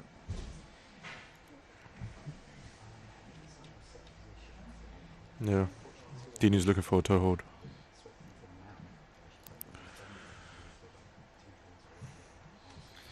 Yeah, Hedge very so that mantis guard grip, reverse the Lahiva position. And Dinu can't be too passive now. He needs to. Oh, he's looking for that shoulder crunch pass. The entry, but Hedge digs his hand back in. Very nice work from there. Very interesting from Hedge. He's going for, it looks like a belly down heel hook. Oh, he's got the straight foot position, but with 1 minute 40 or so, he needs to be aggressive now and look to finish. That 3 point margin is going to be very hard to make up, and I'm not sure if, from what we've seen so far, that he has the ability to score that many times on Hedge within the time remaining. His best bet is to start getting aggressive for submissions from this position. That's another sweep for Hedge. Very nicely done.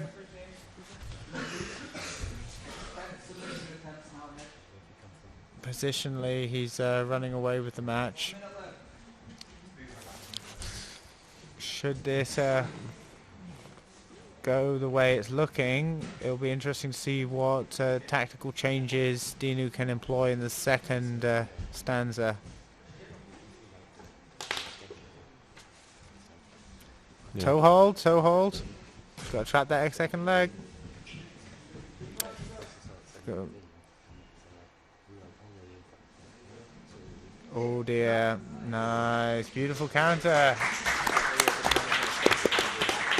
Beautiful counter.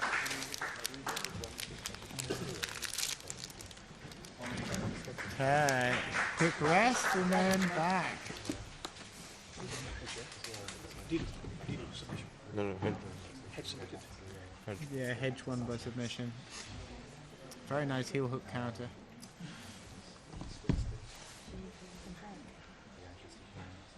Again, that's with the points making a play in that.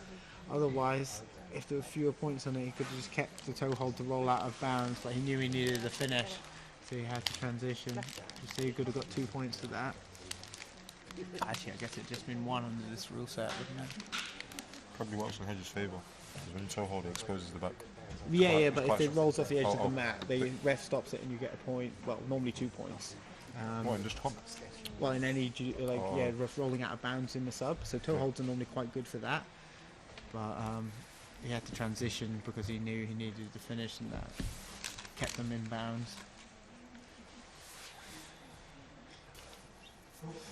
And here we go, second stanza to decide the under 77 bracket of the Porrada Cup 2.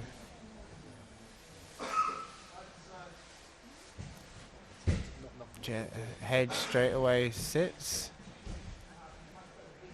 Dinu trying to dig in and get a position, aggressive head fighting. Hedge has that grip around the back of the knee already.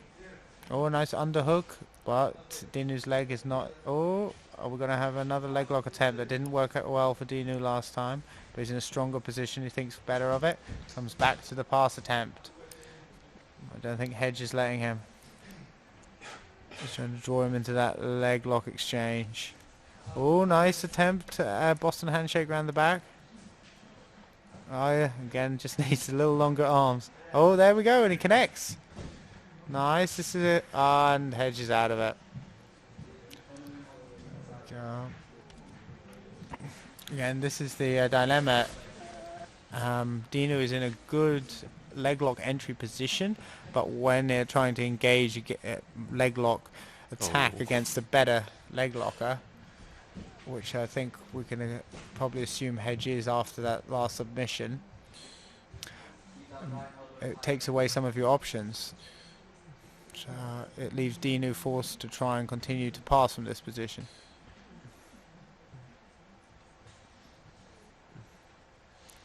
Keeps hunting for that Boston handshake Dagestani handcuff. He nearly gets it. It's almost like Hedge is flirting with letting him have it, and then just takes it away at the last minute.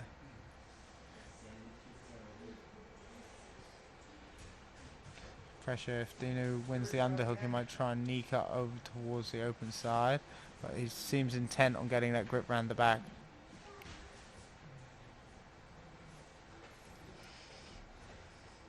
Again, depending how much power he uses in this.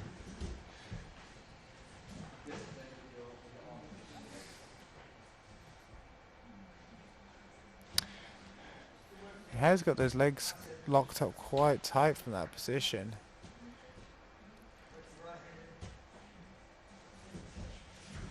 And Hedge is out. Pressure from the overhook. Looks like he's going to get a sweep. Yeah, and out to the back. There we go. Underhook grip for wrist control. He's hipping out. Oh, and he turns, misses the Kimura though. Oh, very good. Circles north-south. Lovely. Nice. There we go. Pressure down. Nice. I think Hedge still has his far leg trying to build up to his front. Nice. There he goes. Wrestling up. Lovely.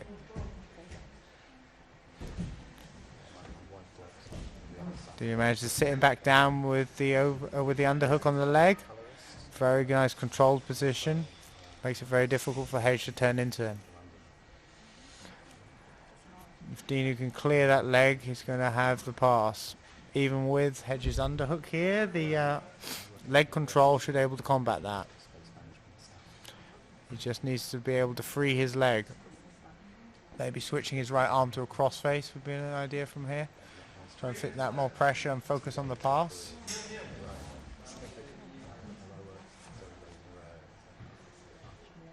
Maybe he has another plan of where he wants to go from this position here. That's definitely what I would be doing here. Get some crossface and concentrate on that pass. It's the closest. It's 0-0. This with less than 3 minutes to go.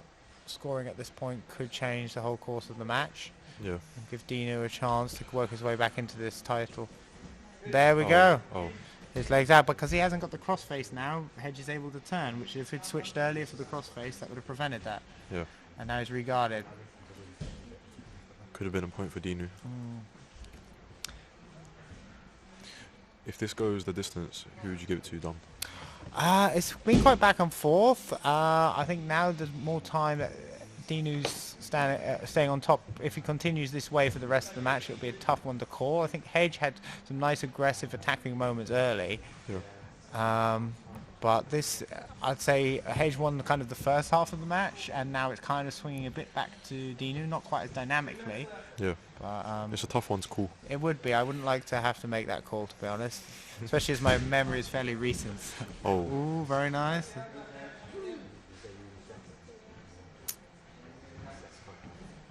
Looks like Hedge is in arm saddle. Oh no, he doesn't have. He's going for the back.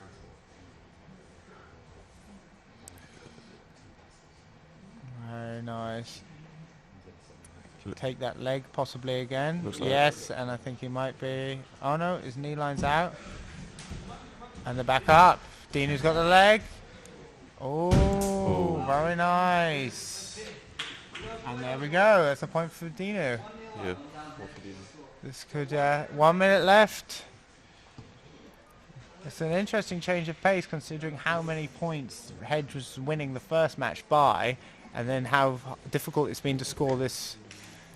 Which is interesting. Often Dinu in competition, particularly this kind of format where it's more than one round, it does seem to pick up as the match goes. He keeps seemingly the same pace, but somehow it just starts to wear on his opponent, and he starts to have more success. To be fair, it looks like Dinu is quite bigger than Hedge.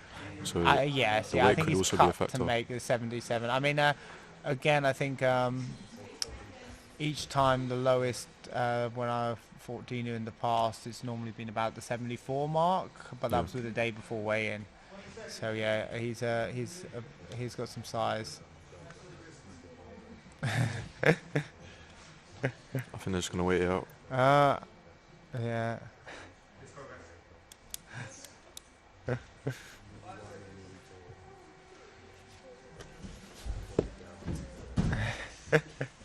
Awesome. Okay. Now I'm quite happy that it's going to the third round. This is a good one to watch. It's nice to see. It'll be interesting. I think again that kind of agreement of both of them to just leave the round about 20 seconds early kind of means they're both saving themselves for this third one where it's all going to get decided.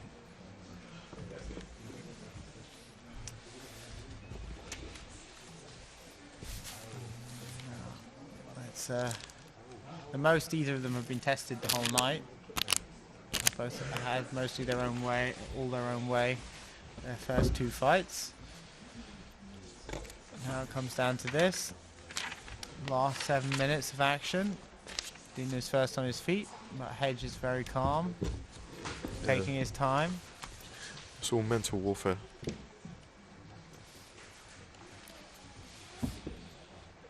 Quick knee pad adjustment. Knee pads add 10% to your wrestling, a known fact. Good time, really. And they're off straight away. Dinu with the feints. We didn't see this so much when they were standing earlier. This is how he likes to wrestle. He starts setting a pace.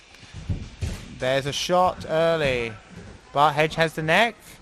But he's down. And he's got an early score. Almost a reverse of the first round. Straight away into this position as well. It's strong. Oh, but Hedge has the lockdown. Trying to work his way into a sweep. Very nice. He's on the hips. Good control here. Stopping. But Dinu does the back step.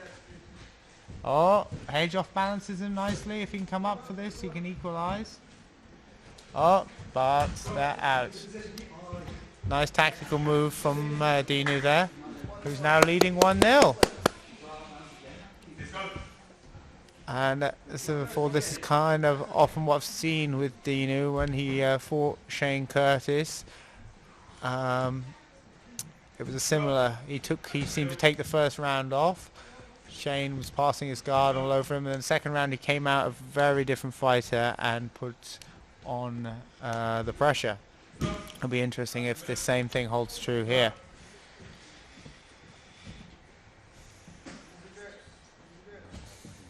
It's the same. I felt when I've seen him compete many times, and oh, lovely shot from a Hedge. Beautiful, beautiful, straight to the back and off the mat.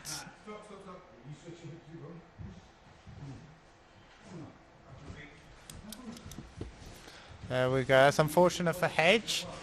Had a good back take going, but again, that's one of those positions when you're that close to the mat, lock in the seatbelt grip, let the ref pull you back to the center. It prevents that kind of situation, all that work. If he was hurt by that somersault with another man on top of him onto a hard floor, he doesn't show it.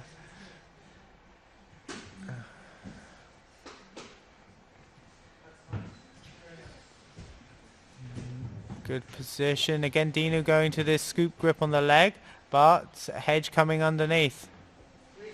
Very nicely. Looking for that way to sweep. Beautiful work. Or is he going to change it to a leg attack? Oh, and he comes up on it. Very nice. And there he equalizes. And now you've got to think that Hedge is leading because of his aggression and attacks so far. Like that, even though that back take didn't end up in him having a position, it was him pushing the pace, trying to score. So I would have to feel that he now has the edge if this were to go to a decision right now. Oh, Dinu trying to work. Elevation looks like he's trying to sneak that left foot in, maybe going single X, but Hedge having none of it. Both fighters possibly taking a bit of a breather right now. A lot of energy output so far. Oh, looking to lock his hands as Hedge. Thinks about it. I think changes his mind.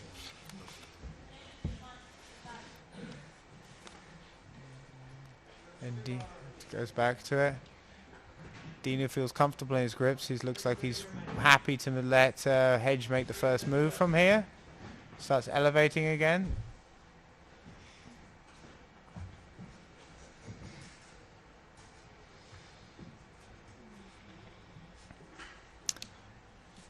Very good match. Nice to see how Hedge is crossing his feet there to prevent the single X. A bit of an octopus guard grip again. And both of them very aware whoever scores next is going to have a massive advantage. It's been very hard for either of them to get anything going points wise.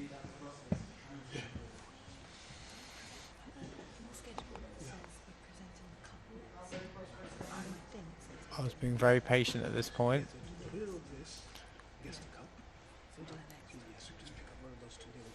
Dinu's looking to utilize this grip. He's got the butterfly hook nicely. Hedge is trying to work his way out of the position. Nice repummel with the arm, but Dinu thought about going Kimura grip, but Hedge was wise to it. Pin the wrist now, backing out. There we go. Dinu returns to the floor. This is now to Hedge's preferred passing side as well. Well, that's more. Dinu obviously has got a decent guard on both sides. Looking to swim underneath. Controls that far ankle. Less than a minute and a half to go. Oh, and Dinu has the leg. If Hedge goes, oh, Hedge goes inverted triangle. Oh, excellent. If Dinu can sit him down and defend this, though, he scores. So this, but Hedge is working that Kimura trap on the far arm, which he gets. This is a problem now, but if he can defend this, he's going to score the points. He grabs the head, and he puts him down. So is that a point for Dinu there? It's a point for Dinu. Point for Dinu. Point for Dinu. Dinu has got the point. Potentially slightly controversially, but he has got it, and he's in the same position again. Are we going to see a repeat? This time he's keeping that elbow pinched so that Hedge doesn't get the reverse triangle so easily this time. But it does look like we're heading for a repeat. If he can bite that leg in. Now this time Hedge is looking to fight it more standardly. Maybe look for a sprawl and free the leg. No, he's looking for the neck. Oh. 10 seconds and Dino's got that second point. Oh, but Hedge is locking in that Darth choke, and that is it. That is intense. That was a good match.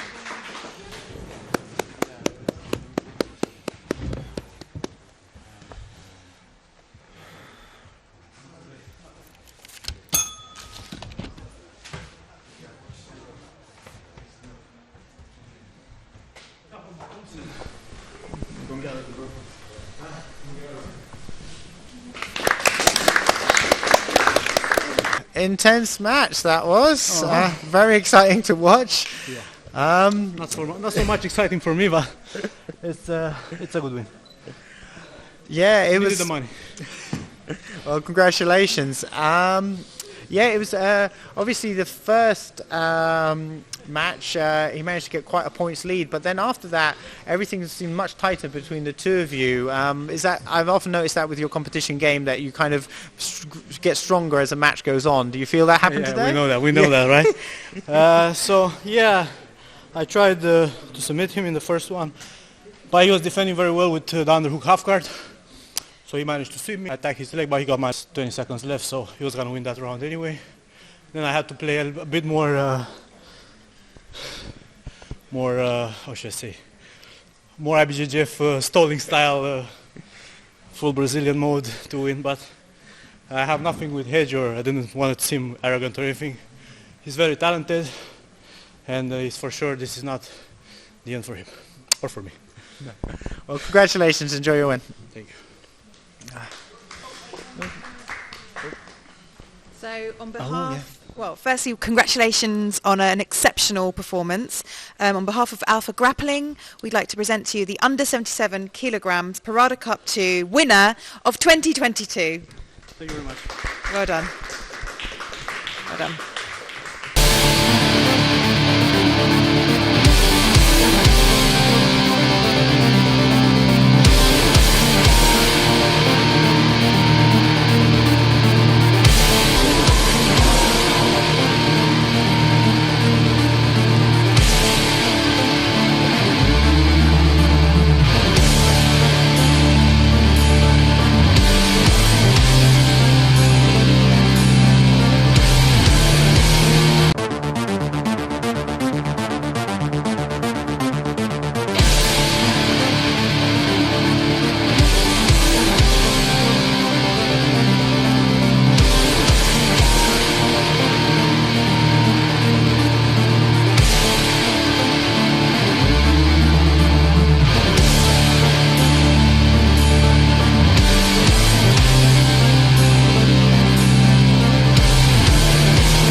Settling into it. And he's back out again. Trying to pass at range. Thank you very much. A little bit. So aggressive probing leg from Cristiano. Yeah. The whole thing? Yes. Nice complying back in again. Now I can retire, yeah? Now you can call it a day. I'll do it on my trousers. Max trying to work that body lock. Oh, worked very nicely from before. Cristiano inverts, but Max has his back. Oh, building back up. Cristiano's trying to, he's hustling, he's trying to work his way out of this, not let Max score. And he does an amazing job getting out of that without conceding a point. That was worrying times for Cristiano. Yeah, yeah, yeah. Show money and win money. Of course. And your cup. Did you take the cup? Yes, yes. So very good try from Max. A lot of advantage scored there. Got back to this position, and of course. Cristiano still playing this kind of open, loose, prone guard. 25th of February, last Saturday of February. If you have time. It's always those kind of guards which you look from the outside like that shouldn't be so hard to pass, and then you're in it and it's like, oh dear. Go. Back up, going to see a bit of wrestling. The wrestling worked. I think this will play to Max's strengths quite nicely. I think he could score off this. I don't think Cristiano is as familiar as Max as a lot of UK competitors are, and generally you don't want to wrestle with him. Unless your name's Owen Livesey. You can stay if you want, yeah? Locking horns here. Oh, and they're off. Unfortunately. It seems that eye is still bothering Cristiano a little bit. Yeah. Is he? Oh, half guard pull. Oh, and straight into that sweep again. If he can come up. But nothing going. Are you okay? Under and over and under. Nice shot. And they're stopped. Before anything can of note happen. Cristiano trying to play for that front headlock position. But no, they start neutral. And we know that threat's there. The double leg. I mean, again, Cristiano's letting his head get put at the floor way too much for him to be wrestling. If that's happening, he needs to just start pulling. I don't think he's going to get the... rinsing out his eye. Not sure if you can rinse out an eye poke, but anyway.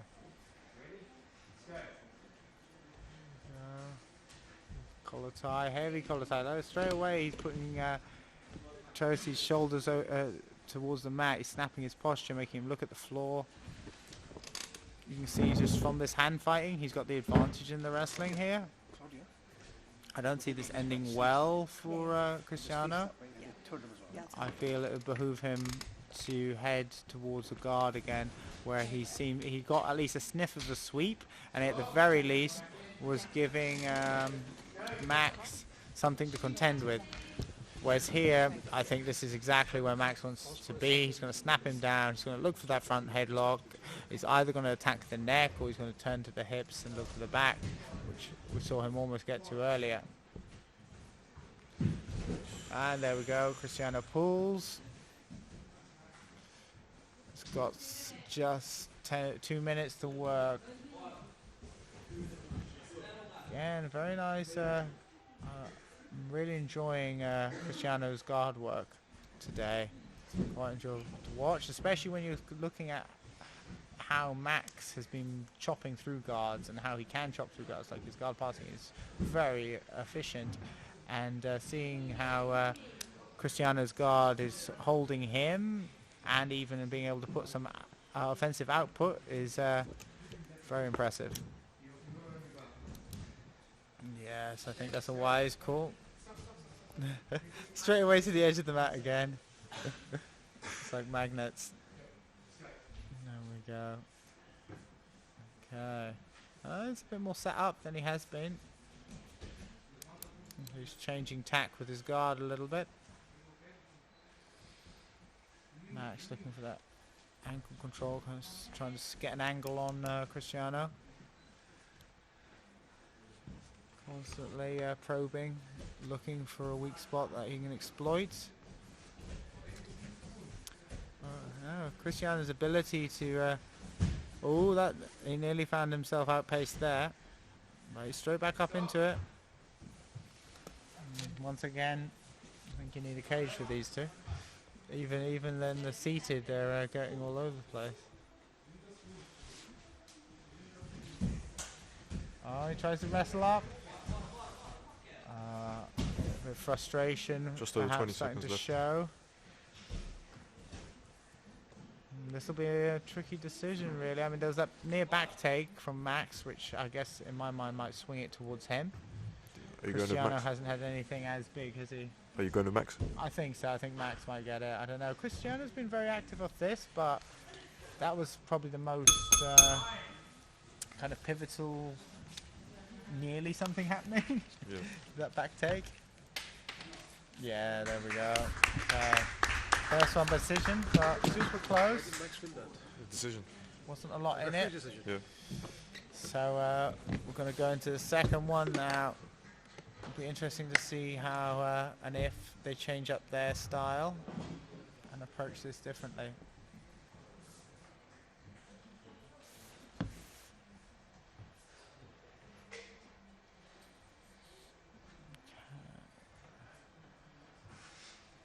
I think both have expended equal amounts of energy in that.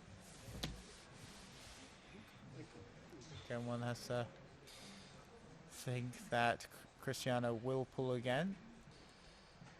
That'll be tactically the best choice for him. This match is very close compared to the other matches in the heavyweight division. Definitely, exactly. When you look at both of what they did to their previous two opponents, it is it's kind of the same with Hedge and Dinu, like their matches compared to what they did to everyone else. Yeah. Shows the level they're functioning on.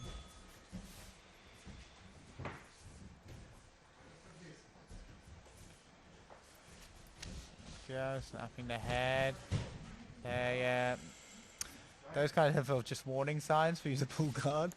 Like when someone's snapping you around like that, there we go. It's not going to end well.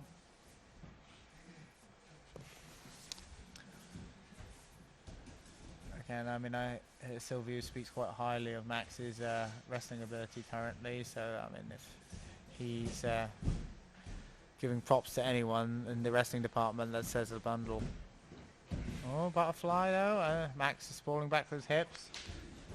Drops back into that body lock. Frame in the head, and we've got a closed guard again. Here we are.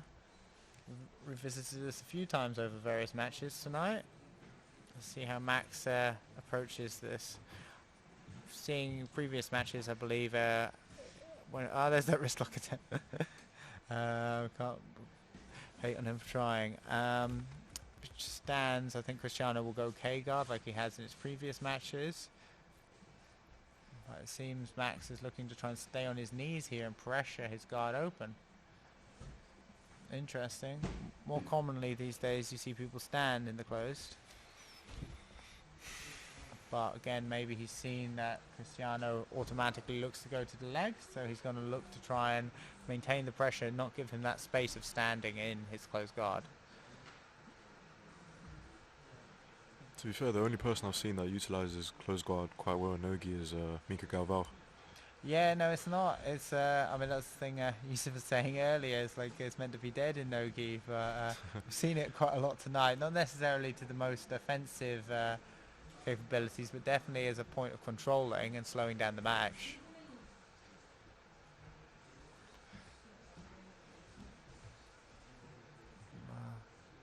It's definitely brought a bit of a slower tempo to this match currently, but still plenty of time for both to work and no score on the board. And this is the pivotal second round with Max being up one round already, so Cristiano can't afford any mistakes. He needs to make sure that at the very least he can edge a decision, but ideally he gets something on that scoreboard to take it out of the referee's hands. Yeah, he's looking for that leg scoop, but Max is having none of it. Yeah. Very deliberate with his frames, and he's definitely avoiding standing, which must, I can only think, be due to having seen Cristiano's previous matches today, where he looks to get in on the legs once you stand. Yeah, he looked like he wanted to go for an armbar as well. He was trying to. Oh, digs underneath, but nothing happening. Strong frame away on the neck from Max. Really turning gritty, this one.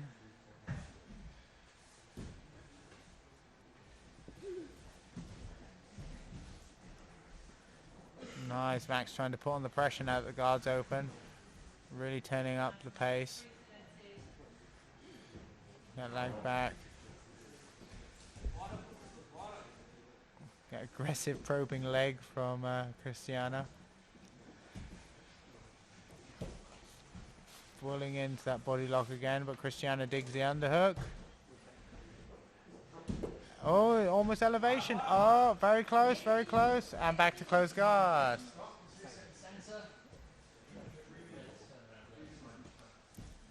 Very good match. But is Cristiano doing enough to try and edge the decision is the question. Elevation was, again, I would say the most close to either of them scoring this match. But if that's enough, we'll just have to see. He's going to try for that wrist lock again. Again, the closed guard has slowed the pace considerably. Yeah. Max definitely doesn't want to make any mistakes while he's here.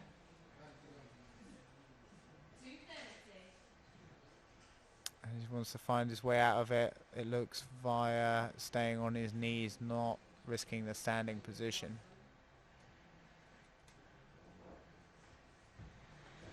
I'd say Cristiano is quite content that it has slowed his passing at least, as he was starting to put a strong pace. That also almost led to Cristiano getting the butterfly sweep. So perhaps actually he does want to open up and start attacking again, unless he just feels he has controlled the pace of this round and has a safe decision.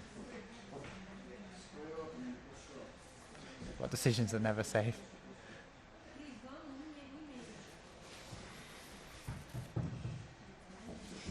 Oh, there we go.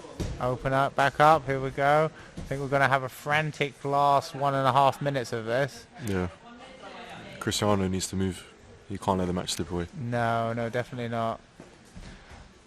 Again, he's employing that prone loose, or seemingly loose guard. But then it's so hard for Max to actually get a pass going. Referee taking no chances with this one.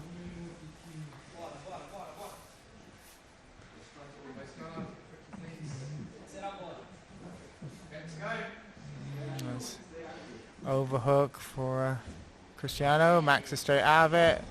Some urgency from Max, it looks now. Yeah. Again, it's one of those things now that seeing how close this match is, he doesn't want to have to go to a third one. He'd like to just finish it now. It looks like he's gone overhook and he's going to try butterfly sweep. I could be wrong. Yeah, he's working that forearm in, trying to create some space.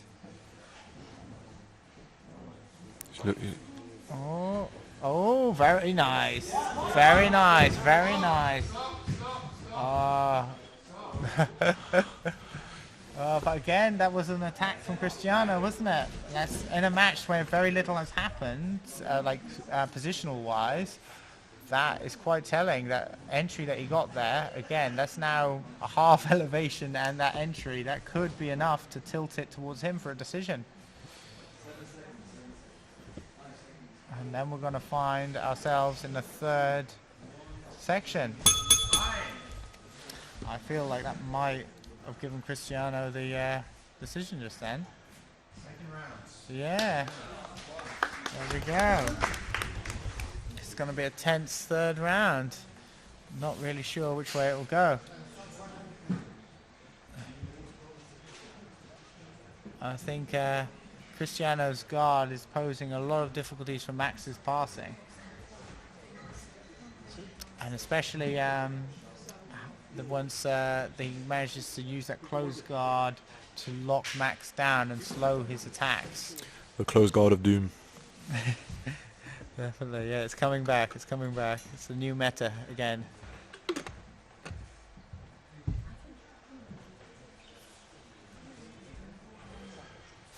What is the meta right now? I think it's kind of like fashion styles. You've got all of them at once these days. But I guess you could say wrestling up, but again, that's already becoming like almost an old meta. But yeah. Okay, here we go. Oh gee, Schiffer, I'm commentator. And we're just getting ready, finishing off the final bit of rest. And the referee will get this final stanza underway, both looking raring to go, ready to try and take that trophy. Go for the time, yeah. All right, in each other's face. Oh, the drama is strong here. Max can't be arsed with this. It's like, okay then, let's just get on with this. It's like, well, we're gonna fight now anyway, so what's all this about? It adds to the drama. Yeah. There we go. Imina with the sweat, he nearly slid halfway across the mat. Straight away, I think the ref's gonna have to reset them. Yeah, there we go. The super Imanari roll. Yeah. So Imanari's someone in the next room. You can only use it when you have 3 bars of sweat. What's that? There's that one, isn't it, on B Team, Craig Jones and stuff doing Imanari rolls on a slip and slide. Slip and slide. Oh, Max is going for a body lock. Oh, this could be a strong attempt for Max. He's already got that pinned in. Left side, but as Cristiano's got out on his bottom hip. Done a good job of that. Man, his guard is really nice. It's a very interesting tactical match. Yeah. No, I'd really like to try and like experience his guard, because again, it's like from that prone position, he's very loose and relaxed. But Max has got some lovely passing. The fact he can't make it past those legs is very impressive. Yeah, I feel like he sensed the danger and he backed away. No. Reset. I think it's one of those, again, you've got to like experience the guard to fully understand how difficult it is with that, with Cristiano.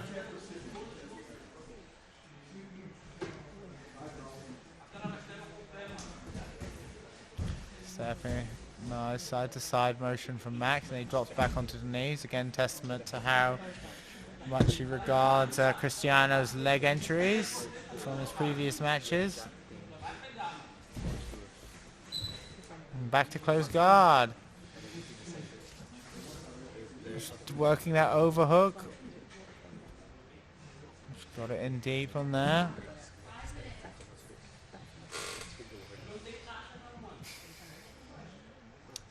It's an interesting grip he's got on there. He keeps like raising the elbow there to get.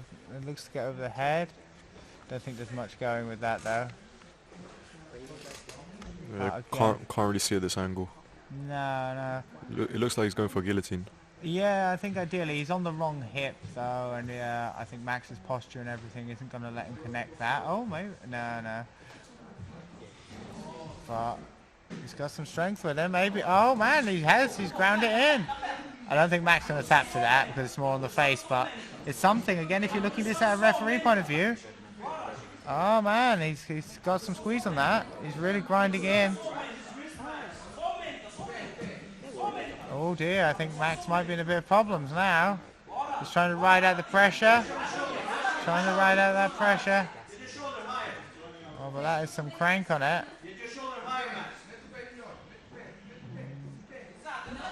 Oh, this is looking bad. Oh, and he's still got the grip. This is dangerous if he's able to solidify it. I mean, putting him over to this side is going to weaken it a little bit, but he's definitely got some pressure on that. And if he's able to keep this squeeze going, that's the problem. When it wears on you, and it's working, and he's out. There we go. Oh, and that's a submission attempt. 3 minutes 30 left to go. If he can't get something on that scoreboard, that's Cristiano walking away with the title. And that's what he's looking to do. And now the pressure's on Max to make something happen. So, although one has to wonder if that's taken any of Cristiano's strength. But he looks like he's got a fair bit to go. And he's opened up the guard himself here. Yeah, that was a long squeeze. That was, definitely. Oh. It's like almost like a kick, isn't it? Yeah, it is. There we go.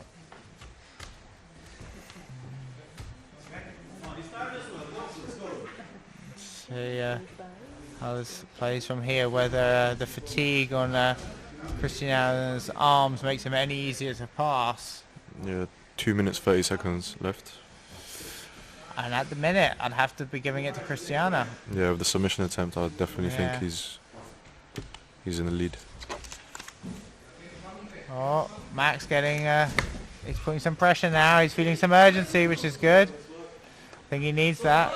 And he needs that urgency if he wants to avoid the decision, which I think he must.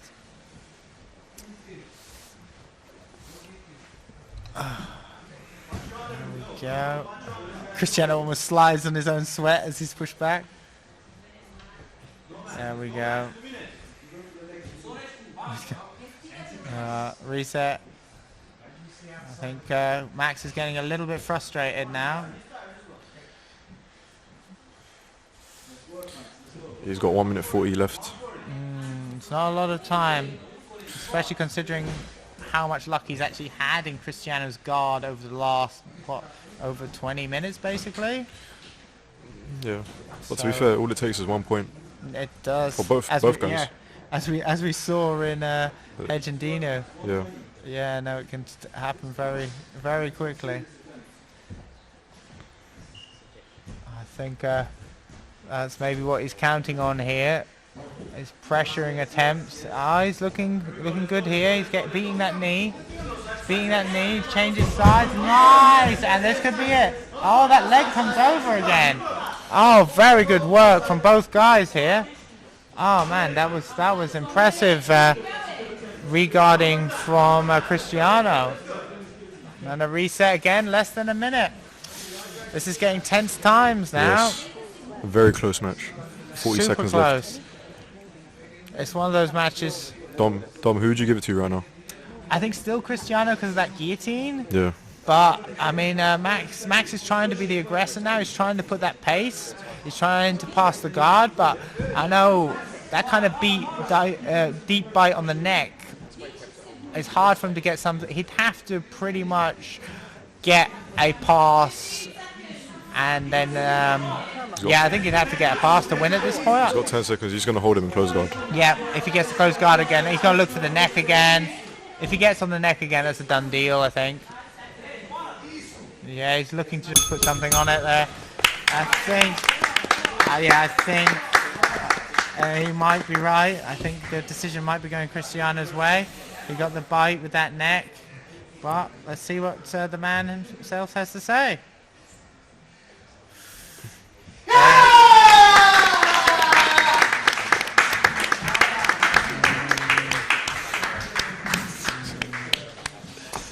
There we have it. A winner of the over 80. My show, guys, my show. One more time?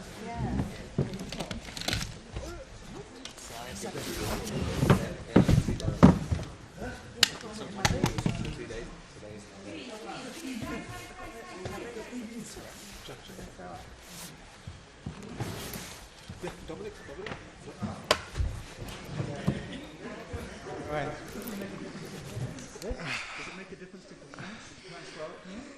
Okay, well, you're obviously very fired up after that.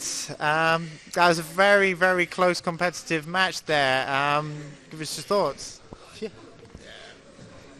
I think we're going to look at that one there. Yeah, no worries. How do you feel? 500 hitcher today. Okay, nice competing. Thank you guys. Thank you for the support. And I'm very happy to compete here. Good match, strong lad.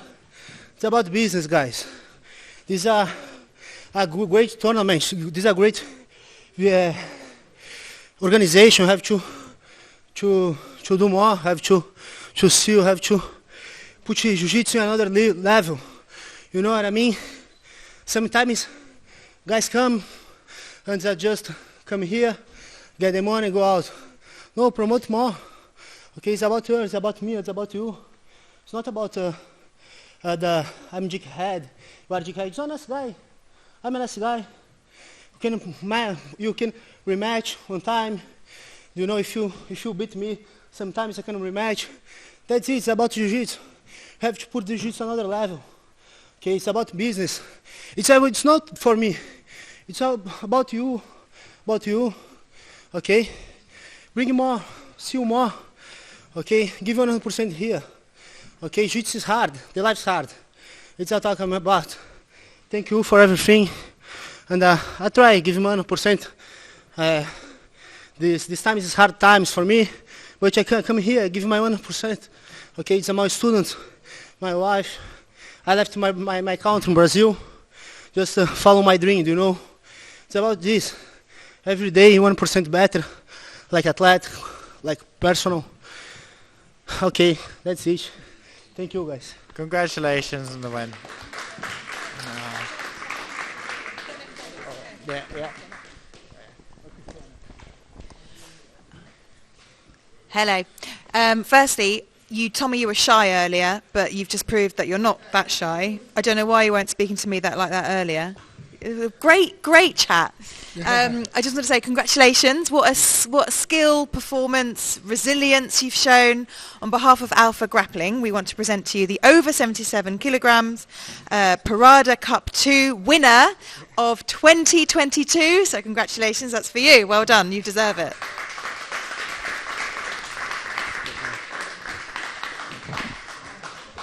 Rematch under combat jiu-jitsu rules? Is that a question? Oh, from me. Yeah. No, it's a very close match. I mean, those kind of things sometimes come down to a flip of a coin. How do you feel? Obviously, I'm disappointed.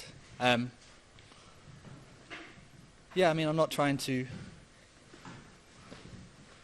The stuff at the end, I'm not trying to... I don't know. I'm just trying to call it how it is, basically. Yeah. You can't square up to me like 7 minutes ago and then like want to be friends. Like I was smiling at him then, right? Yeah. So like I just say, just be the same way. With regards to the match, obviously, in my opinion, I mean, I think everyone can see there's a lot of going off the mat. There was only one person doing that, all three of the rounds. And so like you can tell who wanted to actually do jiu-jitsu, which is what I think if we're doing business, it's about putting on exciting matches rather than like butt scooting off the match. So that's what I think. But regardless, he won, I lost. So he deserves the win, he deserves the money, and I deserve nothing. So there we go. Oh, always a pleasure to watch you compete.